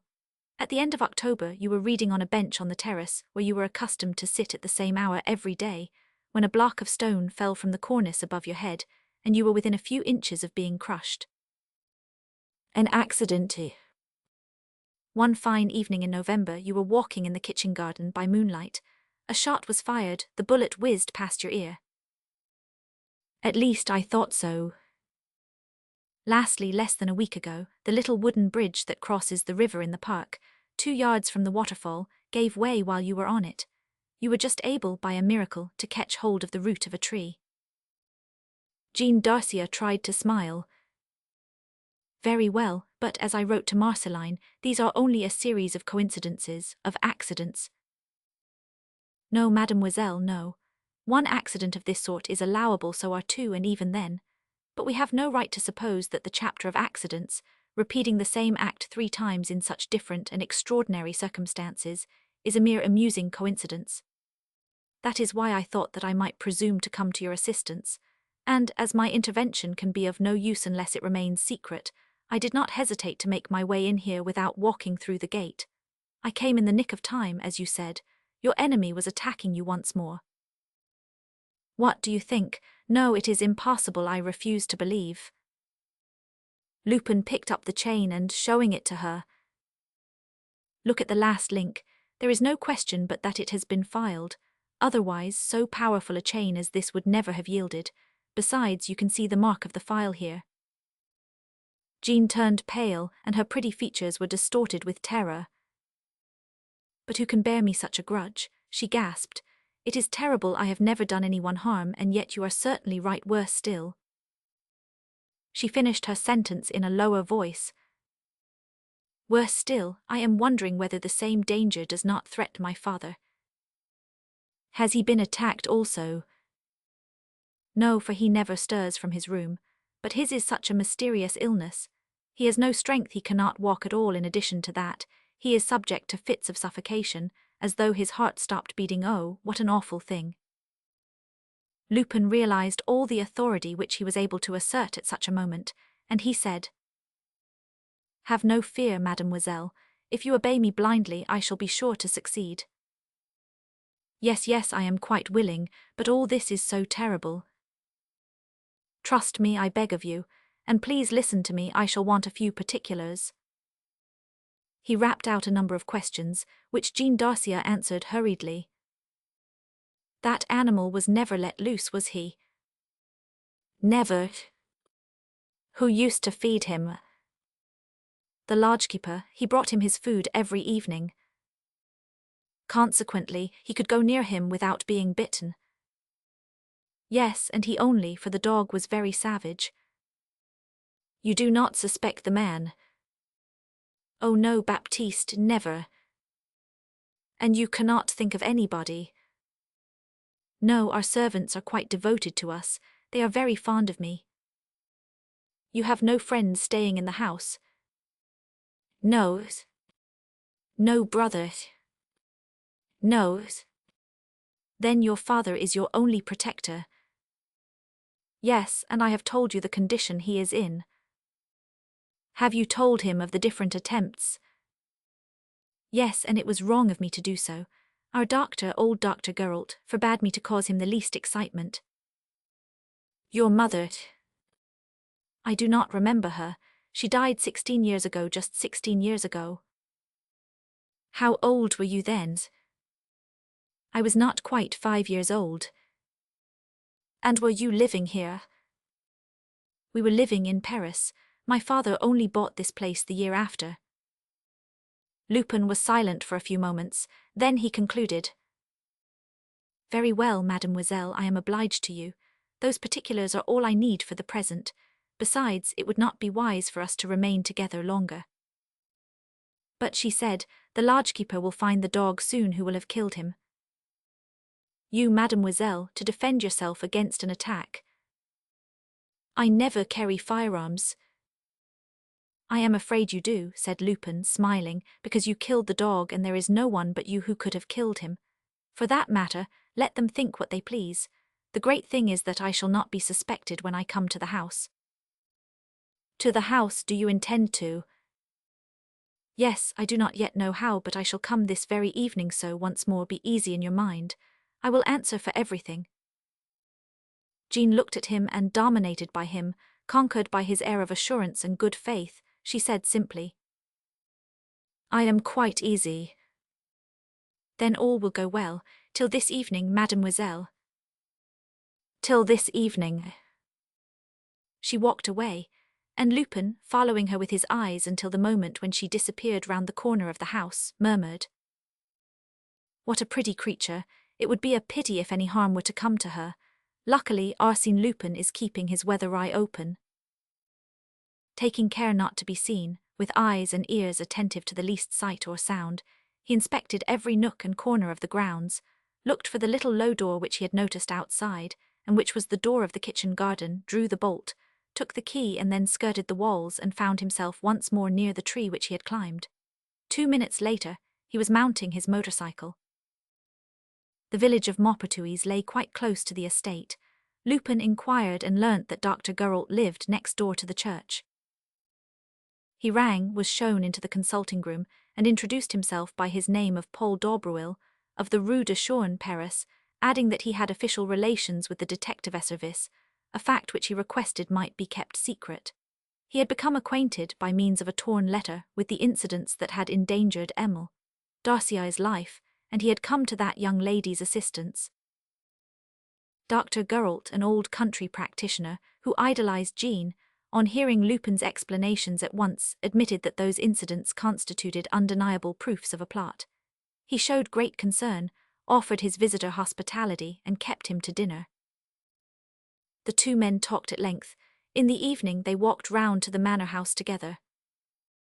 The doctor went to the sick man's room, which was on the first floor, and asked leave to bring up a young colleague, to whom he intended soon to make over his practice, when he retired. Lupin, on entering, saw Jean Darcieux seated by her father's bedside. She suppressed a movement of surprise, and at a sign from the doctor, left the room. The consultation thereupon took place in Lupin's presence. 1000. Darcieux's face was worn with much suffering and his eyes were bright with fever. He complained particularly that day of his heart. After the auscultation, he questioned the doctor with obvious anxiety, and each reply seemed to give him relief. He also spoke of Jean and expressed his conviction that they were deceiving him and that his daughter had escaped yet more accidents. He continued perturbed, in spite of the doctor's denials. He wanted to have the police informed and inquiries set on foot. But his excitement tired him, and he gradually dropped off to sleep. Lupin stopped the doctor in the passage. Come, doctor, give me your exact opinion. Do you think that 1000, Darcieux's illness, can be attributed to an outside cause? How do you mean? Well, suppose that the same enemy should be interested in removing both father and daughter. The doctor seemed struck by the suggestion. Upon my word, there is something in what you say. The father's illness at times adopts such a very unusual character. For instance, the paralysis of the legs, which is almost complete, ought to be accompanied by. The doctor reflected for a moment, and then said in a low voice, "You think it's poison, of course, but what poison? Besides, I see no toxic symptoms. It would have to be, but what are you doing? What's the matter?" The two men were talking outside a little sitting room on the first floor, where Jean, seizing the opportunity while the doctor was with her father, had begun her evening meal. Lupin, who was watching her through the open door, saw her lift a cup to her lips and take a few sups. Suddenly he rushed at her and caught her by the arm. "What are you drinking there?" "Why," she said, taken aback, "only tea." You pulled a face of disgust. What made you do that? "I do not know. I thought." "You thought what?" That it tasted rather bitter, but I expect that comes from the medicine I mixed with it." "What medicine?" "Some drops which I take at dinner, the drops which you prescribed for me. You know, doctor." "Yes," said Dr. Guralt, "but that medicine has no taste of any kind. You know it has not, Jean, for you have been taking it for a fortnight, and this is the first time." "Quite right," said the girl, "and this does have a taste thereof. My mouth is still burning." Dr. Guralt now took a sip from the cup. "For," he exclaimed, spitting it out again, "there's no mistake about it." Lupin, on his side, was examining the bottle containing the medicine, and he asked, "Where is this bottle kept in the daytime?" But Jean was unable to answer. She had put her hand to her heart and, wan-faced, with staring eyes, seemed to be suffering great pain. It hurts," she stammered. The two men quickly carried her to her room and laid her on the bed. "She ought to have an emetic," said Lupin. "Open the cupboard," said the doctor. "You will see a medicine case. Have you got it? Take out one of those little tubes. Yes, that one, and now some hot water. You will find some on the tea tray in the other room." Jean's own maid came running up in answer to the bell. Lupin told her that Darcia had been taken unwell for some unknown reason. He next returned to the little dining room, inspected the sideboard and the cupboards, went down to the kitchen and pretended that the doctor had sent him to ask about 1,000 Darcia's diet. Without appearing to do so, he catechized the cook, the butler, and Baptiste, the lodgekeeper, who had his meals at the manor house with the servants. Then he went back to the doctor. "Well, she's asleep." "Any danger?" "No, fortunately she had only taken 2 or 3 sips, but this is the second time today that you have saved her life, as the analysis of this bottle will show." "Quite superfluous to make an analysis, doctor. There is no doubt about the fact that there has been an attempt at poisoning." "By whom?" "I cannot say, but the demon who is engineering all this business clearly knows the ways of the house.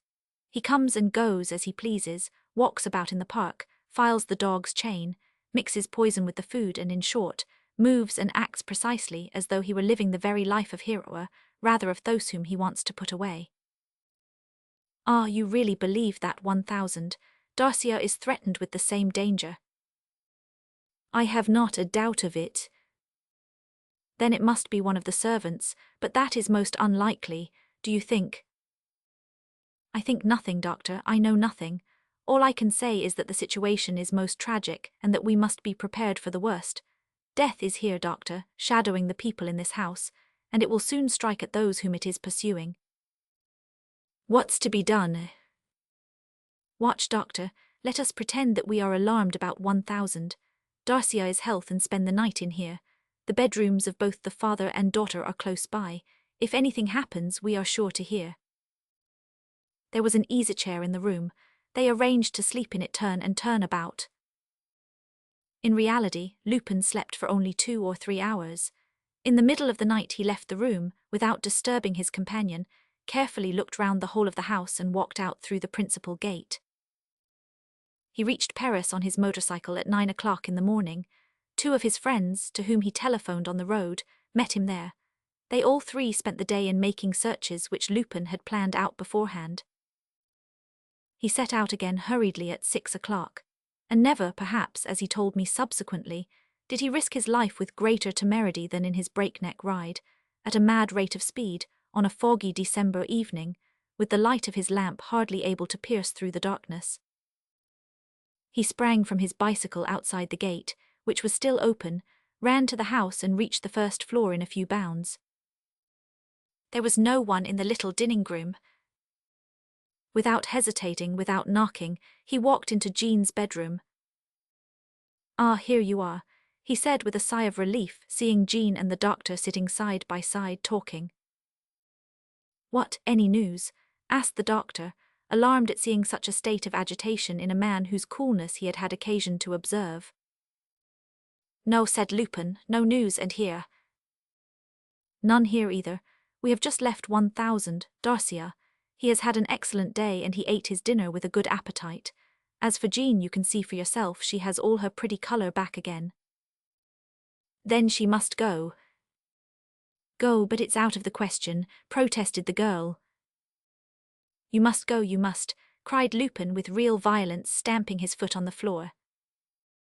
He at once mastered himself, spoke a few words of apology, and then, for 3 or 4 minutes, preserved a complete silence, which the doctor and Jean were careful not to disturb. At last he said to the young girl, "You shall go tomorrow morning, mademoiselle. It will be only for 1 or 2 weeks.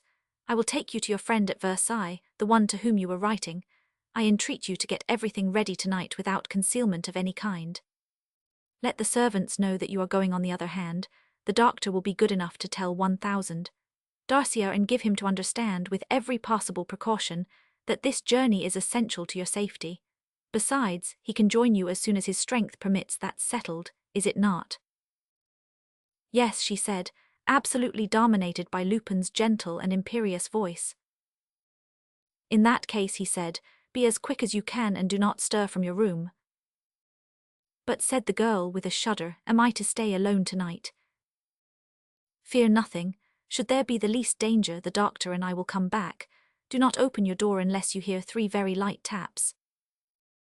Jean at once rang for her maid. The doctor went to 1000, Darcia, while Lupin had some supper brought to him in the little dining room. "That's done," said the doctor, returning to him in 20 minutes' time. 1000. Darcia did not raise any great difficulty. As a matter of fact, he himself thinks it just as well that we should send Jean away.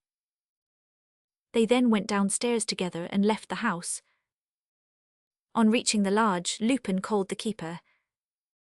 "You can shut the gate, my man. If 1000, Darcia should want us, send for us at once." The clock of Maupertuis's church struck 10. The sky was overcast with black clouds, through which the moon broke at moments. The 2 men walked on for 60 or 70 yards. They were nearing the village, when Lupin gripped his companion by the arm. "Stop here." "What on earth's the matter?" exclaimed the doctor. "The matter is this," Lupin jerked out, "that, if my calculations turn out right, if I have not misjudged the business from start to finish, Darcia will be murdered before the night is out." "Eh, what's that?" gasped the doctor in dismay. "But then why did we go?" "With the precise object that the miscreant, who is watching all our movements in the dark, may not postpone his crime and may perpetrate it, not at the hour chosen by himself, but at the hour which I have decided upon." "Then we are returning to the manor house?" "Yes, of course we are, but separately." "In that case, let us go at once." "Listen to me, doctor," said Lupin in a steady voice, "and let us waste no time in useless words. Above all, we must defeat any attempt to watch us. You will therefore go straight home and not come out again until you are quite certain that you have not been followed. You will then make for the walls of the property, keeping to the left till you come to the little door of the kitchen garden. Here is the key. When the church clock strikes 11, open the door very gently and walk right up to the terrace at the back of the house. The 5th window is badly fastened. You have only to climb over the balcony. As soon as you are inside Darcia's room, bolt the door and do not budge. You quite understand, do not budge, either of you, whatever happens.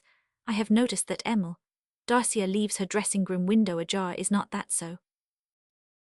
"Yes, it's a habit which I taught her." "That's the way they will come. And you, That's the way I shall come also. And do you know who the villain is? Lupin hesitated and then replied.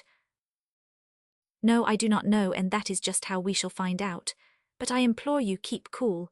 Not a word, not a movement, whatever happens. I promise you. I want more than that, Doctor.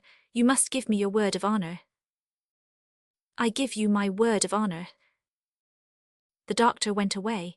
Lupin at once climbed a neighboring mound from which he could see the windows of the first and second floor. Several of them were lighted. He waited for some little time. The lights went out one by one. Then, taking a direction opposite to that in which the doctor had gone, he branched off to the right and skirted the wall until he came to the clump of trees near which he had hidden his motorcycle on the day before. 11 o'clock struck. He calculated the time which it would take the doctor to cross the kitchen garden and make his way into the house. That's 1 point scored, he muttered. Everything's all right on that side. And now Lupin to the rescue. The enemy will not be long before he plays his last trump, and by all the gods I must be there.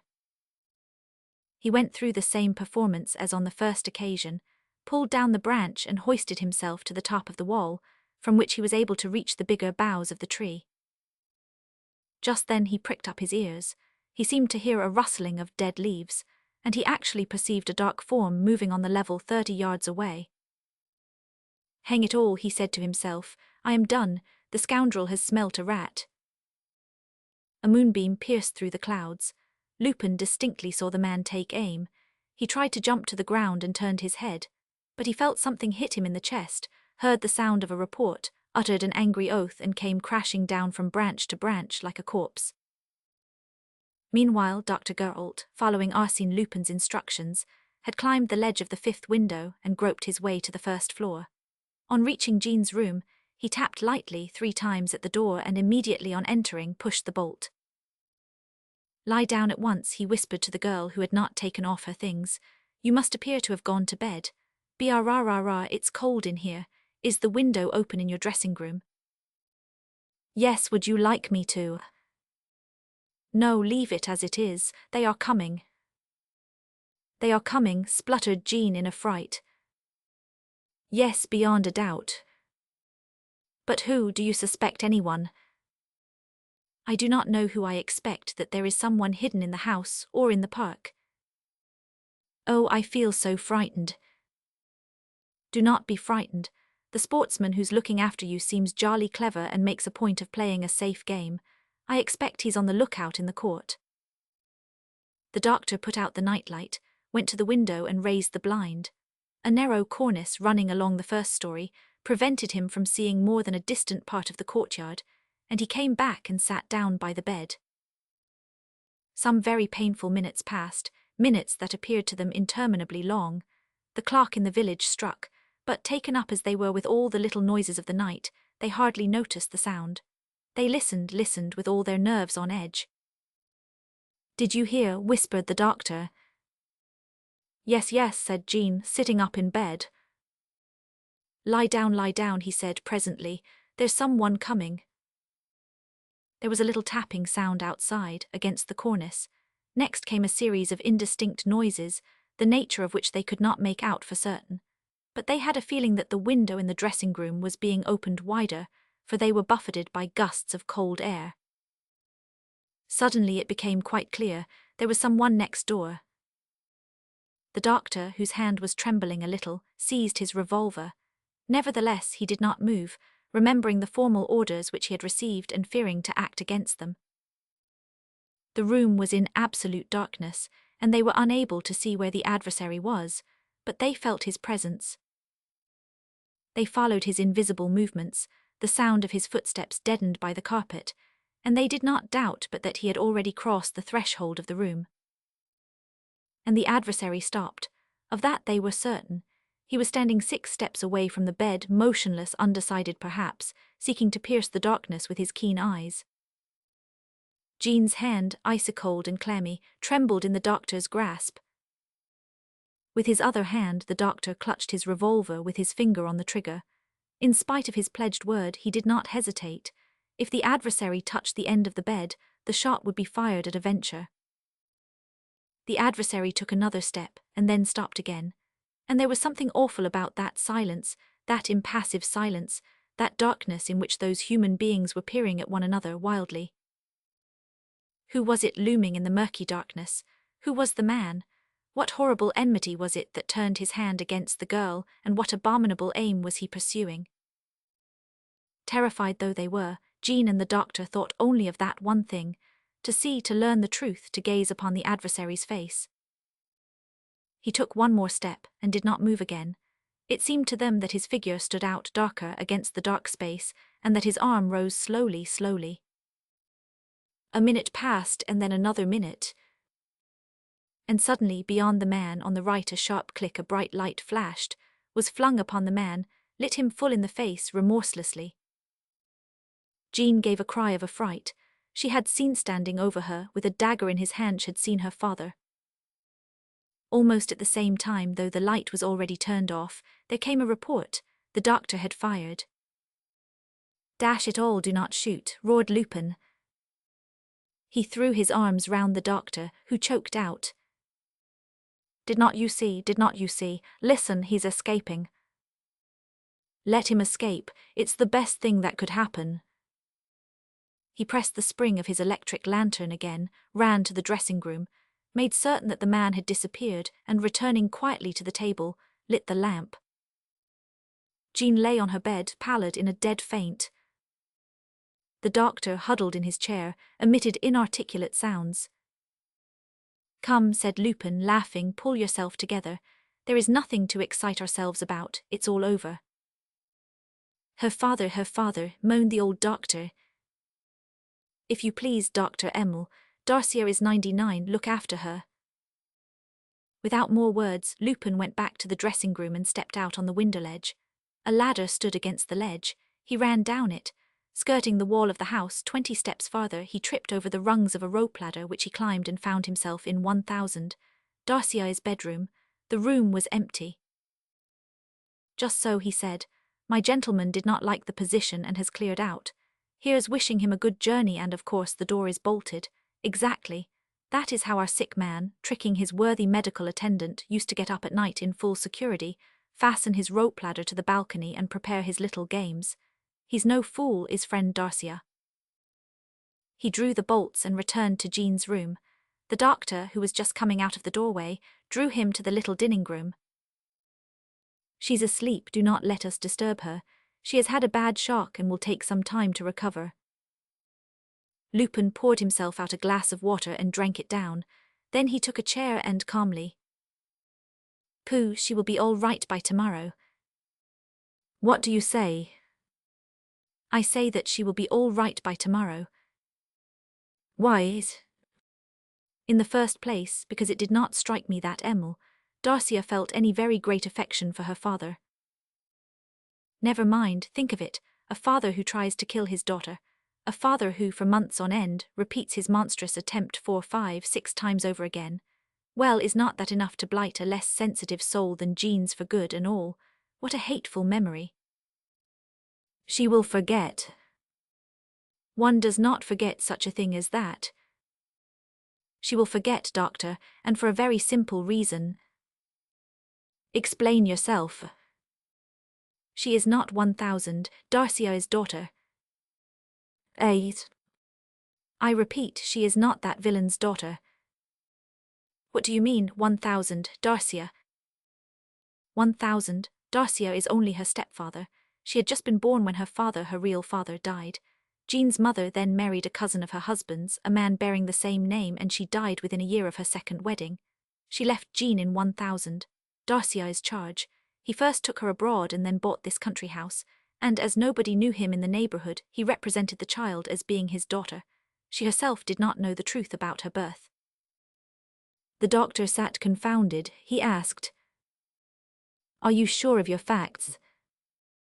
"I spent my day in the town halls of the Paris municipalities. I searched the registers, I interviewed 2 solicitors, I have seen all the documents. There is no doubt possible."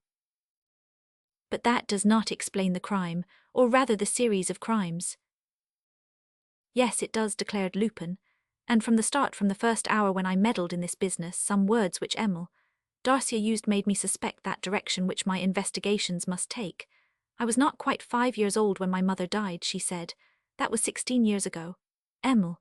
Darcia, therefore, was nearly 21, that is to say, she was on the verge of attaining her majority. I at once saw that this was an important detail. The day on which you reach your majority is the day on which your accounts are rendered. What was the financial position of Emil? Darcia, who was her mother's natural heiress. Of course, I did not think of the father for a second. To begin with, one cannot imagine a thing like that. And then the farce which 1,000. Darcia was playing helpless, bedridden, Roman 99. Really ill, interrupted the doctor. All this diverted suspicion from him, the more so as I believed that he himself was exposed to criminal attacks. But was there not in the family some person who would be interested in their removal? My journey to Paris revealed the truth to me. Emil. Darcia inherits a large fortune from her mother, of which her stepfather draws the income. The solicitor was to have called a meeting of the family in Paris next month. The truth would have been out. It meant ruin to 1,000. Darcia. Then he had put no money by. Yes, but he had lost a great deal, as the result of unfortunate speculations. But after all, Jean would not have taken the management of her fortune out of his hands. There is one detail which you do not know, doctor, and which I learnt from reading the torn letter. Emil. Darcia is in love with the brother of Marceline, her Versailles friend, 1,000. Darcia was opposed to the marriage, and you now see the reason she was waiting until she came of age to be married. You are right, said the doctor. You are right, it meant his ruin. His absolute ruin. One chance of saving himself remained, the death of his stepdaughter, of whom he is the next heir. Certainly, but on condition that no one suspected him. Of course, and that is why he contrived the series of accidents, so that the death might appear to be due to misadventure. And that is why I, on my side, wishing to bring things to a head, asked you to tell him of Emil, Darcia's impending departure. From that moment, it was no longer enough for the wood-sick man to wander about the grounds and the passages in the dark, and execute some leisurely thought-out plan. No, he had to act at once without preparation, violently, dagger in hand. I had no doubt that he would decide to do it. And he 999. Then he had no suspicions. Of me, yes. He felt that I would return tonight, and he kept a watch at the place where I had already climbed the wall. Well, said Lupin, laughing, I received a bullet full in the chest, or rather my pocketbook received a bullet here. You can see the hole, so I tumbled from the tree, like a dead man. Thinking that he was rid of his only adversary, he went back to the house. I saw him prowl about for 2 hours. Then, making up his mind, he went to the coach-house, took a ladder and set it against the window. I had only to follow him. The doctor reflected and said, You could have collared him earlier. Why did you let him come up? It was a sore trial for Jean and unnecessary. On the contrary, it was indispensable. Emil, Darcia would never have accepted the truth. It was essential that she should see the murderer's very face. You must tell her all the circumstances when she wakes. She will soon be well again. But 1,000, Darcia. You can explain his disappearance as you think best, a sudden journey, a fit of madness. There will be a few inquiries, and you may be sure that he will never be heard of again. The doctor nodded his head. Yes, that is so, you are right. You have managed all this business with extraordinary skill, and Jean owes you her life. She will thank you in person, but now, can I be of use to you in any way? You told me that you were connected with the detective service. Will you allow me to write and praise your conduct, your courage? Lupin began to laugh. Certainly, a letter of that kind will do me a world of good. You might write to my immediate superior, Chief Inspector Ganimard. He will be glad to hear that his favourite officer, Paul d'Aubreuil of the Rue de Chaulnes, has once again distinguished himself by a brilliant action. As it happens, I have an appointment to meet him about a case of which you may have heard, the case of the red scarf. How pleased my dear 1,000. Ganimard will be. Roman 7. A tragedy in the forest of Morgues. The village was terror-stricken. It was on a Sunday morning. The peasants of St. Nicholas and the neighbourhood were coming out of church and spreading across the square, when suddenly the women who were walking ahead and who had already turned into the highroad fell back with loud cries of dismay. At the same moment, an enormous motorcar, looking like some appalling monster, came tearing into sight at a headlong rate of speed. Amid the shouts of the madly scattering people, it made straight for the church, swerved, just as it seemed about to dash itself to pieces against the steps, grazed the wall of the presbytery, regained the continuation of the national road, dashed along, turned the corner and disappeared without, by some incomprehensible miracle, having so much as brushed against any of the persons crowding the square. But they had seen a man in the driver's seat, wrapped in a goatskin coat with a fur cap on his head and his face disguised in a pair of large goggles, and with him on the front of that seat, flung back, bent in two, a woman whose head, all covered with blood, hung down over the bonnet. And they had heard the woman's screams of horror, screams of agony. And it was all such a vision of hell and carnage that the people stood, for some seconds, motionless, stupefied. Blood, roared somebody. There was blood everywhere, on the cobblestones of the square, on the ground hardened by the first frosts of autumn, and when a number of men and boys rushed off in pursuit of the motor, they had but to take those sinister marks for their guide. The marks on their part followed the highroad, but in a very strange manner, going from one side to the other and leaving a zigzag track, in the wake of the tires, that made those who saw it shudder. How was it that the car had not bumped against that tree? How had it been righted instead of smashing into that bank? What novice, what madman, what drunkard, what frightened criminal was driving that motor car with such astounding bounds and swerves? One of the peasants declared, "They will never do the turn in the forest." And another said, "Of course they will not, she's bound to upset." The forest of Morges began at half a mile beyond St. Nicholas, and the road, which was straight up to that point, except for a slight bend where it left the village, started climbing, immediately after entering the forest, and made an abrupt turn among the rocks and trees. No motorcar was able to take this turn without first slackening speed. There were posts to give notice of the danger. The breathless peasants reached the quincunx of beeches that formed the edge of the forest, and one of them at once cried, "There you art." "What? Upset?" The car, a limousine, had turned turtle and lay smashed, twisted and shapeless. Beside it the woman's dead body. But the most horrible, sordid, stupefying thing was the woman's head, crushed, flattened, invisible under a block of stone, a huge block of stone lodged there by some unknown and prodigious agency. As for the man in the goatskin coat, he was nowhere to be found. He was not found on the scene of the accident. He was not found either in the neighborhood. Moreover, some workmen coming down the Côte de Morges declared that they had not seen anybody. The man, therefore, had taken refuge in the woods. The gendarmes, who were at once sent for, made a minute search, assisted by the peasants, but discovered nothing. In the same way, the examining magistrates, after a close inquiry lasting for several days, found no clue capable of throwing the least light upon this inscrutable tragedy. On the contrary, the investigations only led to further mysteries and further improbabilities. Thus it was ascertained that the block of stone came from where there had been a landslip, at least 40 yards away, and the murderer in a few minutes had carried it all that distance and flung it on his victim's head. On the other hand, the murderer, who was most certainly not hiding in the forest, for, if so, he must inevitably have been discovered, the forest being of limited extent, had the audacity, 8 days after the crime, to come back to the turn on the hill and leave his goatskin coat there. Why? With what object? There was nothing in the pockets of the coat except a corkscrew and a napkin. What did it all mean? Inquiries were made of the builder of the motor car, who recognized the limousine as one which he had sold 3 years ago to a Russian. The said Russian declared the manufacturer had sold it again at once. To whom? No one knew. The car bore no number. Then again, it was impossible to identify the dead woman's body. Her clothes and underclothing were not marked in any way, and the face was quite unknown. Meanwhile, detectives were going along the national road in the direction opposite to that taken by the actors in this mysterious tragedy. But who was to prove that the car had followed that particular road on the previous night? They examined every yard of the ground, they questioned everybody.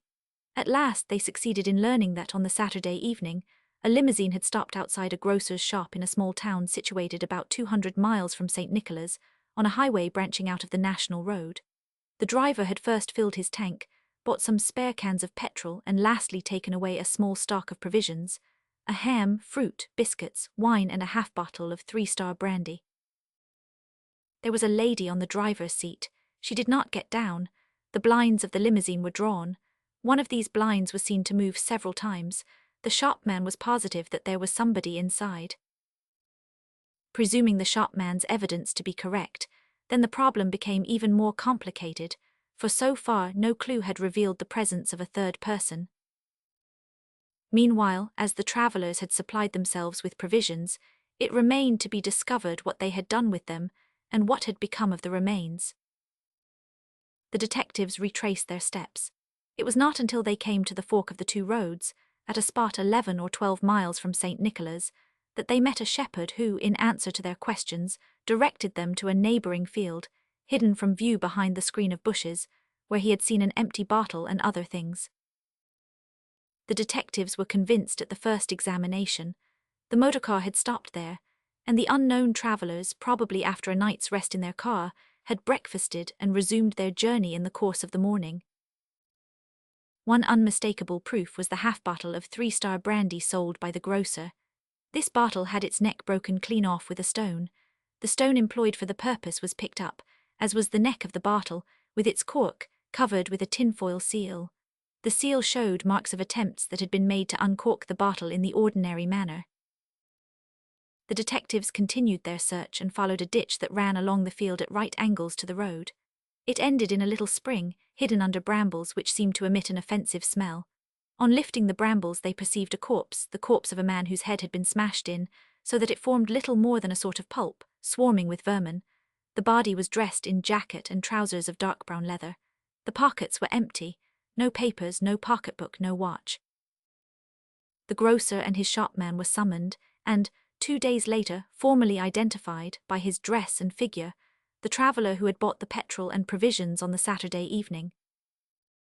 The whole case, therefore, had to be reopened on a fresh basis. The authorities were confronted with a tragedy no longer enacted by 2 persons, a man and a woman, of whom one had killed the other, but by 3 persons, including 2 victims, of whom one was the very man who was accused of killing his companion. As to the murderer, there was no doubt. He was the person who travelled inside the motor car and who took the precaution to remain concealed behind the curtains. He had first got rid of the driver and rifled his pockets, and then, after wounding the woman, carried her off in a mad dash for death. Given a fresh case, unexpected discoveries, unforeseen evidence, one might have hoped that the mystery would be cleared up, or at least that the inquiry would point a few steps along the road to the truth. But not at all. The corpse was simply placed beside the first corpse.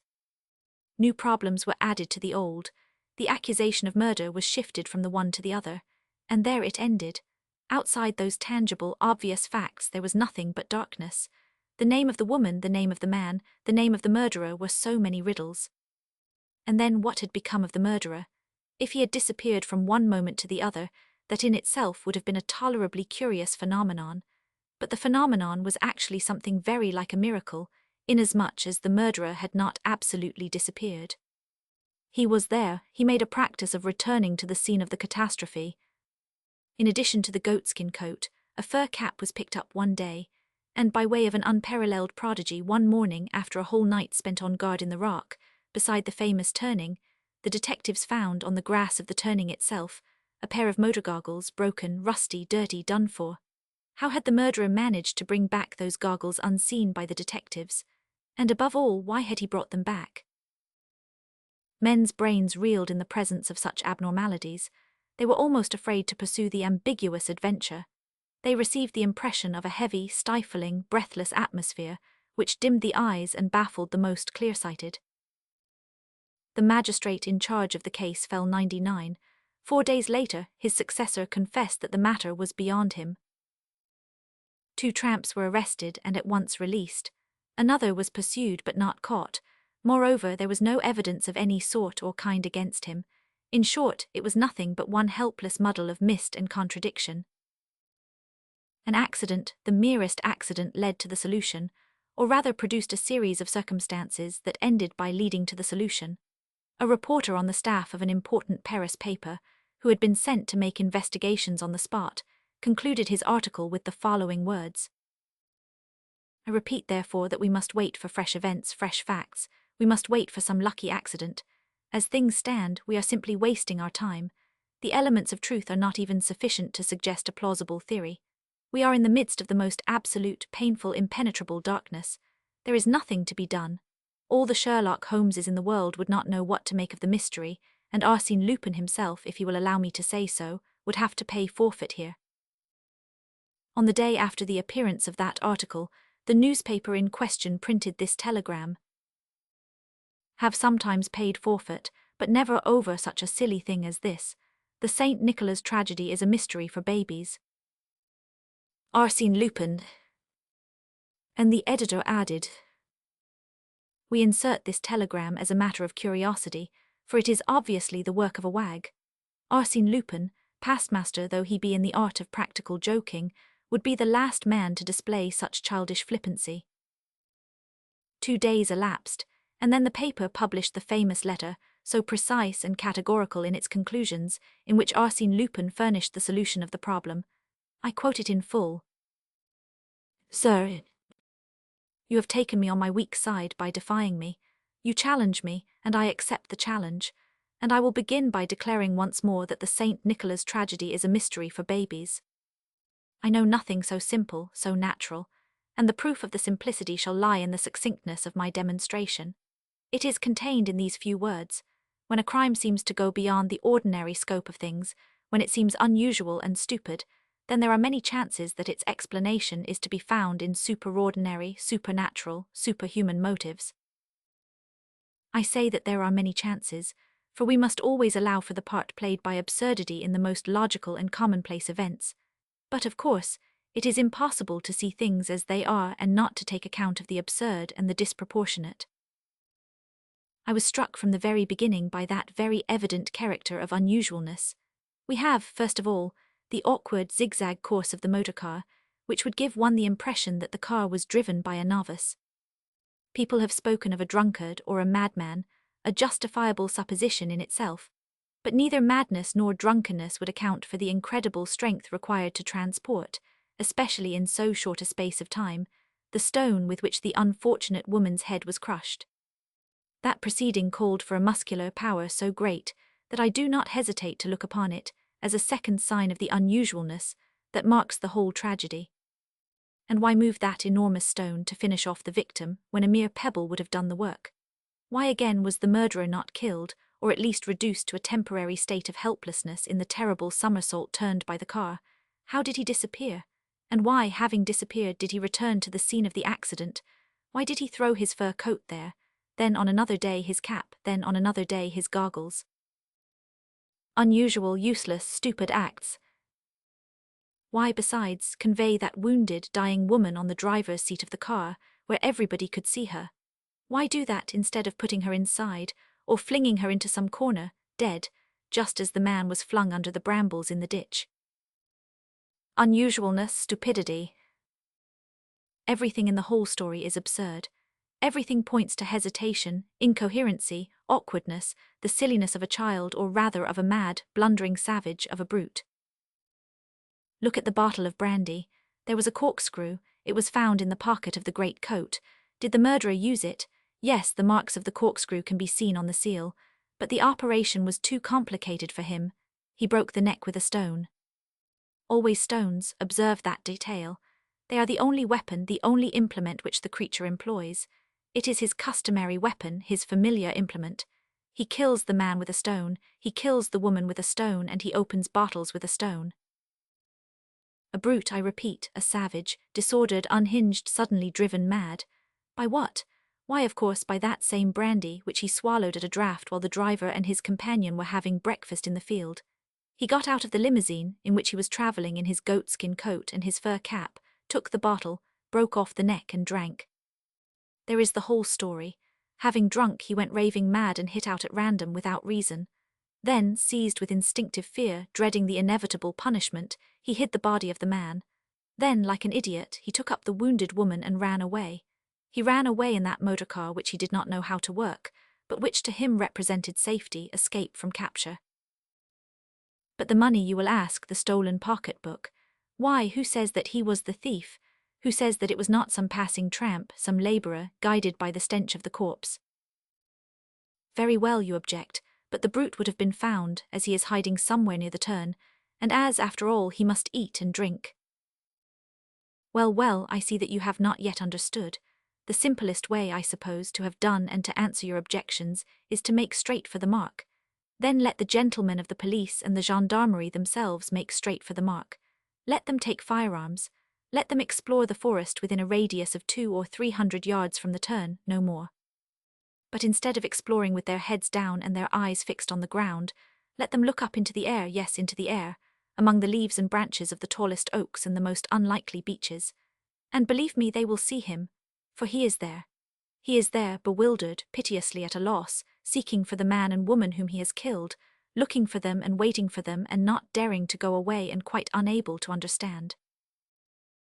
I myself am exceedingly sorry that I am kept in town by urgent private affairs, and by some complicated matters of business which I have to set going, for I should much have liked to see the end of this rather curious adventure. Pray, therefore, excuse me to my kind friends in the police, and permit me to be, sir, your obedient servant, Arsène Lupin. The upshot will be remembered. The gentlemen of the police and the gendarmerie shrugged their shoulders and paid no attention to this lucubration, but 4 of the local country gentry took their rifles and went shooting, with their eyes fixed skyward, as though they meant to pot a few rooks. In half an hour they had caught sight of the murderer. 2 shots, and he came tumbling from bough to bough. He was only wounded, and they took him alive. That evening a Paris paper, which did not yet know of the capture, printed the following paragraphs. Inquiries are being made after a 1000, and MME, Bragoff, who landed at Marseille 6 weeks ago, and they hired a motor car. They had been living in Australia for many years, during which time they had not visited Europe, and they wrote to the director of the Jardin d'Acclimatation, with whom they were in the habit of corresponding, that they were bringing with them a curious creature of an entirely unknown species, of which it was difficult to say whether it was a man or a monkey. According to 1000, Bragoff, who is an eminent archaeologist, the specimen in question is the anthropoid ape, or rather the ape-man, the existence of which had not hitherto been definitely proved. The structure is said to be exactly similar to that of Pithecanthropus erectus, discovered by Dr. Dubois in Java in 1891. This curious, intelligent, and observant animal acted as its owner's servant on their property in Australia, and used to clean their motor car and even attempt to drive it. The question that is being asked is where a 1000, and MME, Bragoff, where is the strange primate that landed with them at Marseille? The answer to this question was now made easy. Thanks to the hints supplied by Arsène Lupin, all the elements of the tragedy were known. Thanks to him, the culprit was in the hands of the law. You can see him at the Jardin d'Acclimatation, where he is locked up under the name of 3 Stars. He is, in point of fact, a monkey, but he is also a man. He has the gentleness and the wisdom of the domestic animals, and the sadness which they feel when their master dies. But he has many other qualities that bring him much closer to humanity. He is treacherous, cruel, idle, greedy, and quarrelsome, and above all he is immoderately fond of brandy. Apart from that, he is a monkey, unless, indeed. A few days after 3 Stars' arrest, I saw Arsène Lupin standing in front of his cage. Lupin was manifestly trying to solve this interesting problem for himself, I at once said, for I had set my heart upon having the matter out with him. You know, Lupin, that intervention of yours, your argument, your letter, in short, did not surprise me so much as you might think. Oh, really, he said calmly, and why? Why, because the incident has occurred before, 70 or 80 years ago. Edgar Allan Poe made it the subject of one of his finest tales. In those circumstances, the key to the riddle was easy enough to find. Arsène Lupin took my arm, and walking away with me said, "When did you guess it yourself?" "On reading your letter, I confessed." "And at what part of my letter?" "At the end." "At the end, eh? After I had dotted all the I's. So here is a crime which accident causes to be repeated, under quite different conditions, it is true, but still with the same sort of hero. And your eyes had to be opened, as well as other people's. It needed the assistance of my letter. the letter in which I amused myself apart from the exigencies of the facts be employing the argument, and sometimes the identical words used by the American poet in a story which everybody has read. So you see that my letter was not absolutely useless, and that one may safely venture to repeat to people things which they have learnt only to forget them. Wherewith Lupin turned on his heel and burst out laughing in the face of an old monkey, who sat with the air of a philosopher, gravely meditating. Roman 8. Lupin's marriage. Monsieur Arsène Lupin has the honour to inform you of his approaching marriage with Mademoiselle Angélique de Sarzeau-Vendôme, Princess de Bourbon-Conde, and to request the pleasure of your company at the wedding, which will take place at the Church of Saint Clotilde. The Duc de Sarzeau-Vendôme has the honour to inform you of the approaching marriage of his daughter Angélique, Princess de Bourbon-Conde, with Monsieur Arsène Lupin, and to request. Jean-Duc de Sarzeau-Vendôme could not finish reading the invitations which he held in his trembling hand, pale with anger, his long, lean body shaking with tremors. There he gasped, handing the 2 communications to his daughter. "This is what our friends have received. This has been the talk of Paris since yesterday. What do you say to that dastardly insult, Angélique? What would your poor mother say to it if she were alive?" Angélique was tall and thin like her father, skinny and angular like him. She was 33 years of age, always dressed in black stuff, shy and retiring in manner, with a head too small in proportion to her height and narrowed on either side until the nose seemed to jut forth in protest against such parsimony. And yet it would be impossible to say that she was ugly, for her eyes were extremely beautiful, soft and grave, proud and a little sad, pathetic eyes which to see once was to remember. She flushed with shame at hearing her father's words, which told her the scandal of which she was the victim. But as she loved him, notwithstanding his harshness to her, his injustice and despotism, she said, "Oh, I think it must be meant for a joke, father, to which we need pay no attention." "A joke? Why, everyone is gossiping about it. A dozen papers have printed the confounded notice this morning, with satirical comments. They quote our pedigree, our ancestors, our illustrious dead. They pretend to take the thing seriously. Still, no one could believe." "Of course not, but that does not prevent us from being the byword of Paris. It will all be forgotten by tomorrow. Tomorrow, my girl, people will remember that the name of Angélique de Sarzeau-Vendôme has been bandied about as it should not be. Oh, if I could find out the name of the scoundrel who has dared."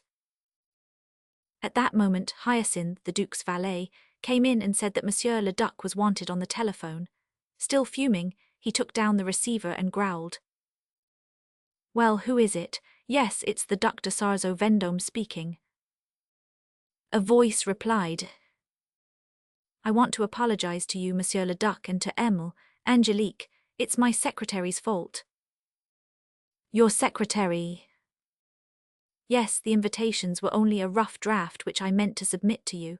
Unfortunately, my secretary thought." "But tell me, monsieur, who are you?" "What, Monsieur le Duc, do not you know my voice, the voice of your future son-in-law?" "What? Arsène Lupin." The Duke dropped into a chair. His face was 553. "Arsène Lupin, it's he, Arsène Lupin." Angélique gave a smile. "You see, father, it's only a joke, a hoax." But the Duke's rage broke out afresh, and he began to walk up and down, moving his arms. "I shall go to the police. The fellow cannot be allowed to make a fool of me in this way. If there's any law left in the land, it must be stopped." Hyacinth entered the room again. He brought 2 visiting cards. "Châteaux, Le Petit, do not know them. They are both journalists, Monsieur le Duc." "What do they want?" "They would like to speak to Monsieur le Duc with regard to the marriage." "Turn them out," exclaimed the Duke. "Kick them out, and tell the porter not to admit scum of that sort to my house in future." "Please, Father," Angélique ventured to say. "As for you, shut up. If you had consented to marry one of your cousins when I wanted you to, this would not have happened." The same evening, one of the 2 reporters printed, on the front page of his paper, a somewhat fanciful story of his expedition to the family mansion of the Sarzeau-Vendômes in the Rue de Varennes, and expatiated pleasantly upon the old nobleman's wrathful protests. The next morning, another newspaper published an interview with Arsène Lupin, which was supposed to have taken place in a lobby at the opera. Arsène Lupin retorted in a letter to the editor, "I share my prospective father-in-law's indignation to the full. The sending out of the invitations was a gross breach of etiquette for which I am not responsible, but for which I wish to make a public apology. Why, sir, the date of the marriage is not yet fixed. My bride's father suggests early in May. She and I think that 6 weeks is really too long to wait." That which gave a special piquancy to the affair, and added immensely to the enjoyment of the friends of the family, was the Duke's well-known character, his pride, and the uncompromising nature of his ideas and principles. Duc Jean was the last descendant of the Barons de Sarzeau, the most ancient family in Brittany. He was the lineal descendant of that Sarzeau who, upon marrying a Vendôme, refused to bear the new title which Louis Roman XV forced upon him until after he had been imprisoned for 10 years in the Bastille, and he had abandoned none of the prejudices of the old regime. In his youth, he followed the Comte de Chambord into exile. In his old age, he refused a seat in the chamber on the pretext that a Sarzeau could only sit with his peers. The incident stung him to the quick. Nothing could pacify him. He cursed Lupin in good round terms, threatened him with every sort of punishment, and rounded on his daughter. There, if you had only married, after all you had plenty of chances. Your 3 cousins, Mussy, Demboise and Caorches, are noblemen of good descent, allied to the best families, fairly well off, and they are still anxious to marry you. Why do you refuse them? Ah, because Miss is a dreamer, a sentimentalist, and because her cousins are too fat or too thin or too coarse for her. She was, in fact, a dreamer. Left to her own devices from childhood, she had read all the books of chivalry, all the colourless romances of olden time that littered the ancestral presses, and she looked upon life as a fairy tale in which the beauteous maidens are always happy, while the others wait till death for the bridegroom who does not come. Why should she marry one of her cousins when they were only after her money, the millions which she had inherited from her mother? She might as well remain an old maid and go on dreaming. She answered gently, "You will end by making yourself ill, father. Forget this silly business." But how could he forget it? Every morning some pinprick renewed his wound. 3 days running, Angelique received a wonderful sheaf of flowers, with Arsène Lupin's card peeping from it. The Duke could not go to his club, but a friend accosted him. "That was a good one today." "What was?" "Why, your son-in-law's latest. Have not you seen it? Here, read it for yourself. 1000. Arsène Lupin is petitioning the Council of State for permission to add his wife's name to his own, and to be known henceforth as Lupin de Sarzeau Vendôme." And the next day he read, "As the young bride, by virtue of an unrepealed decree of Charles X, bears the title and arms of the Bourbon-Cons, of whom she is the heiress offline, the eldest son of the Lupins de Sarzeau Vendôme will be styled Prince de Bourbon-Conde." And the day after, an advertisement, "Exhibition of Emile de Sarzeau Vendôme's trousseau at Messrs. S. Great Linen Warehouse, each article marked with initials 50, S5. Then an illustrated paper published a photographic scene, the Duke, his daughter and his son-in-law sitting at a table playing 3-handed auction bridge. And the date also was announced with a great flourish of trumpets, the 4th of May. And particulars were given of the marriage settlement. Lupin showed himself wonderfully disinterested. He was prepared to sign, the newspapers said, with his eyes closed, without knowing the figure of the dowry. All these things drove the old Duke crazy. His hatred of Lupin assumed morbid proportions. Much as it went against the grain, he called on the prefect of police, who advised him to be on his guard. "We know the gentleman's ways. He is employing one of his favourite dodges. Forgive the expression, Monsieur le Duc, but he is nursing you. Do not fall into the trap." "What dodge, what trap?" asked the Duke anxiously. "He is trying to make you lose your head, and to lead you, by intimidation, to do something which you would refuse to do in cold blood." "Still, 1000. Arsène Lupin can hardly hope that I will offer him my daughter's hand." "No, but he hopes that you will commit, to put it mildly, a blunder." "What blunder?" "Exactly that blunder which he wants you to commit." Then you think, Monsieur le Préfet? I think the best thing you can do, Monsieur le Duc, is to go home, or if all this excitement worries you, to run down to the country and stay there quietly, without upsetting yourself. This conversation only increased the old Duke's fears. Lupin appeared to him in the light of a terrible person, who employed diabolical methods and kept accomplices in every sphere of society. Prudence was the watchword. And life from that moment became intolerable. The Duke grew more crabbed and silent than ever, and denied his door to all his old friends, and even to Angelique's 3 suitors, her cousins de Mussy, d'Amboise, and de Caorches, who were none of them on speaking terms with the others, in consequence of their rivalry, and who were in the habit of calling turn and turn about every week. For no earthly reason, he dismissed his butler and his coachman, but he dared not fill their places, for fear of engaging creatures of Arsène Lupin's, and his own man, Hyacinth, in whom he had every confidence, having had him in his service for over 40 years, had to take upon himself the laborious duties of the stables and the pantry. "Come, father," said Angelique, trying to make him listen to common sense, "I really cannot see what you are afraid of. No one can force me into this ridiculous marriage." "Well, of course, that's not what I'm afraid of." "What then's, father?" "How can I tell? An abduction, a burglary, an act of violence. There is no doubt that the villain is scheming something, and there is also no doubt that we are surrounded by spies." One afternoon, he received a newspaper in which the following paragraph was marked in red pencil. "The signing of the marriage contract is fixed for this evening, at the Sarzeau Vendôme townhouse. It will be quite a private ceremony, and only a few privileged friends will be present to congratulate the happy pair. The witnesses to the contract on behalf of Emile de Sarzeau Vendôme, the Prince de la Rochefoucauld Limers, and the Comte de Chartres, will be introduced by 1,000. Arsène Lupin to the 2 gentlemen who have claimed the honour of acting as his groomsmen, namely, the prefect of police and the governor of the Sainte prison." 10 minutes later, the Duke sent his servant Hyacinth to the post with 3 express messages. At 4 o'clock, in Angelique's presence, he saw the 3 cousins, Mussy, fat, heavy, pasty-faced, d'Amboise, slender, fresh-coloured and shy, Caorches, short, thin and unhealthy-looking, all 3 old bachelors by this time, lacking distinction in dress or appearance. The meeting was a short one. The Duke had worked out his whole plan of campaign, a defensive campaign, of which he set forth the first stage in explicit terms. "Angelique and I will leave Paris tonight for our place in Brittany. I rely on you, my 3 nephews, to help us get away. You, d'Amboise, will come and fetch us in your car with the hood up. You, Mussy, will bring your big motor and kindly see to the luggage with Hyacinth, my man. You, Caorches, will go to the Gare d'Orléans and book our berths in the sleeping car for Vannes by the 10 train. Is that settled?"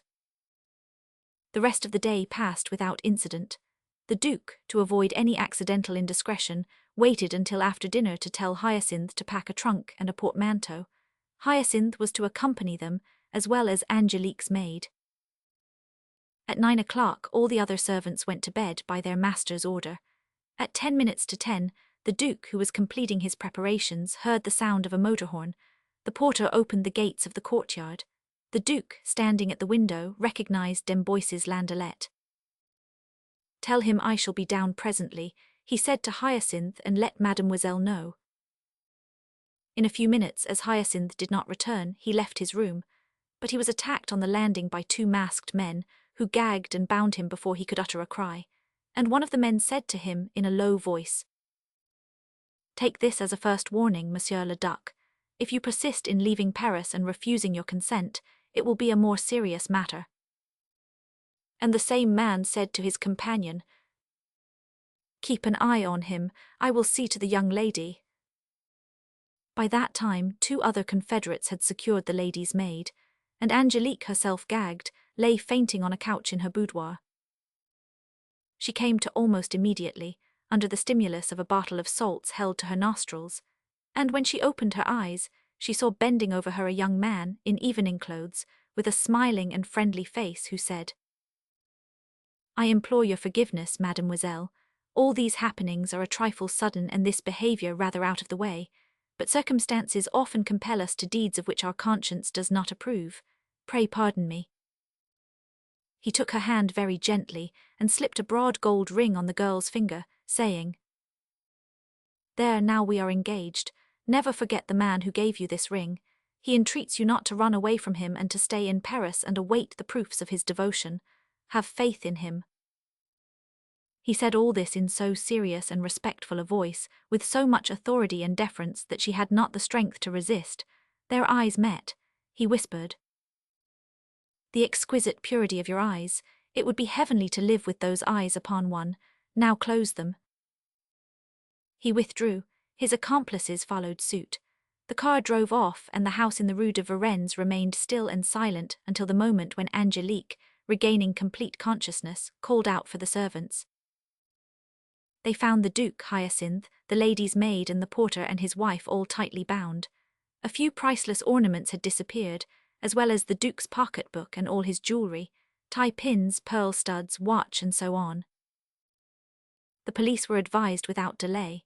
In the morning it appeared that on the evening before, Demboise, when leaving his house in the motor car, was stabbed by his own chauffeur and thrown, half-dead, into a deserted street. Mussy and Caorches had each received a telephone message, purporting to come from the Duke, countermanding their attendance.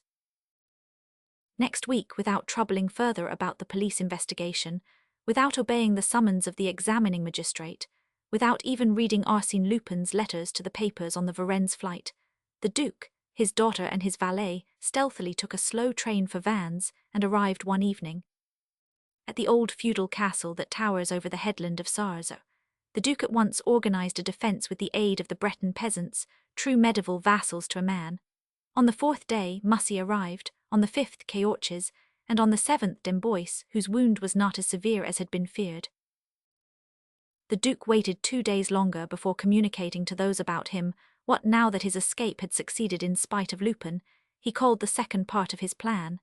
He did so, in the presence of the 3 cousins, by a dictatorial order to Angelique, expressed in these peremptory terms: "All this bother is upsetting me terribly. I have entered on a struggle with this man whose daring you have seen for yourself, and the struggle is killing me. I want to end it at all costs. There is only one way of doing so, Angelique, and that is for you to release me from all responsibility by accepting the hand of one of your cousins. Before a month is out, you must be the wife of Mussy, Caorches, or Demboise. You have a free choice. Make your decision." For 4 whole days Angelique wept and entreated her father, but in vain. She felt that he would be inflexible, and that she must end by submitting to his wishes. She accepted. "Whichever you please, father. I love none of them, so I may as well be unhappy with one as with the other." Thereupon a fresh discussion ensued, as the Duke wanted to compel her to make her own choice. She stood firm. Reluctantly, and for financial considerations, he named Demboise. The bans were published without delay. From that moment, the watch in and around the castle was increased twofold, all the more inasmuch as Lupin's silence and the sudden cessation of the campaign which he had been conducting in the press could not but alarm the Duc de Sarzeau-Vendôme. It was obvious that the enemy was getting ready to strike, and would endeavour to oppose the marriage by one of his characteristic moves. Nevertheless, nothing happened. Nothing 2 days before the ceremony, nothing on the day before, nothing on the morning itself. The marriage took place in the mayor's office, followed by the religious celebration in church, and the thing was done. Then, and not till then, the Duke breathed freely. Notwithstanding his daughter's sadness, notwithstanding the embarrassed silence of his son-in-law, who found the situation a little trying, he rubbed his hands with an air of pleasure, as though he had achieved a brilliant victory. "Tell them to lower the drawbridge," he said to Hyacinth, "and to admit everybody. We have nothing more to fear from that scoundrel." After the wedding breakfast, he had wine served out to the peasants and clinked glasses with them. They danced and sang. At 3 o'clock he returned to the ground-floor rooms. It was the hour for his afternoon nap. He walked to the guardroom at the end of the suite, but he had no sooner placed his foot on the threshold than he stopped suddenly and exclaimed, "What are you doing here, Demboise? Is this a joke?" Demboise was standing before him, dressed as a Breton fisherman, in a dirty jacket and breeches, torn, patched, and many sizes too large for him. The Duke seemed dumbfounded. He stared with eyes of amazement at that face which he knew and which, at the same time, roused memories of a very distant past within his brain. Then he strode abruptly to one of the windows overlooking the castle terrace and called, "Angelique." "What is it, father?" she asked, coming forward. "Where's your husband?" "Over there, father," said Angelique, pointing to Demboise, who was smoking a cigarette and reading some way off. The Duke stumbled and fell into a chair, with a great shudder of fright. "Oh, I shall go mad." But the man in the fisherman's garb knelt down before him and said, "Look at me, uncle. You know me, do not you? I am your nephew, the one who used to play here in the old days, the one whom you called Jacquot. Just think a minute here, look at this scar." "Yes, yes," stammered the Duke, "I recognize you. It's Jacques, but the other one." He put his hands to his head. "And yet, no, it cannot be. Explain yourself. I do not understand. I do not want to understand." There was a pause, during which the newcomer shut the window and closed the door leading to the next room. Then he came up to the old Duke, touched him gently on the shoulder, to wake him from his torpor, and without further preface, as though to cut short any explanation that was not absolutely necessary, spoke as follows. 4 years ago, that is to say in the 11th year of my voluntary exile, when I settled in the extreme south of Algeria, I made the acquaintance, in the course of a hunting expedition arranged by a big Arab chief, of a man whose geniality, whose charm of manner, whose consummate prowess, whose indomitable pluck, whose combined humour and depth of mind fascinated me in the highest degree. The Comte d'Andrecy spent 6 weeks as my guest. After he left, we kept up a correspondence at regular intervals. I also often saw his name in the papers, in the society and sporting columns. He was to come back, and I was preparing to receive him 3 months ago, when one evening as I was out riding, my 2 Arab attendants flung themselves upon me, bound me, blindfolded me, and took me, travelling day and night for a week along deserted roads to a bay on the coast, where 5 men awaited them. I was at once carried on board a small steam yacht, which weighed anchor without delay. There was nothing to tell me who the men were nor what their object was in kidnapping me. They had locked me into a narrow cabin, secured by a massive door and lighted by a porthole protected by 2 iron crossbars. Every morning, a hand was inserted through a hatch between the next cabin and my own, and placed on my bunk 2 or 3 pounds of bread, a good helping of food and a flagon of wine, and removed the remains of yesterday's meals, which I put there for the purpose. From time to time at night, the yacht stopped, and I heard the sound of the boat rowing to some harbour, and then returning, doubtless with provisions. Then we set out once more without hurrying, as though on a cruise of people of our class, who travel for pleasure and are not pressed for time. Sometimes, standing on a chair, I would see the coastline through my porthole, too indistinctly, however, to locate it. And this lasted for weeks. One morning in the 9th week, I perceived that the hatch had been left unfastened, and I pushed it open. The cabin was empty at the time. With an effort, I was able to take a nailful from a dressing table. 2 weeks after that, by dint of patient perseverance, I had succeeded in filing through the bars of my porthole, and I could have escaped that way only, though I am a good swimmer, I soon grow tired. I had therefore to choose a moment when the yacht was not too far from the land. It was not until yesterday that, perched on my chair, I caught sight of the coast, and in the evening at sunset I recognized, to my astonishment, the outlines of the Château de Sarzeau, with its pointed turrets and its square keep. I wondered if this was the goal of my mysterious voyage. All night long we cruised in the offing, the same all day yesterday. At last, this morning, we put in at a distance which I considered favourable, all the more so as we were steaming through rocks under cover of which I could swim unobserved. But just as I was about to make my escape, I noticed that the shutter of the hatch, which they thought they had closed, had once more opened of itself and was flapping against the partition. I again pushed it ajar from curiosity. Within arm's length was a little cupboard which I managed to open, and in which my hand, groping at random, laid hold of a bundle of papers. This consisted of letters containing instructions addressed to the pirates who held me prisoner. An hour later, when I wriggled through the porthole and slipped into the sea, I knew all: the reasons for my abduction, the means employed, the object in view, and the infamous scheme plotted during the last 3 months against the Duc de Sarzeau Vendôme and his daughter. Unfortunately, it was too late. I was obliged, in order not to be seen from the yacht, to crouch in the cleft of a rock, and did not reach land until midday. By the time that I had been to a fisherman's cabin, exchanged my clothes for his, and come on here, it was 3 o'clock. On my arrival, I learnt that Angelique's marriage was celebrated this morning. The old Duke had not spoken a word. With his eyes riveted on the strangers, he was listening in ever-increasing dismay. At times, the thought of the warnings given him by the prefect of police returned to his mind. "They are nursing you, Monsieur le Duc, they are nursing you," he said in a hollow voice. "Speak on, finish your story. All this is ghastly, I do not understand it yet, and I feel nervous." The stranger resumed. "I am sorry to say, the story is easily pieced together and is summed up in a few sentences. It is like this. The Comte d'Andrecy remembered several things from his stay with me, and from the confidences which I was foolish enough to make to him. First of all, I was your nephew, and yet you had seen comparatively little of me, because I left Sarzeau when I was quite a child, and since then our intercourse was limited to the few weeks which I spent here, 15 years ago, when I proposed for the hand of my cousin Angelique. Secondly, having broken with the past, I received no letters. Lastly, there was a certain physical resemblance between d'Andrecy and myself, which could be accentuated to such an extent as to become striking. His scheme was built up on those 3 points. He bribed my Arab servants to give him warning in case I left Algeria.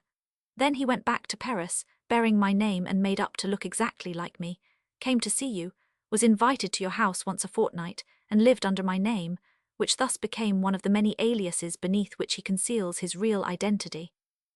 3 months ago, when the apple was ripe, as he says in his letters, he began the attack by a series of communications to the press, and at the same time, fearing no doubt that some newspaper would tell me in Algeria the part that was being played under my name in Paris, he had me assaulted by my servants and kidnapped by his confederates. I need not explain any more in so far as you are concerned, uncle." The Duc de Sarzeau-Vendôme was shaken with a fit of nervous trembling. The awful truth to which he refused to open his eyes appeared to him in its nakedness, and assumed the hateful countenance of the enemy. He clutched his nephew's hands and said to him, fiercely, despairingly, "It's Lupin, is it not?" "Yes, uncle. And it's to him that I have given my daughter." "Yes, uncle, to him, who has stolen my name of Jacques d'Amboise from me and stolen your daughter from you. Angelique is the wedded wife of Arsène Lupin, and that in accordance with your orders. This letter in his handwriting bears witness to it.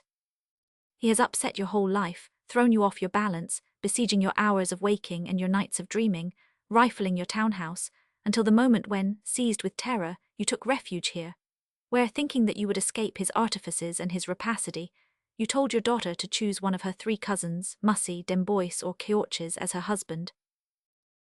But why did she select that one rather than the others? It was you who selected him, uncle. At random, because he had the biggest income. No, not at random, but on the insidious, persistent, and very clever advice of your servant Hyacinth. The Duke gave a start. What, is Hyacinth an accomplice? No, not of Arsène Lupin, but of the man whom he believes to be d'Amboise, and who promised to give him 100,000 francs within a week after the marriage. Oh, the villain, he planned everything, foresaw everything. Foresaw everything, uncle, down to shamming an attempt upon his life so as to avert suspicion, down to shamming a wound received in your service. But with what object? Why all these dastardly tricks? Angelique has a fortune of 11 million francs. Your solicitor in Paris was to hand the securities next week to the counterfeit d'Amboise, who had only to realize them forthwith and disappear. But this very morning you yourself were to hand your son-in-law, as a personal wedding present, 500,000 francs worth of bearer stock, which he has arranged to deliver to one of his accomplices at 9 o'clock this evening, outside the castle near the Great Oak, so that they may be negotiated tomorrow morning in Brussels. The Duc de Sarzeau-Vendôme had risen from his seat and was stamping furiously up and down the room. At 9 o'clock this evening, he said, we will see about that I will have the gendarmes here before then. Arsène Lupin laughs at gendarmes. Let's telegraph to Paris. Yes, but how about the 500,000 francs? And still worse, uncle, the scandal. Think of this, your daughter Angelique de Sarzeau-Vendôme married to that swindler, that thief. No, it would never do. What then? What? The nephew now rose and, stepping to a gun rack, took down a rifle and laid it on the table in front of the Duke. Away in Algeria, uncle, on the verge of the desert, when we find ourselves face to face with a wild beast, we do not send for the gendarmes.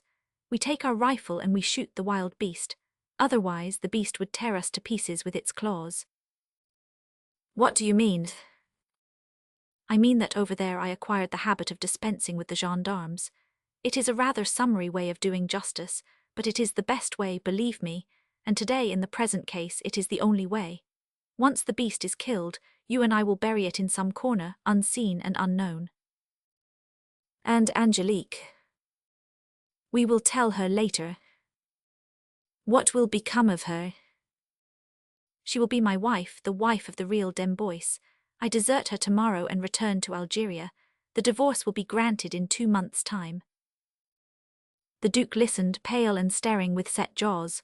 He whispered, Are you sure that his accomplices on the yacht will not inform him of your escape?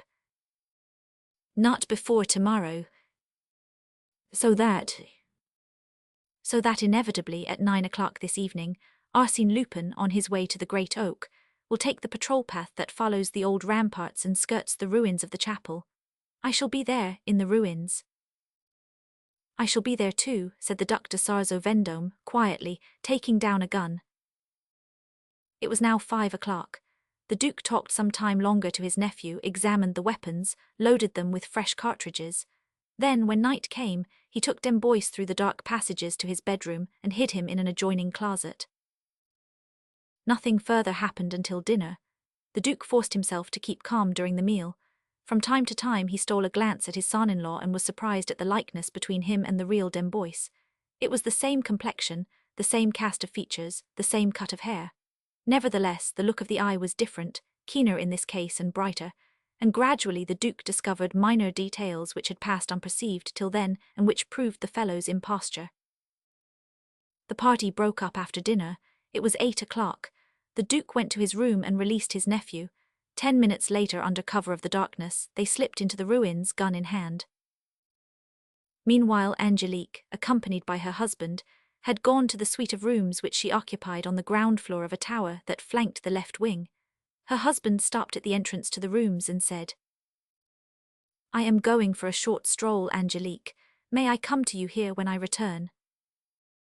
Yes, she replied. He left her and went up to the first floor, which had been assigned to him as his quarters. The moment he was alone, he locked the door, noiselessly opened a window that looked over the landscape and leant out. He saw a shadow at the foot of the tower, some 100 feet or more below him. He whistled and received a faint whistle in reply. He then took from a cupboard a thick leather satchel, crammed with papers, wrapped it in a piece of black cloth and tied it up. Then he sat down at the table and wrote, Glad you got my message, for I think it unsafe to walk out of the castle with that large bundle of securities. Here they are. You will be in Paris on your motorcycle, in time to catch the morning train to Brussels, where you will hand over the bonds to Z, and he will negotiate them at once. A50, PSAS you pass by the Great Oak, tell our chaps that I am coming. I have some instructions to give them, but everything is going well. No one here has the least suspicion. He fastened the letter to the parcel, and lowered both through the window with a length of string. Good, he said, that's all right, it's a weight off my mind. He waited a few minutes longer, stalking up and down the room and smiling at the portraits of 2 gallant gentlemen hanging on the wall. Horace de Sarzeau-Vendôme, Marshal of France, and you, the great Condé, I salute you, my ancestors both. Lupin de Sarzeau-Vendôme will show himself worthy of you. At last, when the time came, he took his hat and went down. But when he reached the ground floor, Angelique burst from her rooms and exclaimed, with a distraught air, I say, if you do not mind, I think you had better. And then, without saying more, she went in again, leaving a vision of irresponsible terror in her husband's mind. She's out of sorts, he said to himself. Marriage does not suit her. He lit a cigarette and went out, without attaching importance to an incident that ought to have impressed him. Poor Angelique, this will all end in a divorce. The night outside was dark with a cloudy sky. The servants were closing the shutters of the castle. There was no light in the windows, it being the Duke's habit to go to bed soon after dinner. Lupin passed the gatekeeper's lodge, and as he put his foot on the drawbridge, said, "Leave the gate open. I am going for a breath of air. I shall be back soon."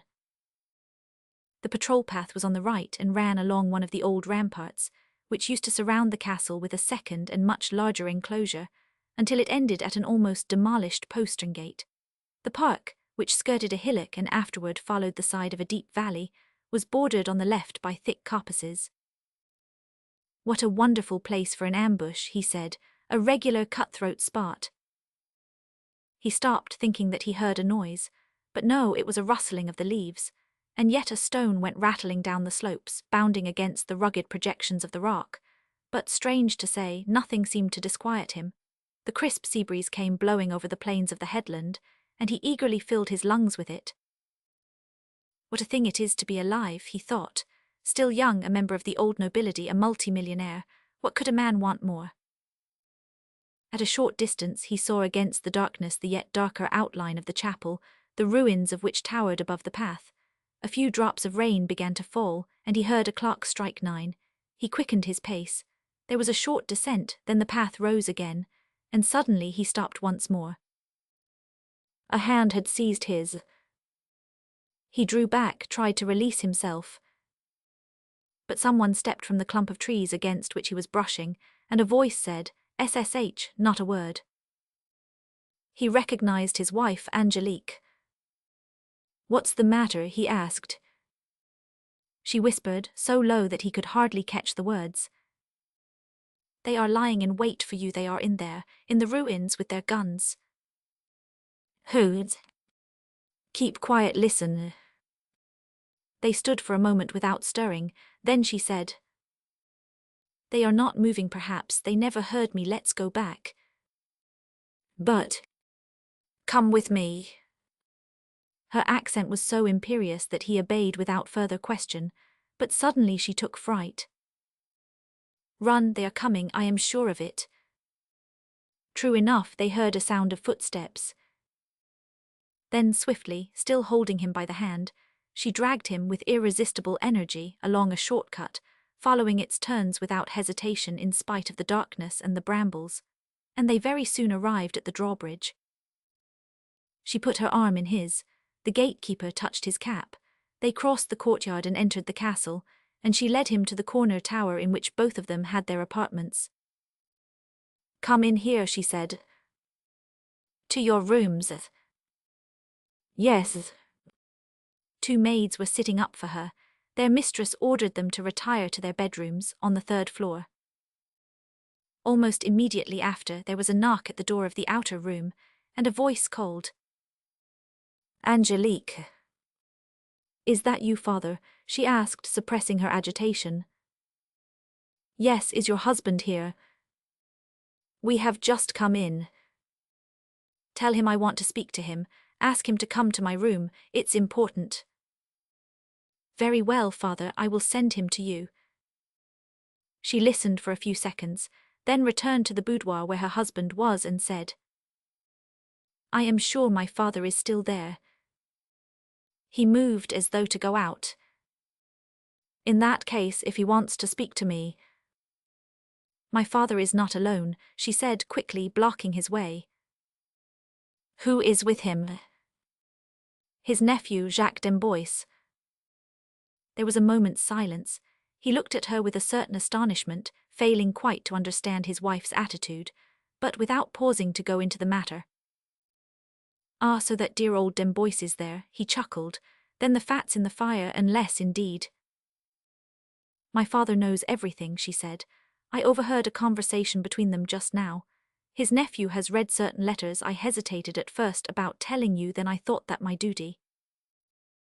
He studied her afresh, but at once conquered by the queerness of the situation, he burst out laughing. "What, do not my friends on board ship burn my letters? And they have let their prisoner escape. The idiots. Oh, when you do not see to everything yourself. No matter, it's distinctly humorous, d'Amboise versus d'Amboise. Oh, but suppose I were no longer recognized. Suppose d'Amboise himself were to confuse me with himself."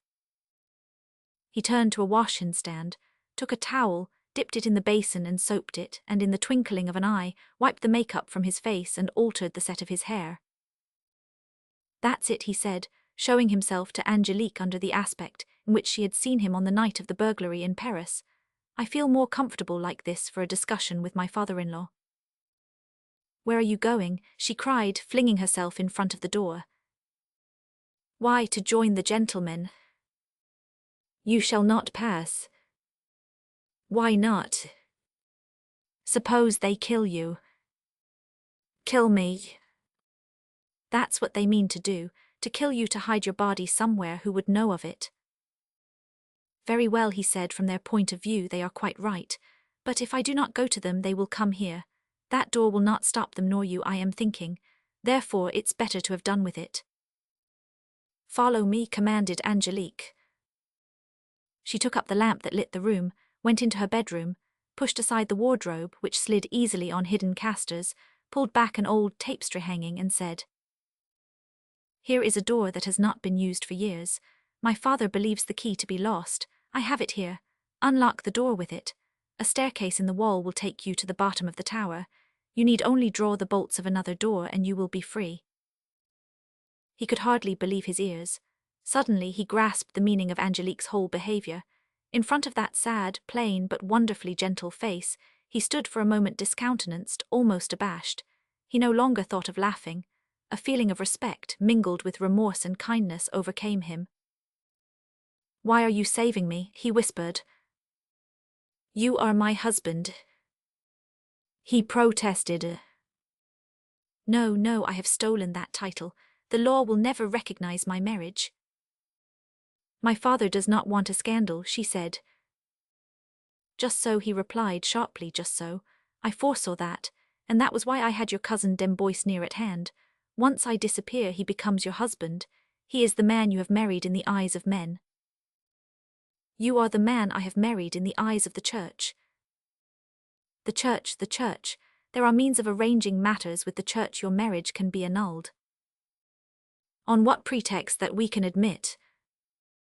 He remained silent, thinking over all those points which he had not considered, all those points which were trivial and absurd for him, but which were serious for her, and he repeated several times, "This is terrible, this is terrible, I should have anticipated." And suddenly, seized with an idea, he clapped his hands and cried, "There I have it. I am hand in glove with one of the chief figures at the Vatican. The Pope never refuses me anything. I shall obtain an audience, and I have no doubt that the Holy Father, moved by my entreaties." His plan was so humorous, and his delight so artless that Angelique could not help smiling, and she said, "I am your wife in the eyes of God." She gave him a look that showed neither scorn nor animosity, nor even anger, and he realized that she omitted to see in him the outlaw and the evildoer, and remembered only the man who was her husband, and to whom the priest had bound her until the hour of death. He took a step toward her and observed her more attentively. She did not lower her eyes at first, but she blushed, and never had he seen so pathetic a face, marked with such modesty and such dignity. He said to her, as on that first evening in Paris, "Oh, your eyes, the calm and sadness of your eyes, the beauty of your eyes." She dropped her head and stammered, "Go away, go." In the presence of her confusion, he received a quick intuition of the deeper feelings that stirred her, unknown to herself. To that spinster soul of which he recognized the romantic power of imagination, the unsatisfied yearnings, the poring over old-world books, he suddenly represented, in that exceptional moment, and in consequence of the unconventional circumstances of their meetings, somebody special, a Byronic hero, a chivalrous brigand of romance. One evening, in spite of all obstacles, he, the world-famed adventurer, already ennobled in song and story and exalted by his own audacity, had come to her and slipped the magic ring upon her finger. A mystic and passionate betrothal, as in the days of the Corsair and Hernani, greatly moved and touched. He was on the verge of giving way to an enthusiastic impulse and exclaiming, "Let us go away together. Let us fly.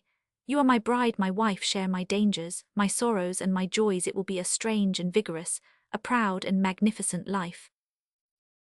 But Angelique's eyes were raised to his again, and they were so pure and so noble that he blushed in his turn. This was not the woman to whom such words could be addressed. He whispered, "Forgive me, I am a contemptible wretch, I have wrecked your life." "No," she replied softly. "On the contrary, you have shown me where my real life lies." He was about to ask her to explain, but she had opened the door and was pointing the way to him. Nothing more could be spoken between them. He went out without a word, bowing very low as he passed. A month later, Angelique de Sarzeau-Vendôme, Princess de Bourbon-Condé, lawful wife of Arsène Lupin, took the veil and, under the name of Sister Marie Auguste, buried herself within the walls of the Visitation Convent. On the day of the ceremony, the Mother Superior of the convent received a heavy sealed envelope containing a letter with the following words: "For Sister Marie Auguste's poor." Enclosed with the letter were 500 banknotes of 1,000 francs each. Roman Night. The Invisible Prisoner. One day at about 4 o'clock, as evening was drawing in, Farmer Gaussat with his 4 sons returned from a day's shooting. They were stalwart men, all 5 of them long of limb, broad-chested, with faces tanned by sun and wind. And all 5 displayed, planted on an enormous neck and shoulders, the same small head with the low forehead, thin lips, beaked nose, and hard and repellent cast of countenance. They were feared and disliked by all around them. They were a money-grubbing, crafty family, and their word was not to be trusted. On reaching the old barbican wall that surrounds the Heberville property, the farmer opened a narrow, massive door, putting the big key back in his pocket after his sons had passed in, and he walked behind them, along the path that led through the orchards. Here and there stood great trees, stripped by the autumn winds, and clumps of pines, the last survivors of the ancient park now covered by old Gaussat's farm. One of the sons said, "I hope Mother has lit a log or 2. "There's smoke coming from the chimney," said the father. The outhouses and the homestead showed at the end of a lawn, and above them the village church, whose steeple seemed to prick the clouds that trailed along the sky. "All the guns unloaded?" asked old Gaussat. "Mine is not," said the eldest. "I slipped in a bullet to blow a kestrel's head off." He was the one who was proudest of his skill, and he said to his brothers, "Look at that bough at the top of the cherry tree, see me snap it off." On the bough sat a scarecrow, which had been there since spring and which protected the leafless branches with its idiot arms. He raised his gun and fired. The figure came tumbling down with large comic gestures, and was caught on a big, lower branch, where it remained lying stiff on its stomach, with a great top hat on its head of rags, and its hay-stuffed legs swaying from right to left above some water that flowed past the cherry tree through a wooden trough. They all laughed, the father approved. "A fine shot, my lad. Besides, the old boy was beginning to annoy me. I could not take my eyes from my plate at meals without catching sight of that oaf." They went a few steps farther. They were not more than 30 yards from the house when the father stopped suddenly and said, "Hullo, what's up?" The sons also had stopped and stood listening. One of them said under his breath, "It comes from the house, from the linen room." And another spluttered, "Sounds like moans, and Mother's alone." Suddenly a frightful scream rang out. All 5 rushed forward. Another scream followed by cries of despair. "We are here, we are coming," shouted the eldest, who was leading. And as it was a roundabout way to the door, he smashed in a window with his fist and sprang into the old people's bedroom. The room next to it was the linen room, in which Mother Gaussat spent most of her time. "Damnation," he said, seeing her lying on the floor with blood all over her face. "Dad, Dad." "What, where is she?" roared old Gaussat, appearing on the scene.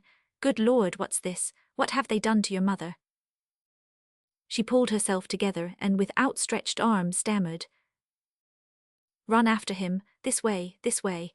I'm all right, only a scratch or 2, but run you, he's taken the money." The father and sons gave a bound. "He's taken the money," bellowed old Gaussat, rushing to the door to which his wife was pointing. "He's taken the money, stop thief." But a sound of several voices rose at the end of the passage, through which the other 3 sons were coming. I saw him, I saw him. So did I, he ran up the stairs. No, there he is, he's coming down again. A mad steeplechase shook every floor in the house. Farmer Gaussart, on reaching the end of the passage, caught sight of a man standing by the front door trying to open it. If he succeeded, it meant safety, escape through the market square and the back lanes of the village. Interrupted as he was fumbling at the bolts, the man, turning stupid, lost his head, charged at old Gaussart and sent him spinning, dodged the eldest brother and, pursued by the 4 sons, doubled back down the long passage, ran into the old couple's bedroom, flung his legs through the broken window and disappeared. The sons rushed after him across the lawns and orchards, now darkened by the falling night. The villain's done for, chuckled old Gaussart. There's no way out for him. The walls are too high, he's done for, the scoundrel. The 2 farmhands returned at that moment from the village, and he told them what had happened and gave each of them a gun. If the swine shows his nose anywhere near the house, he said, let fly at him, give him no mercy. He told them where to stand, went to make sure that the farm gates, which were only used for the carts, were locked, and not till then remembered that his wife might perhaps be in need of aid. Well, mother, how goes it? Where is he, have you got him? She asked in a breath. Yes, we are after him, the lads must have collared him by now. The news quite restored her, and a nip of rum gave her the strength to drag herself to the bed, with old Gaussart's assistance, and to tell her story. For that matter, there was not much to tell. She had just lit the fire in the living hall, and she was knitting quietly at her bedroom window, waiting for the men to return, when she thought that she heard a slight grating sound in the linen room next door. I must have left the cat in there, she thought to herself. She went in, suspecting nothing, and was astonished to see the 2 doors of one of the linen cupboards, the one in which they hid their money, wide open. She walked up to it, still without suspicion. There was a man there, hiding with his back to the shelves. But how did he get in? Asked old Gaussart. Through the passage, I suppose. We never keep the back door shut. And then did he go for you? No, I went for him. He tried to get away. You should have let him. And what about the money? Had he taken it by then? Had he taken it? I saw the bundle of banknotes in his hands, the sweep. I would have let him kill me sooner. Oh, we had a sharp tussle, I give you my word. Then he had no weapons. No more than I 999. We had our fingers, our nails and our teeth. Look here where he bit me, and I yelled and screamed. Only I am an old woman, you see, I had to let go of him. Do you know the man? I am pretty sure it was old Trainard.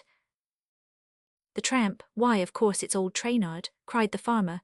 I thought I knew him too. Besides, he's been hanging round the house these last 3 days. The old vagabond must have smelt the money. Aha, Trainard, my man, we shall see some fun. A number-roan hiding in the first place. And then the police, I say. Mother, you can get up now, cannot you? Then go and fetch the neighbours, ask them to run for the gendarmes. By the by, the attorney's youngster has a bicycle. How that damned old Trainard scooted. He's got good legs for his age, he has. He can run like a hare. Gaussart was holding his sides, revelling in the occurrence. He risked nothing by waiting. No power on earth could help the tramp escape or keep him from the sound thrashing which he had earned, and from being conveyed under safe escort to the town jail. The farmer took a gun and went out to his 2 labourers. Anything fresh? No, Farmer Gaussart, not yet. We shan't have long to wait, unless old Nick carries him over the walls. From time to time they heard the 4 brothers hailing one another in the distance. The old bird was evidently making a fight for it, was more active than they would have thought. Still, with sturdy fellows like the Gaussart brothers. However, one of them returned, looking rather crestfallen, and made no secret of his opinion. It's no use keeping on at it for the present, it's pitch dark. The old chap must have crept into some hole. We will hunt him out tomorrow. Tomorrow? Why, lad, you're off your chump, protested the farmer. The eldest son now appeared, quite out of breath, and was of the same opinion as his brother. Why not wait till next day, seeing that the ruffian was as safe within the domain as between the walls of a prison? Well, I will go myself, cried old Gaussat. Light me a lantern, somebody. But at that moment 3 gendarmes arrived, and a number of village lads also came up to hear the latest. The sergeant of gendarmes was a man of method. He first insisted on hearing the whole story in full detail, then he stopped to think, then he questioned the 4 brothers separately, and took his time for reflection after each deposition. When he had learnt from them that the tramp had fled toward the back of the estate, that he had been lost sight of repeatedly, and that he had finally disappeared near a place known as the Crow's Knoll, he meditated once more and announced his conclusion.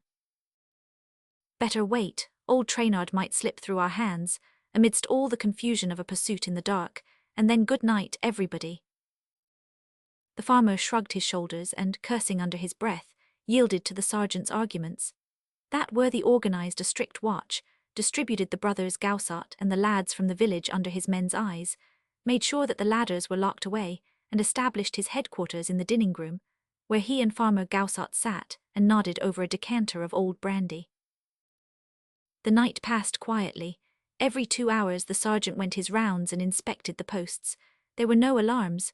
Old Trainard did not budge from his hole. The battle began at break of day. It lasted 4 hours. In those 4 hours, the 13 acres of land within the walls were searched, explored, gone over in every direction by a score of men who beat the bushes with sticks, trampled over the tall grass, rummaged in the hollows of the trees and scattered the heaps of dry leaves. And old Trainard remained invisible. Well, this is a bit thick, growled Gaussat. Beats me altogether, retorted the sergeant. And indeed there was no explaining the phenomenon, for after all, apart from a few old clumps of laurels and spindle trees, which were thoroughly beaten, all the trees were bare. There was no building, no shed, no stack, nothing in short that could serve as a hiding place. As for the wall, a careful inspection convinced even the sergeant that it was physically impossible to scale it. In the afternoon, the investigations were begun all over again in the presence of the examining magistrate and the public prosecutor's deputy. The results were no more successful. Nay, worse, the officials looked upon the matter as so suspicious that they could not restrain their ill humour and asked, "Are you quite sure, Farmer Gaussat, that you and your sons have not been seeing double?" "And what about my wife?" retorted the farmer, red with anger. "Did she see double when the scamp had her by the throat? Go and look at the marks if you doubt me." "Very well, but then where is the scamp?" "Here, between those 4 walls." "Very well, then ferret him out. We give it up. It's quite clear that if a man were hidden within the precincts of this farm, we should have found him by now." "I swear I will lay hands on him, true as I stand here," shouted Farmer Gaussat. "It shall not be said that I have been robbed of 6,000 francs. Yes, 6,000. There were 3 cows I sold, and then the wheat crop, and then the apples. 6,000-franc notes which I was just going to take to the bank. Well, I swear to heaven that the money's as good as in my pocket." "That's all right, and I wish you luck," said the examining magistrate as he went away, followed by the deputy and the gendarmes. The neighbours also walked off in a more or less facetious mood, and by the end of the afternoon none remained but the Gaussats and the 2 farm labourers. Old Gaussat at once explained his plan. By day they were to search. At night they were to keep an incessant watch. It would last as long as it had to. Hang it, old Trainard was a man like other men, and men have to eat and drink. Old Trainard must needs, therefore, come out of his earth to eat and drink. "At most," said Gaussat, "he can have a few crusts of bread in his pocket, or even pull up a root or 2 at night. But as far as drink's concerned, no go. There's only the spring, and he will be a clever dog if he gets near that." He himself, that evening, took up his stand near the spring. 3 hours later his eldest son relieved him. The other brothers and the farm hands slept in the house, each taking his turn of the watch and keeping all the lamps and candles lit, so that there might be no surprise. So it went on for 14 consecutive nights, and for 14 days, while 2 of the men and Mother Gaussat remained on guard, the 5 others explored the Heberville ground. At the end of that fortnight, not a sign. The farmer never ceased storming. He sent for a retired detective inspector who lived in the neighbouring town. The inspector stayed with him for a whole week. He found neither old Trainard nor the least clue that could give them any hope of finding old Trainard. It's a bit thick, repeated Farmer Gaussart, for he's there, the rascal, as far as being anywhere goes, he's there, so. Planting himself on the threshold, he railed at the enemy at the top of his voice. You blithering idiot, would you rather croak in your hole than fork out the money? Then croak, you pig. And Mother Gaussart in her turn yelped in her shrill voice. Is it prison you are afraid of? Hand over the notes and you can hook it. But old Trainard did not breathe a word, and the husband and wife tired their lungs in vain. Shocking days passed. Farmer Gaussart could no longer sleep, lay shivering with fever. The sons became morose and quarrelsome and never let their guns out of their hands, having no other idea but to shoot the tramp. It was the one topic of conversation in the village, and the Gaussart story, from being local at first, soon went the round of the press. Newspaper reporters came from the assize town, from Paris itself, and were rudely shown the door by Farmer Gaussart. Each man his own house, he said. You mind your business, I mind mine. It's nothing to do with anyone. Still, Farmer Gaussart. Go to blazes. And he slammed the door in their face. Old Trainard had now been hidden within the walls of Heberville for something like 4 weeks. The Gaussarts continued their search as doggedly and confidently as ever, but with daily decreasing hope, as though they were confronted with one of those mysterious obstacles which discourage human effort, and the idea that they would never see their money again began to take root in them. One fine morning at about 10 o'clock, a motorcar, crossing the village square at full speed, broke down and came to a dead stop. The driver, after a careful inspection, declared that the repairs would take some little time, whereupon the owner of the car resolved to wait at the inn and lunch. He was a gentleman on the right side of 40, with close-cropped side whiskers and a pleasant expression of face, and he soon made himself at home with the people at the inn. Of course they told him the story of the Gaussarts. He had not heard it before as he had been abroad, but it seemed to interest him greatly. He made them give him all the details, raised objections, discussed various theories with a number of people who were eating at the same table, and ended by exclaiming, "Nonsense, it cannot be so intricate as all that. I have had some experience of this sort of thing, and if I were on the premises—" "That's easily arranged," said the innkeeper. "I know Farmer Gaussart, he will not object." The request was soon made and granted. Old Gaussart was in one of those frames of mind when we are less disposed to protest against outside interference. His wife, at any rate, was very firm. "Let the gentleman come if he wants to." The gentleman paid his bill and instructed his driver to try the car on the highroad as soon as the repairs were finished. "I shall want an hour," he said no more. "Be ready in an hour's time." Then he went to Farmer Gaussart's. He did not say much at the farm. Old Gaussart, hoping against hope, was lavish with information, took his visitor along the walls down to the little door opening on the fields, produced the key, and gave minute details of all the searches that had been made so far. Oddly enough, the stranger, who hardly spoke, seemed not to listen either. He merely looked with a rather vacant gaze. When they had been round the estate, old Gaussart asked anxiously, Well, what? Do you think you know?" The visitor stood for a moment without answering. Then he said, "No, nothing." "Why, of course not," cried the farmer, throwing up his arms. "How should you know? It's all hanky-panky. Shall I tell you what I think? Well, that old Trainard has been so jolly clever that he's lying dead in his hole and the banknotes are rotting with him. Do you hear? You can take my word for it." The gentleman said, very calmly, "There's only one thing that interests me. The tramp, all said and done, was free at night and able to feed on what he could pick up. But how about drinking?" "Out of the question," shouted the farmer, "quite out of the question. There's no water except this, and we have kept watch beside it every night." "It's a spring. Where does it rise?" "Here, where we stand." "Is there enough pressure to bring it into the pool of itself?" "Yes." "And where does the water go when it runs out of the pool?" "Into this pipe here, which goes underground and carries it to the house for use in the kitchen. So there's no way of drinking, seeing that we were there and that the spring is 20 yards from the house." Has not it rained during the last 4 weeks? Not once, I have told you that already. The stranger went to the spring and examined it. The trough was formed of a few boards of wood joined together just above the ground, and the water ran through it, slow and clear. The water's not more than a foot deep, is it? He asked. In order to measure it, he picked up from the grass a straw which he dipped into the pool, but as he was stooping, he suddenly broke off and looked around him. Oh, how funny, he said, bursting into a peal of laughter. Why, what's the matter?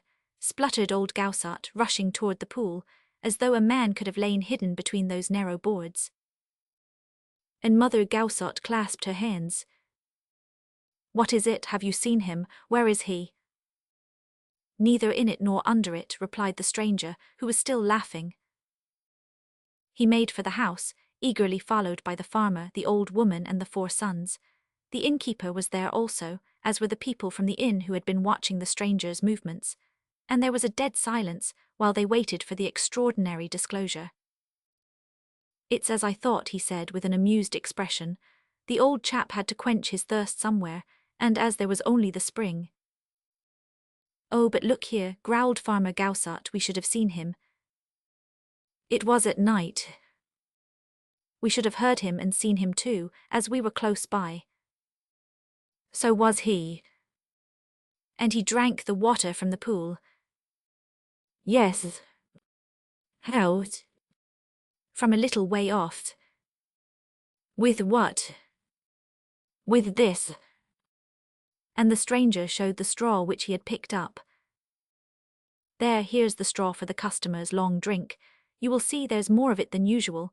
In fact, it is made of 3 straws stuck into one another. That was the first thing I noticed, those 3 straws fastened together. The proof is conclusive. But hang it all, the proof of what? Cried Farmer Gaussat irritably. The stranger took a shotgun from the rack. Is it loaded? He asked. Yes, said the youngest of the brothers. I use it to kill the sparrows with for fun. It's small shot. Capital, a peppering where it will not hurt him will do the trick. His face suddenly assumed a masterful look. He gripped the farmer by the arm and rapped out, in an imperious tone. Listen to me, Farmer Gaussat. I am not here to do policeman's work, and I will not have the poor beggar locked up at any price. 4 weeks of starvation and fright is good enough for anybody, so you have got to swear to me, you and your sons, that you will let him off without hurting him. He must hand over the money. Well, of course, do you swear? I swear. The gentleman walked back to the doorsill at the entrance to the orchard. He took a quick aim, pointing his gun a little in the air, in the direction of the cherry tree which overhung the spring. He fired. A hoarse cry rang from the tree, and the scarecrow which had been straddling the main branch for a month past came tumbling to the ground, only to jump up at once and make off as fast as its legs could carry it. There was a moment's amazement, followed by outcries. The sons darted in pursuit and were not long in coming up with the runaway, hampered as he was by his rags and weakened by privation, but the stranger was already protecting him against their wrath. Hands off there, this man belongs to me. I will not have him touched. I hope I have not stung you up too much, Traynard. Standing on his straw legs wrapped round with strips of tattered cloth, with his arms and his whole body clad in the same materials, his head swathed in linen, tightly packed like a sausage, the old chap still had the stiff appearance of a lay figure, and the whole effect was so ludicrous and so unexpected that the onlookers screamed with laughter.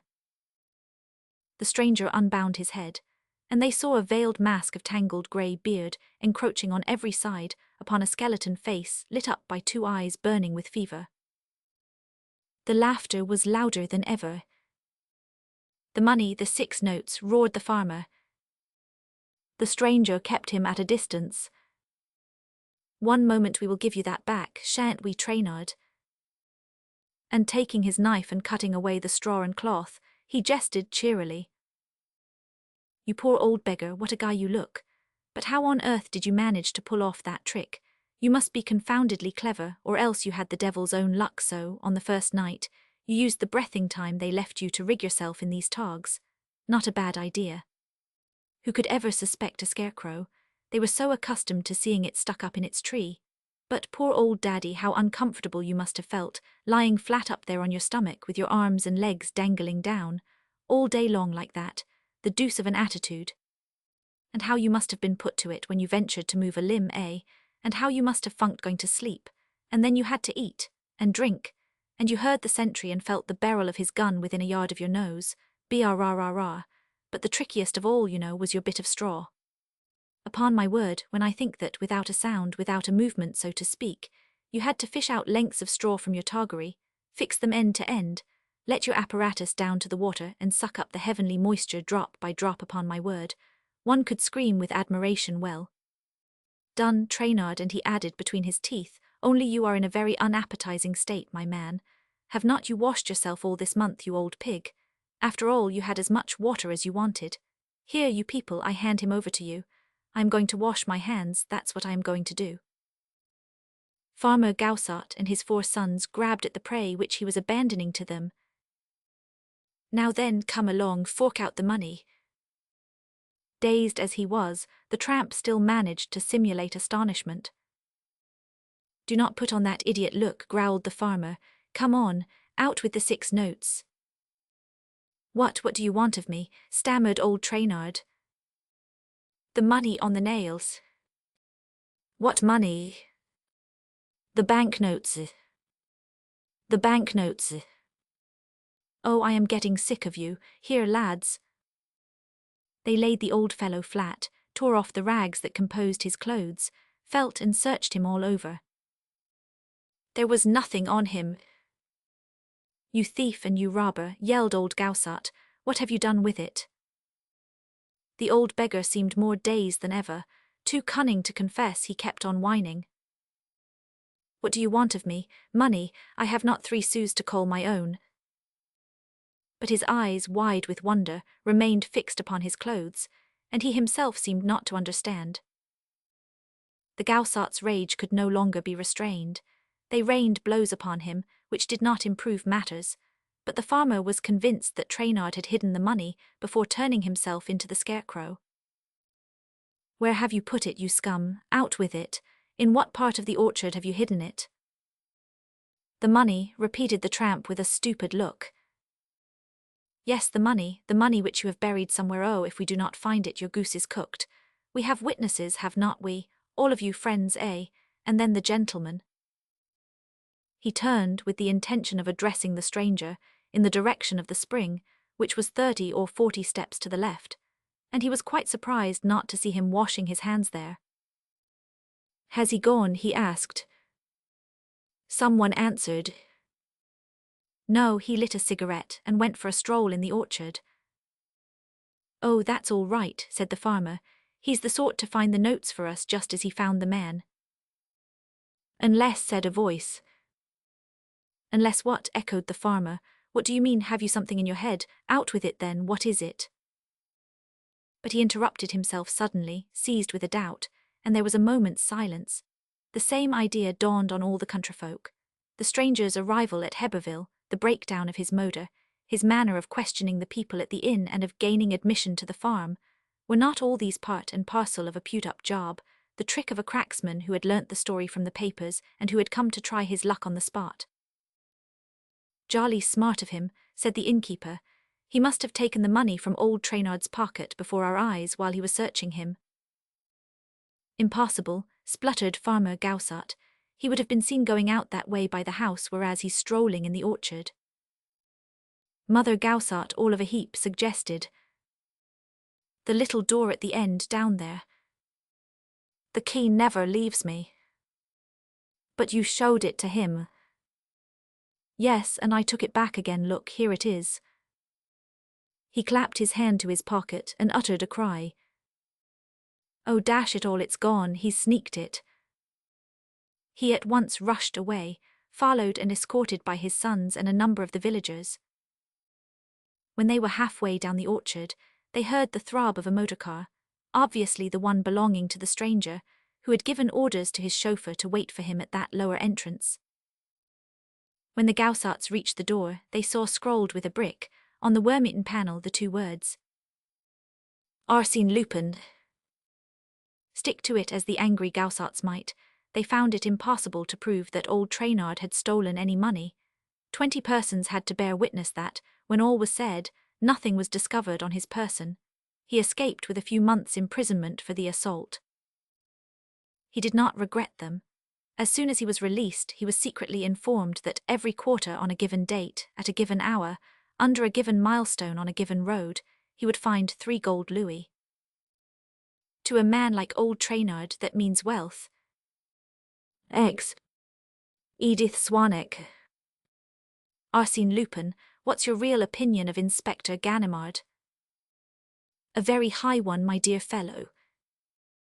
A very high one. Then why do you never miss a chance of turning him into ridicule? It's a bad habit, and I am sorry for it. But what can I say? It's the way of the world. Here's a decent detective etchap, here's a whole pack of decent men, who stand for law and order, who protect us against the apache, who risk their lives for honest people like you and me, and we have nothing to give them in return but flouts and jibes. It's preposterous. Bravo, Lupin, you are talking like a respectable ratepayer. What else am I? I may have peculiar views about other people's property, but I assure you that it's very different when my own's at stake. By Jove, it does not do to lay hands on what belongs to me. Then I am out for blood. Aha, it's my pocket, my money, my watch, hands off. I have the soul of a conservative, my dear fellow, the instincts of a retired tradesman, and a due respect for every sort of tradition and authority. And that is why Ganimard inspires me with no little gratitude and esteem. But not much admiration. Plenty of admiration too. Over and above the dauntless courage which comes natural to all those gentry at the Criminal Investigation Department, Ganimard possesses very sterling qualities: decision, insight, and judgment. I have watched him at work. He's somebody when all's said. Do you know the Edith Swanwick story, as it was called? I know as much as everybody knows. That means that you do not know it at all. Well, that job was, I dare say, the one which I thought out most cleverly, with the utmost care and the utmost precaution, the one which I shrouded in the greatest darkness and mystery, the one which it took the biggest generalship to carry through. It was a regular game of chess, played according to strict scientific and mathematical rules, and yet Ganimard ended by unravelling the knot. Thanks to him, they know the truth today on the Quai des Orfèvres, and it is a truth quite out of the common, I assure you. May I hope to hear it? Certainly one of these days when I have time, but the Brunelli is dancing at the opera tonight, and if she were not to see me in my stall. I do not meet Lupin often. He confesses with difficulty when it suits him. It was only gradually, by snatches, by odds and ends of confidences, that I was able to obtain the different incidents and to piece the story together in all its details. The main features are well known, and I will merely mention the facts. 3 years ago, when the train from Brest arrived at Rennes, the door of one of the luggage vans was found smashed in. This van had been booked by Colonel Sparmiento, a rich Brazilian who was travelling with his wife in the same train. It contained a complete set of tapestry hangings. The case in which one of these was packed had been broken open, and the tapestry had disappeared. Colonel Sparmiento started proceedings against the railway company, claiming heavy damages, not only for the stolen tapestry, but also for the loss in value which the whole collection suffered in consequence of the theft. The police instituted inquiries. The company offered a large reward. A fortnight later, a letter which had come undone in the post was opened by the authorities and revealed the fact that the theft had been carried out under the direction of Arsène Lupin, and that a package was to leave next day for the United States. That same evening, the tapestry was discovered in a trunk deposited in the cloakroom at the Gare Saint-Lazare. The scheme, therefore, had miscarried. Lupin felt the disappointment so much that he vented his ill-humour in a communication to Colonel Sparmiento, ending with the following words, which were clear enough for anybody. It was very considerate of me to take only one. Next time I shall take the 12, verbum sap. A50. Colonel Sparmiento had been living for some months in a house standing at the end of a small garden at the corner of the Rue de la Faïsserie and the Rue d'Affresnoy. He was a rather thick-set, broad-shouldered man, with black hair and a swarthy skin, always well and quietly dressed. He was married to an extremely pretty but delicate Englishwoman, who was much upset by the business of the tapestries. From the first, she implored her husband to sell them for what they would fetch. The colonel had much too forcible and dogged a nature to yield to what he had every right to describe as a woman's fancies. He sold nothing, but he redoubled his precautions and adopted every measure that was likely to make an attempt at burglary impossible. To begin with, so that he might confine his watch to the garden front, he walled up all the windows on the ground floor and the first floor overlooking the Rue d'Affresnoy. Next, he enlisted the services of a firm which made a speciality of protecting private houses against robberies. Every window of the gallery in which the tapestries were hung was fitted with invisible burglar alarms, the position of which was known to none but himself. These, at the least touch, switched on all the electric lights and set a whole system of bells and gongs ringing. In addition to this, the insurance companies to which he applied refused to grant policies to any considerable amount unless he consented to let 3 men, supplied by the companies and paid by himself, occupy the ground floor of his house every night. They selected for the purpose 3 ex-detectives, tried and trustworthy men, all of whom hated Lupin like poison. As for the servants, the colonel had known them for years and was ready to vouch for them. After taking these steps and organizing the defense of the house as though it were a fortress, the colonel gave a great housewarming, a sort of private view, to which he invited the members of both his clubs, as well as a certain number of ladies, journalists, art patrons, and critics. They felt, as they passed through the garden gate, much as if they were walking into a prison. The 3 private detectives, posted at the foot of the stairs, asked for each visitor's invitation card and eyed him up and down suspiciously, making him feel as though they were going to search his pockets or take his fingerprints. The colonel, who received his guests on the first floor, made laughing apologies and seemed delighted at the opportunity of explaining the arrangements which he had invented to secure the safety of his hangings. His wife stood by him, looking charmingly young and pretty, fair-haired, pale and sinuous, with a sad and gentle expression, the expression of resignation often worn by those who are threatened by fate. When all the guests had come, the garden gates and the hall doors were closed. Then everybody filed into the middle gallery, which was reached through 2 steel doors, while its windows with their huge shutters were protected by iron bars. This was where the 12 tapestries were kept. They were matchless works of art, and taking their inspiration from the famous Bayeux tapestry, attributed to Queen Matilda, they represented the story of the Norman conquest. They had been ordered in the 14th century by the descendant of a man-at-arms in William the Conqueror's train, were executed by Jehan Gasset, a famous heiress weaver, and were discovered 500 years later in an old Breton manor house. On hearing of this, the colonel had struck a bargain for 50,000 francs. They were worth 10 times the money. But the finest of the 12 hangings composing the set, the most uncommon because the subject had not been treated by Queen Matilda, was the one which Arsène Lupin had stolen and which had been so fortunately recovered. It portrayed Edith Swanneck on the battlefield of Hastings, seeking among the dead for the body of her sweetheart Harold, last of the Saxon kings. The guests were lost in enthusiasm over this tapestry, over the unsophisticated beauty of the design, over the faded colours, over the lifelike grouping of the figures and the pitiful sadness of the scene. Poor Edith Swanneck stood drooping like an overweighted lily. Her white gown revealed the lines of her languid figure. Her long, tapering hands were outstretched in a gesture of terror and entreaty, and nothing could be more mournful than her profile, over which flickered the most dejected and despairing of smiles. A harrowing smile, remarked one of the critics, to whom the others listened with deference. A very charming smile besides, and it reminds me, Colonel, of the smile of Mimi, Sparmiento. And seeing that the observation seemed to meet with approval, he enlarged upon his idea. There are other points of resemblance that struck me at once, such as the very graceful curve of the neck and the delicacy of the hands, and also something about the figure, about the general attitude.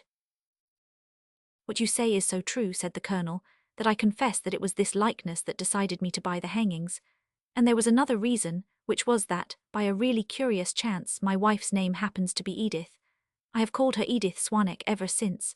And the colonel added with a laugh, I hope that the coincidence will stop at this, and that my dear Edith will never have to go in search of her true love's body, like her prototype. He laughed as he uttered these words, but his laugh met with no echo, and we find the same impression of awkward silence in all the accounts of the evening that appeared during the next few days. The people standing near him did not know what to say. One of them tried to jest. "Your name is not Herald, Colonel." "No, thank you," he declared with continued merriment. "No, that's not my name, nor am I in the least like the Saxon king." All have since agreed in stating that at that moment, as the colonel finished speaking, the first alarm rang from the window's right or the middle window. Opinions differ on this point, rang short and shrill on a single note. The peal of the alarm bell was followed by an exclamation of terror uttered by Mme. Sparmiento, who caught hold of her husband's arm. He cried, "What's the matter? What does this mean?"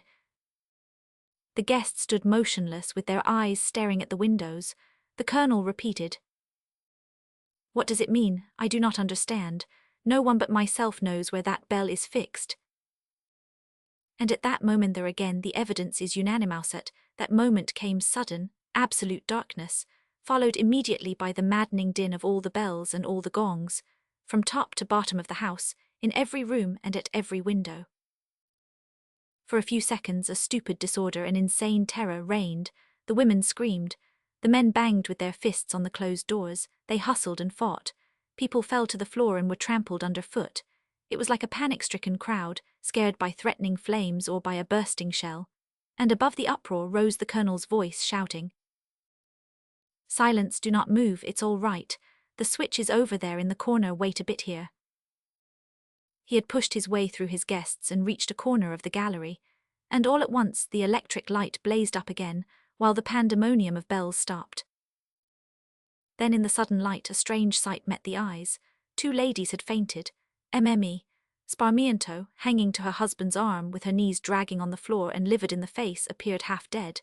The men, pale with their neckties awry, looked as if they had all been in the wars. "The tapestries are there," cried someone.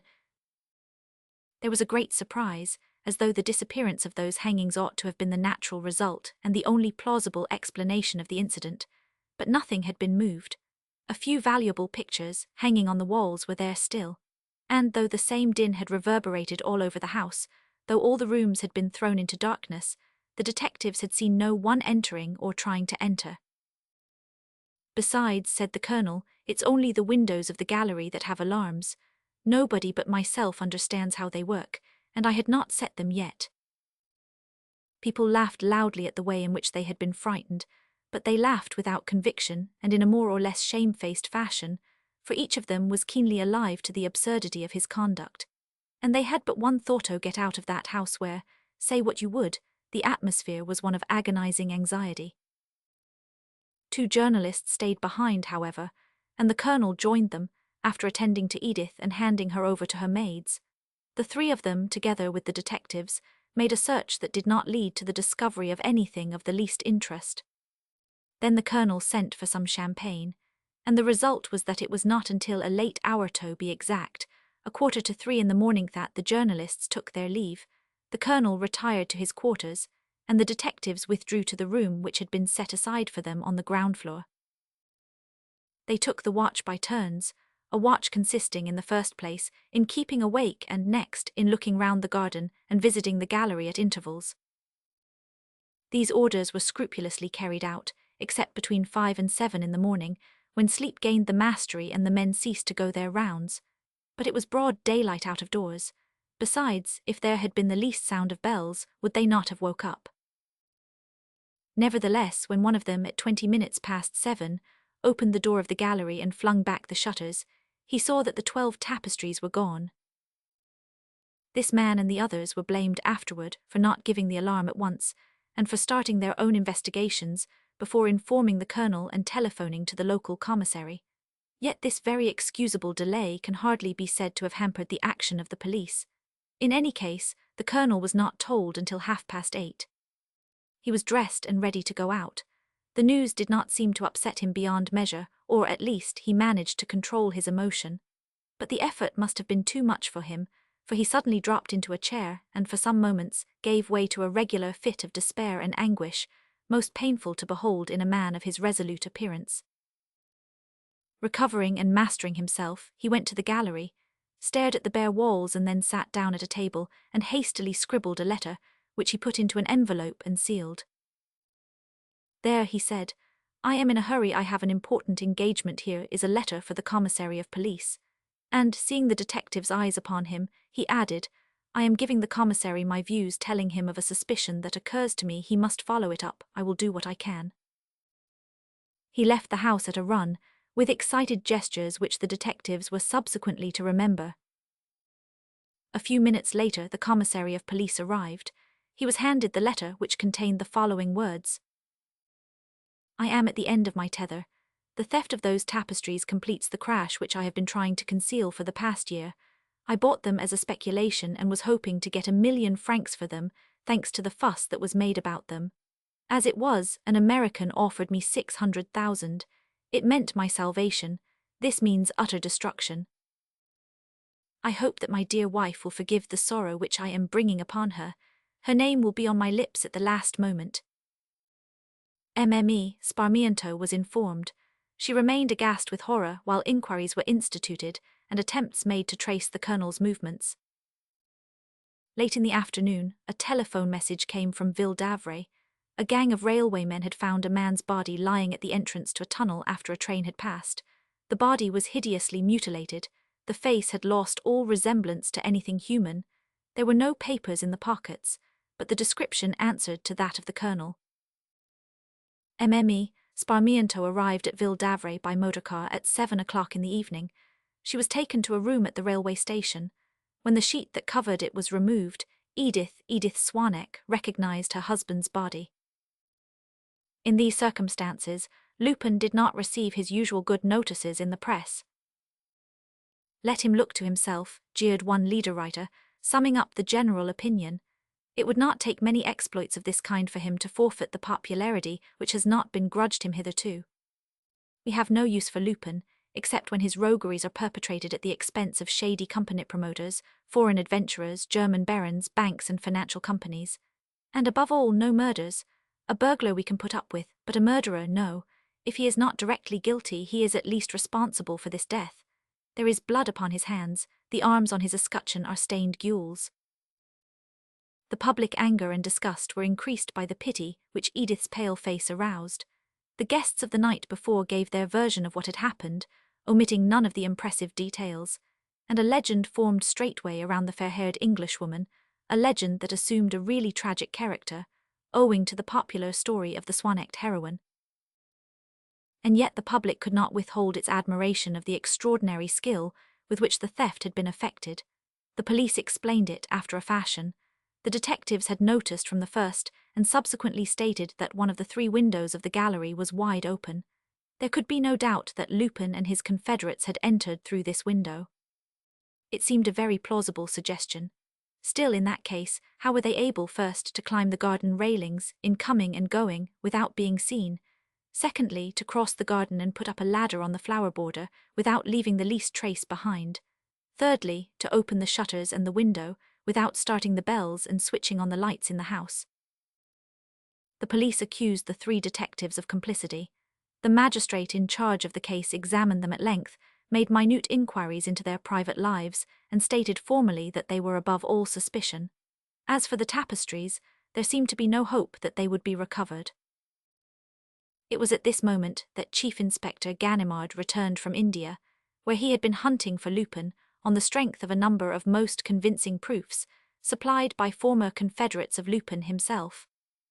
Feeling that he had once more been tricked by his everlasting adversary, fully believing that Lupin had dispatched him on this wild-goose chase so as to be rid of him during the business of the tapestries, he asked for a fortnight's leave of absence, called on Mme. Sparmiento, and promised to avenge her husband.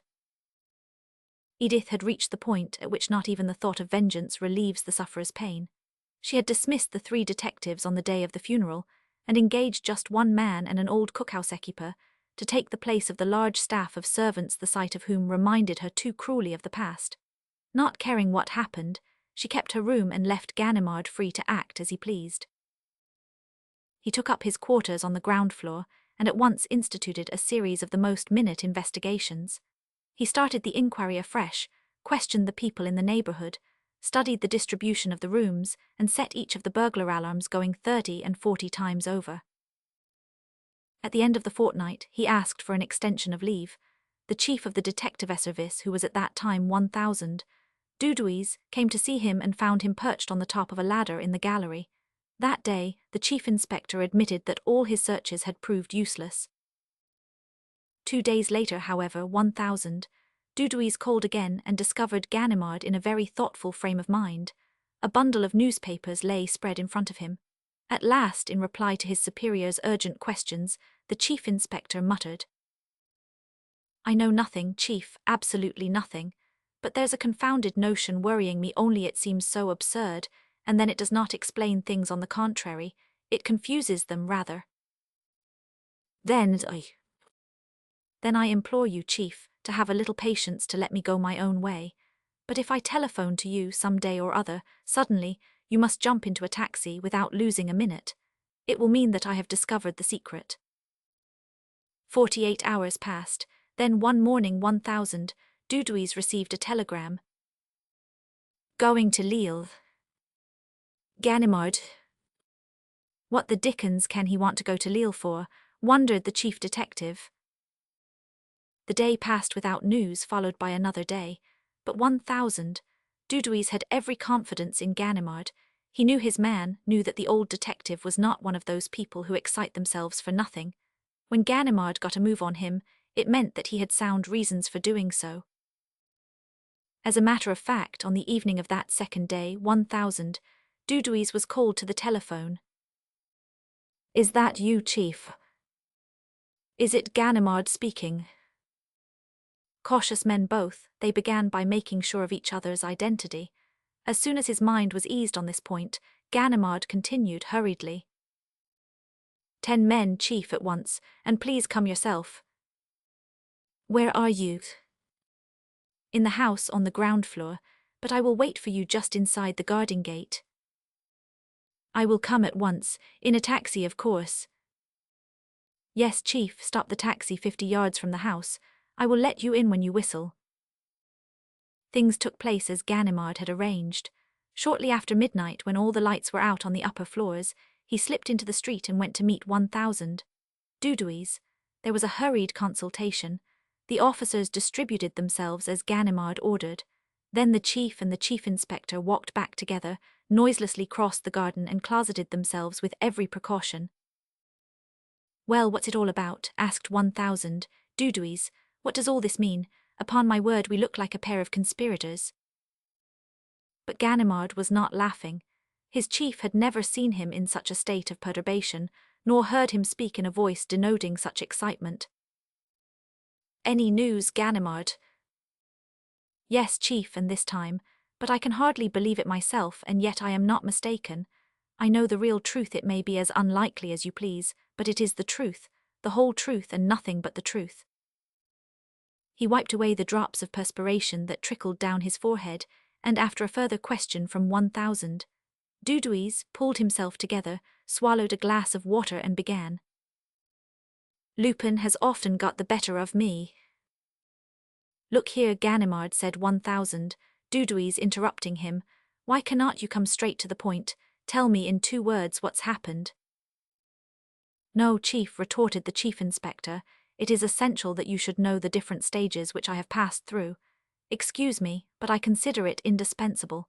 And he repeated, "I was saying, Chief, that Lupin has often got the better of me and led me many a dance.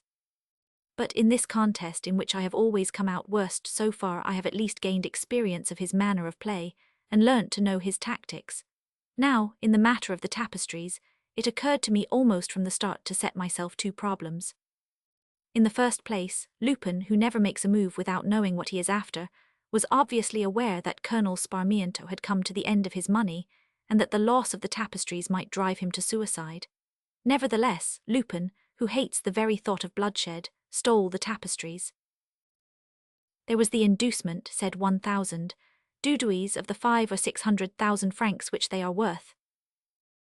No, Chief, I tell you once more, whatever the occasion might be, Lupin would not take life, nor be the cause of another person's death, for anything in this world, for millions and millions. That's the first point. In the second place, what was the object of all that disturbance in the evening during the housewarming party?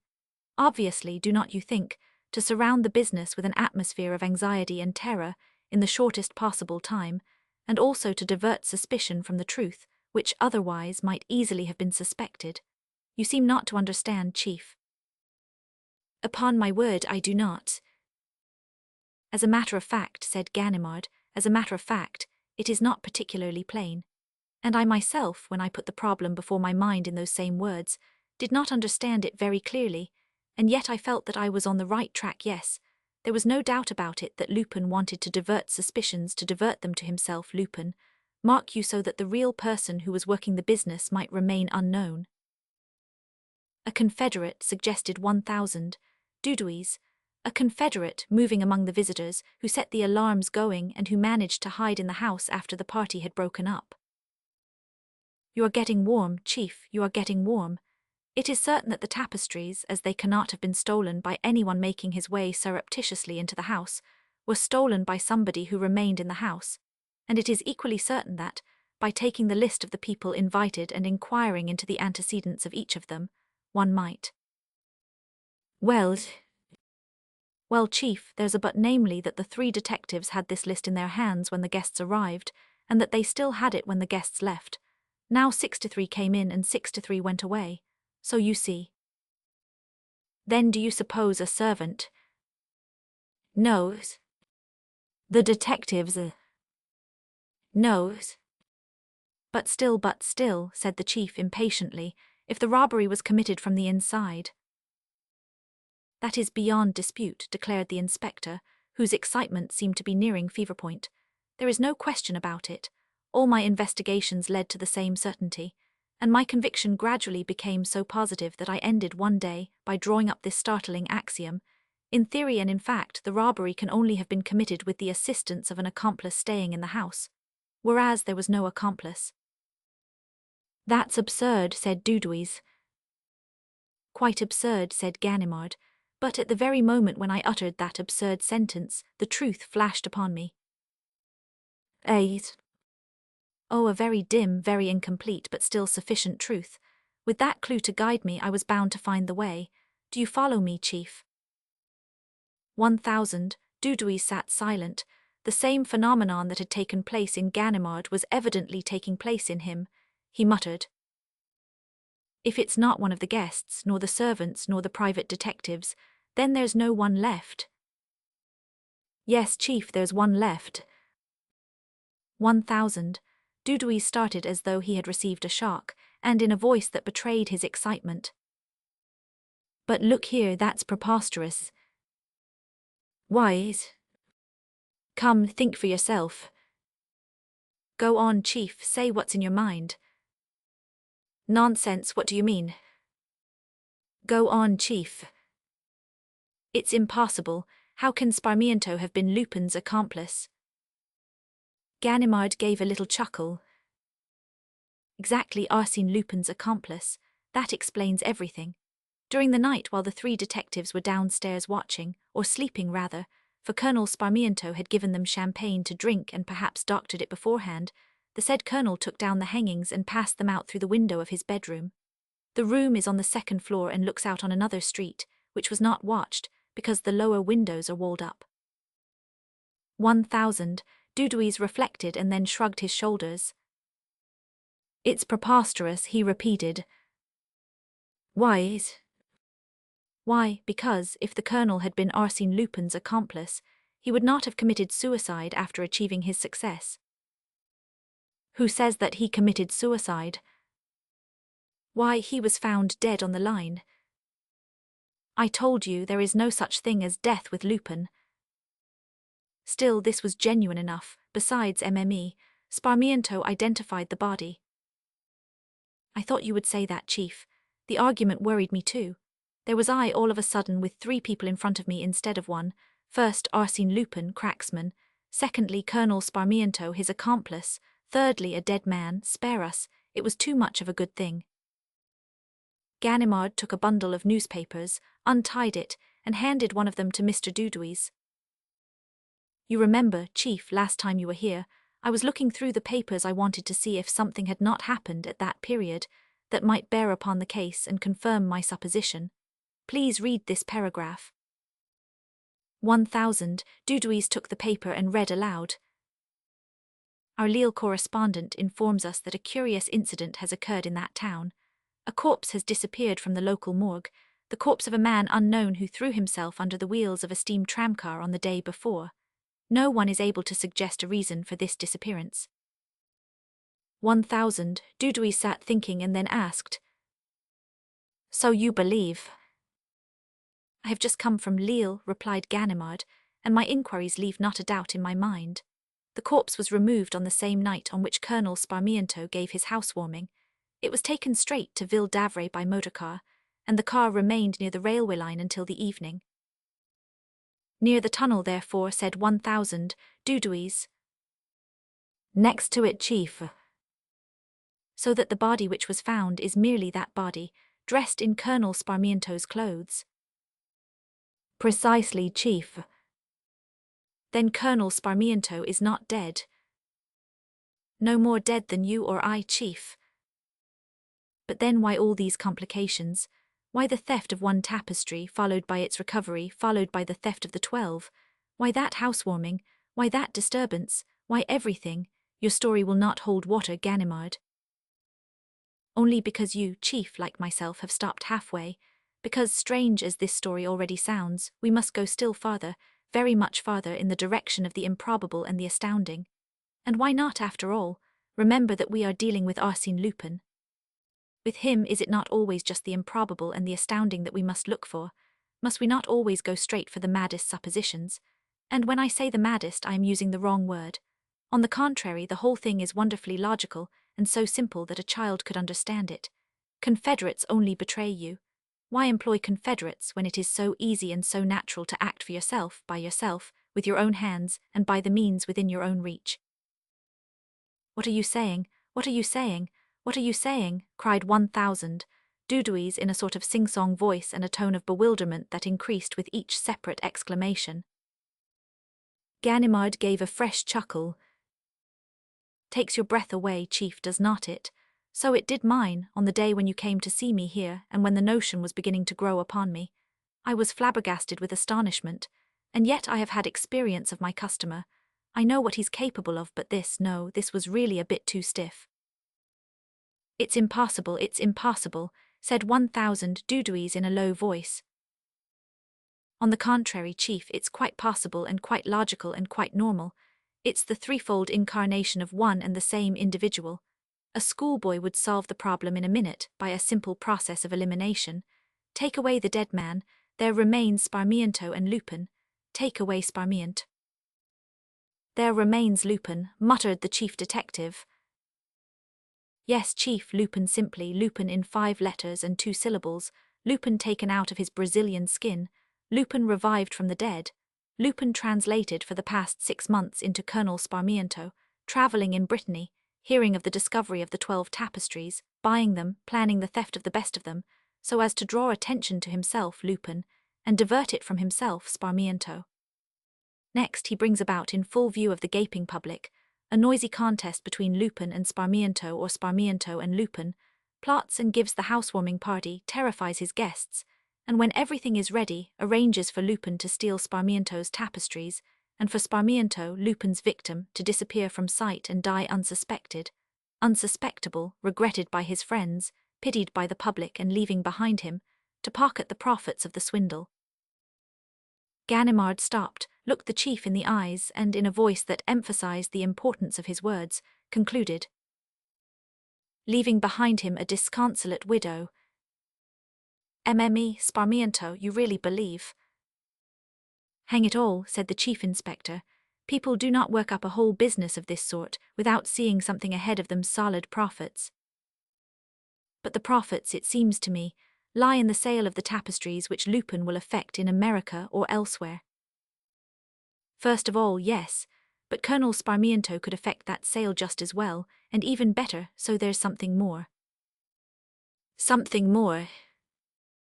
Come, chief, you are forgetting that Colonel Sparmiento has been the victim of an important robbery, and that though he may be dead, at least his widow remains. So it's his widow who will get the money." "What money?" "What money? Why, the money due to her, the insurance money, of course." 1,000. Dudouis was staggered. The whole business suddenly became clear to him with its real meaning. He muttered. That's true, that's true. The colonel had insured his tapestries. Rather, and for no trifle either. For how much? 800,000 francs. 800,000. Just so, in 5 different companies. And has MME, Sparmiento had the money? She got 150,000 francs yesterday, and 200,000 today, while I was away. The remaining payments are to be made in the course of this week. But this is terrible, you ought to have. What, chief? To begin with, they took advantage of my absence to settle up accounts with the companies. I only heard about it on my return when I ran up against an insurance manager whom I happened to know, and took the opportunity of drawing him out. The chief detective was silent for some time, not knowing what to say. Then he mumbled. What a fellow, though. Ganimard nodded his head. Yes, chief, a blackguard, but I cannot help saying, a devil of a clever fellow. For his plan to succeed, he must have managed in such a way that, for 4 or 5 weeks, no one could express or even conceive the least suspicion of the part played by Colonel Sparmiento. All the indignation and all the inquiries had to be concentrated upon Lupin alone. In the last resort, people had to find themselves faced simply with a mournful, pitiful, penniless widow, poor Edith Swanneck, a beautiful and legendary vision, a creature so pathetic that the gentlemen of the insurance companies were almost glad to place something in her hands to relieve her poverty and her grief. That's what was wanted, and that's what happened.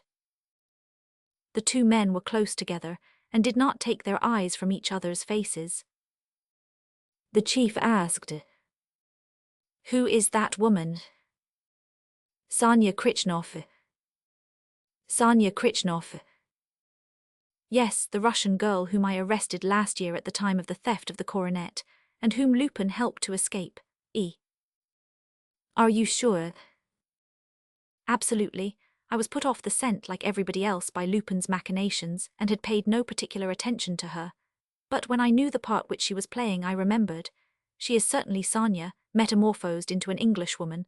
Sonia, the most innocent-looking and the trickiest of actresses. Sonia, who would not hesitate to face death for love of Lupin. A good capture, Ganimard, said 1,000, Dudouis approvingly.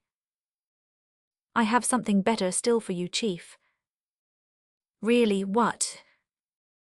Lupin's old foster mother. Victoire F. She has been here since MME. Sparmiento began playing the widow, she's the cook. Oh ho, said 1,000, Dudouis, my congratulations, Ganimard. I have something for you, chief, that's even better than that. 1,000, Dudouis gave a start.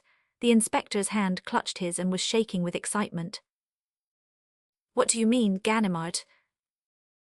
Do you think, chief, that I would have brought you here at this late hour, if I had had nothing more attractive to offer you than Sonia and Victoire? They would have kept. You mean to say, whispered 1,000, Dudouis at last understanding the chief inspector's agitation. You have guessed it, chief.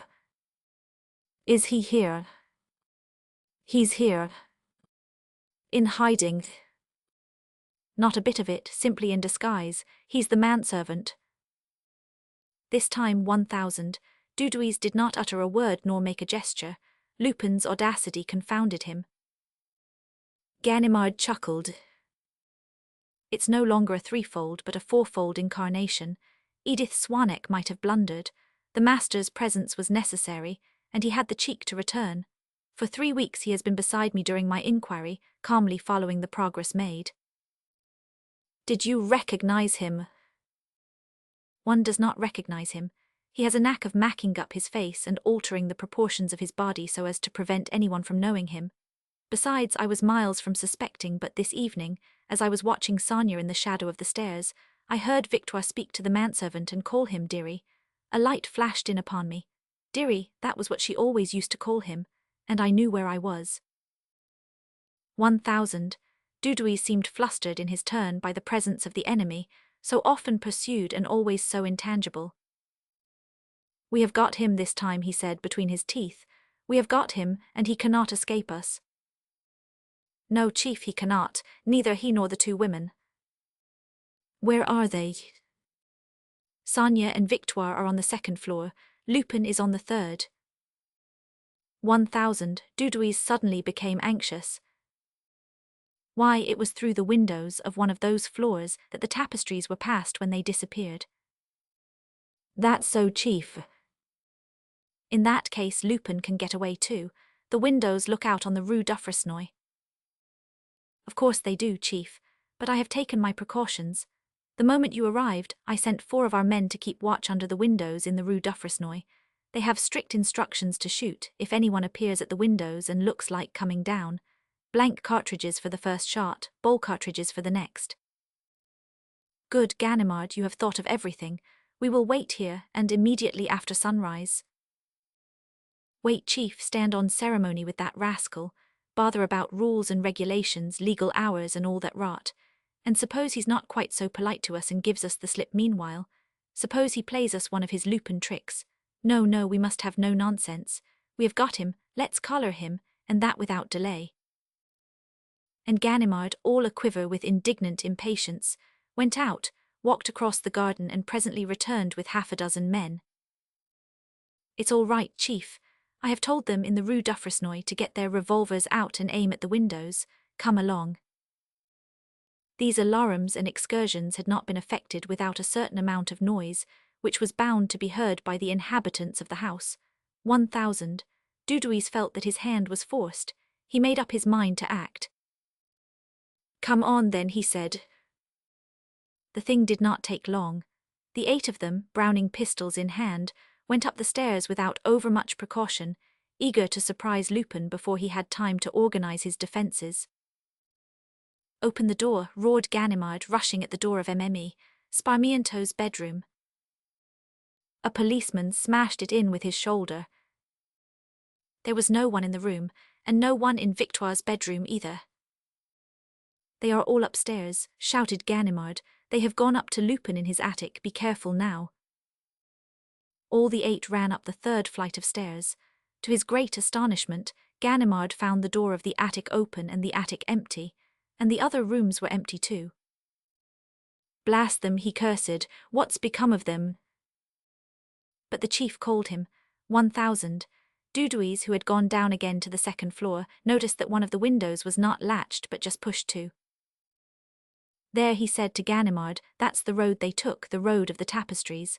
I told you as much, the Rue d'Affresnoy. But our men would have fired on them, protested Ganimard, grinding his teeth with rage. The street's guarded. They must have gone before the street was guarded. They were all 3 of them in their rooms when I rang you up, Chief. They must have gone while you were waiting for me in the garden. But why? There was no reason why they should go today rather than tomorrow, or the next day or next week, for that matter, when they had pocketed all the insurance money. Yes, there was a reason, and Ganimard knew it when he saw, on the table, a letter addressed to himself and opened it and read it. The letter was worded in the style of the testimonials which we hand to people in our service who have given satisfaction. I, the undersigned, Arsène Lupin, gentleman burglar, ex-colonel, ex-manifolk, ex-corpse, hereby certify that the person of the name of Ganimard gave proof of the most remarkable qualities during his stay in this house.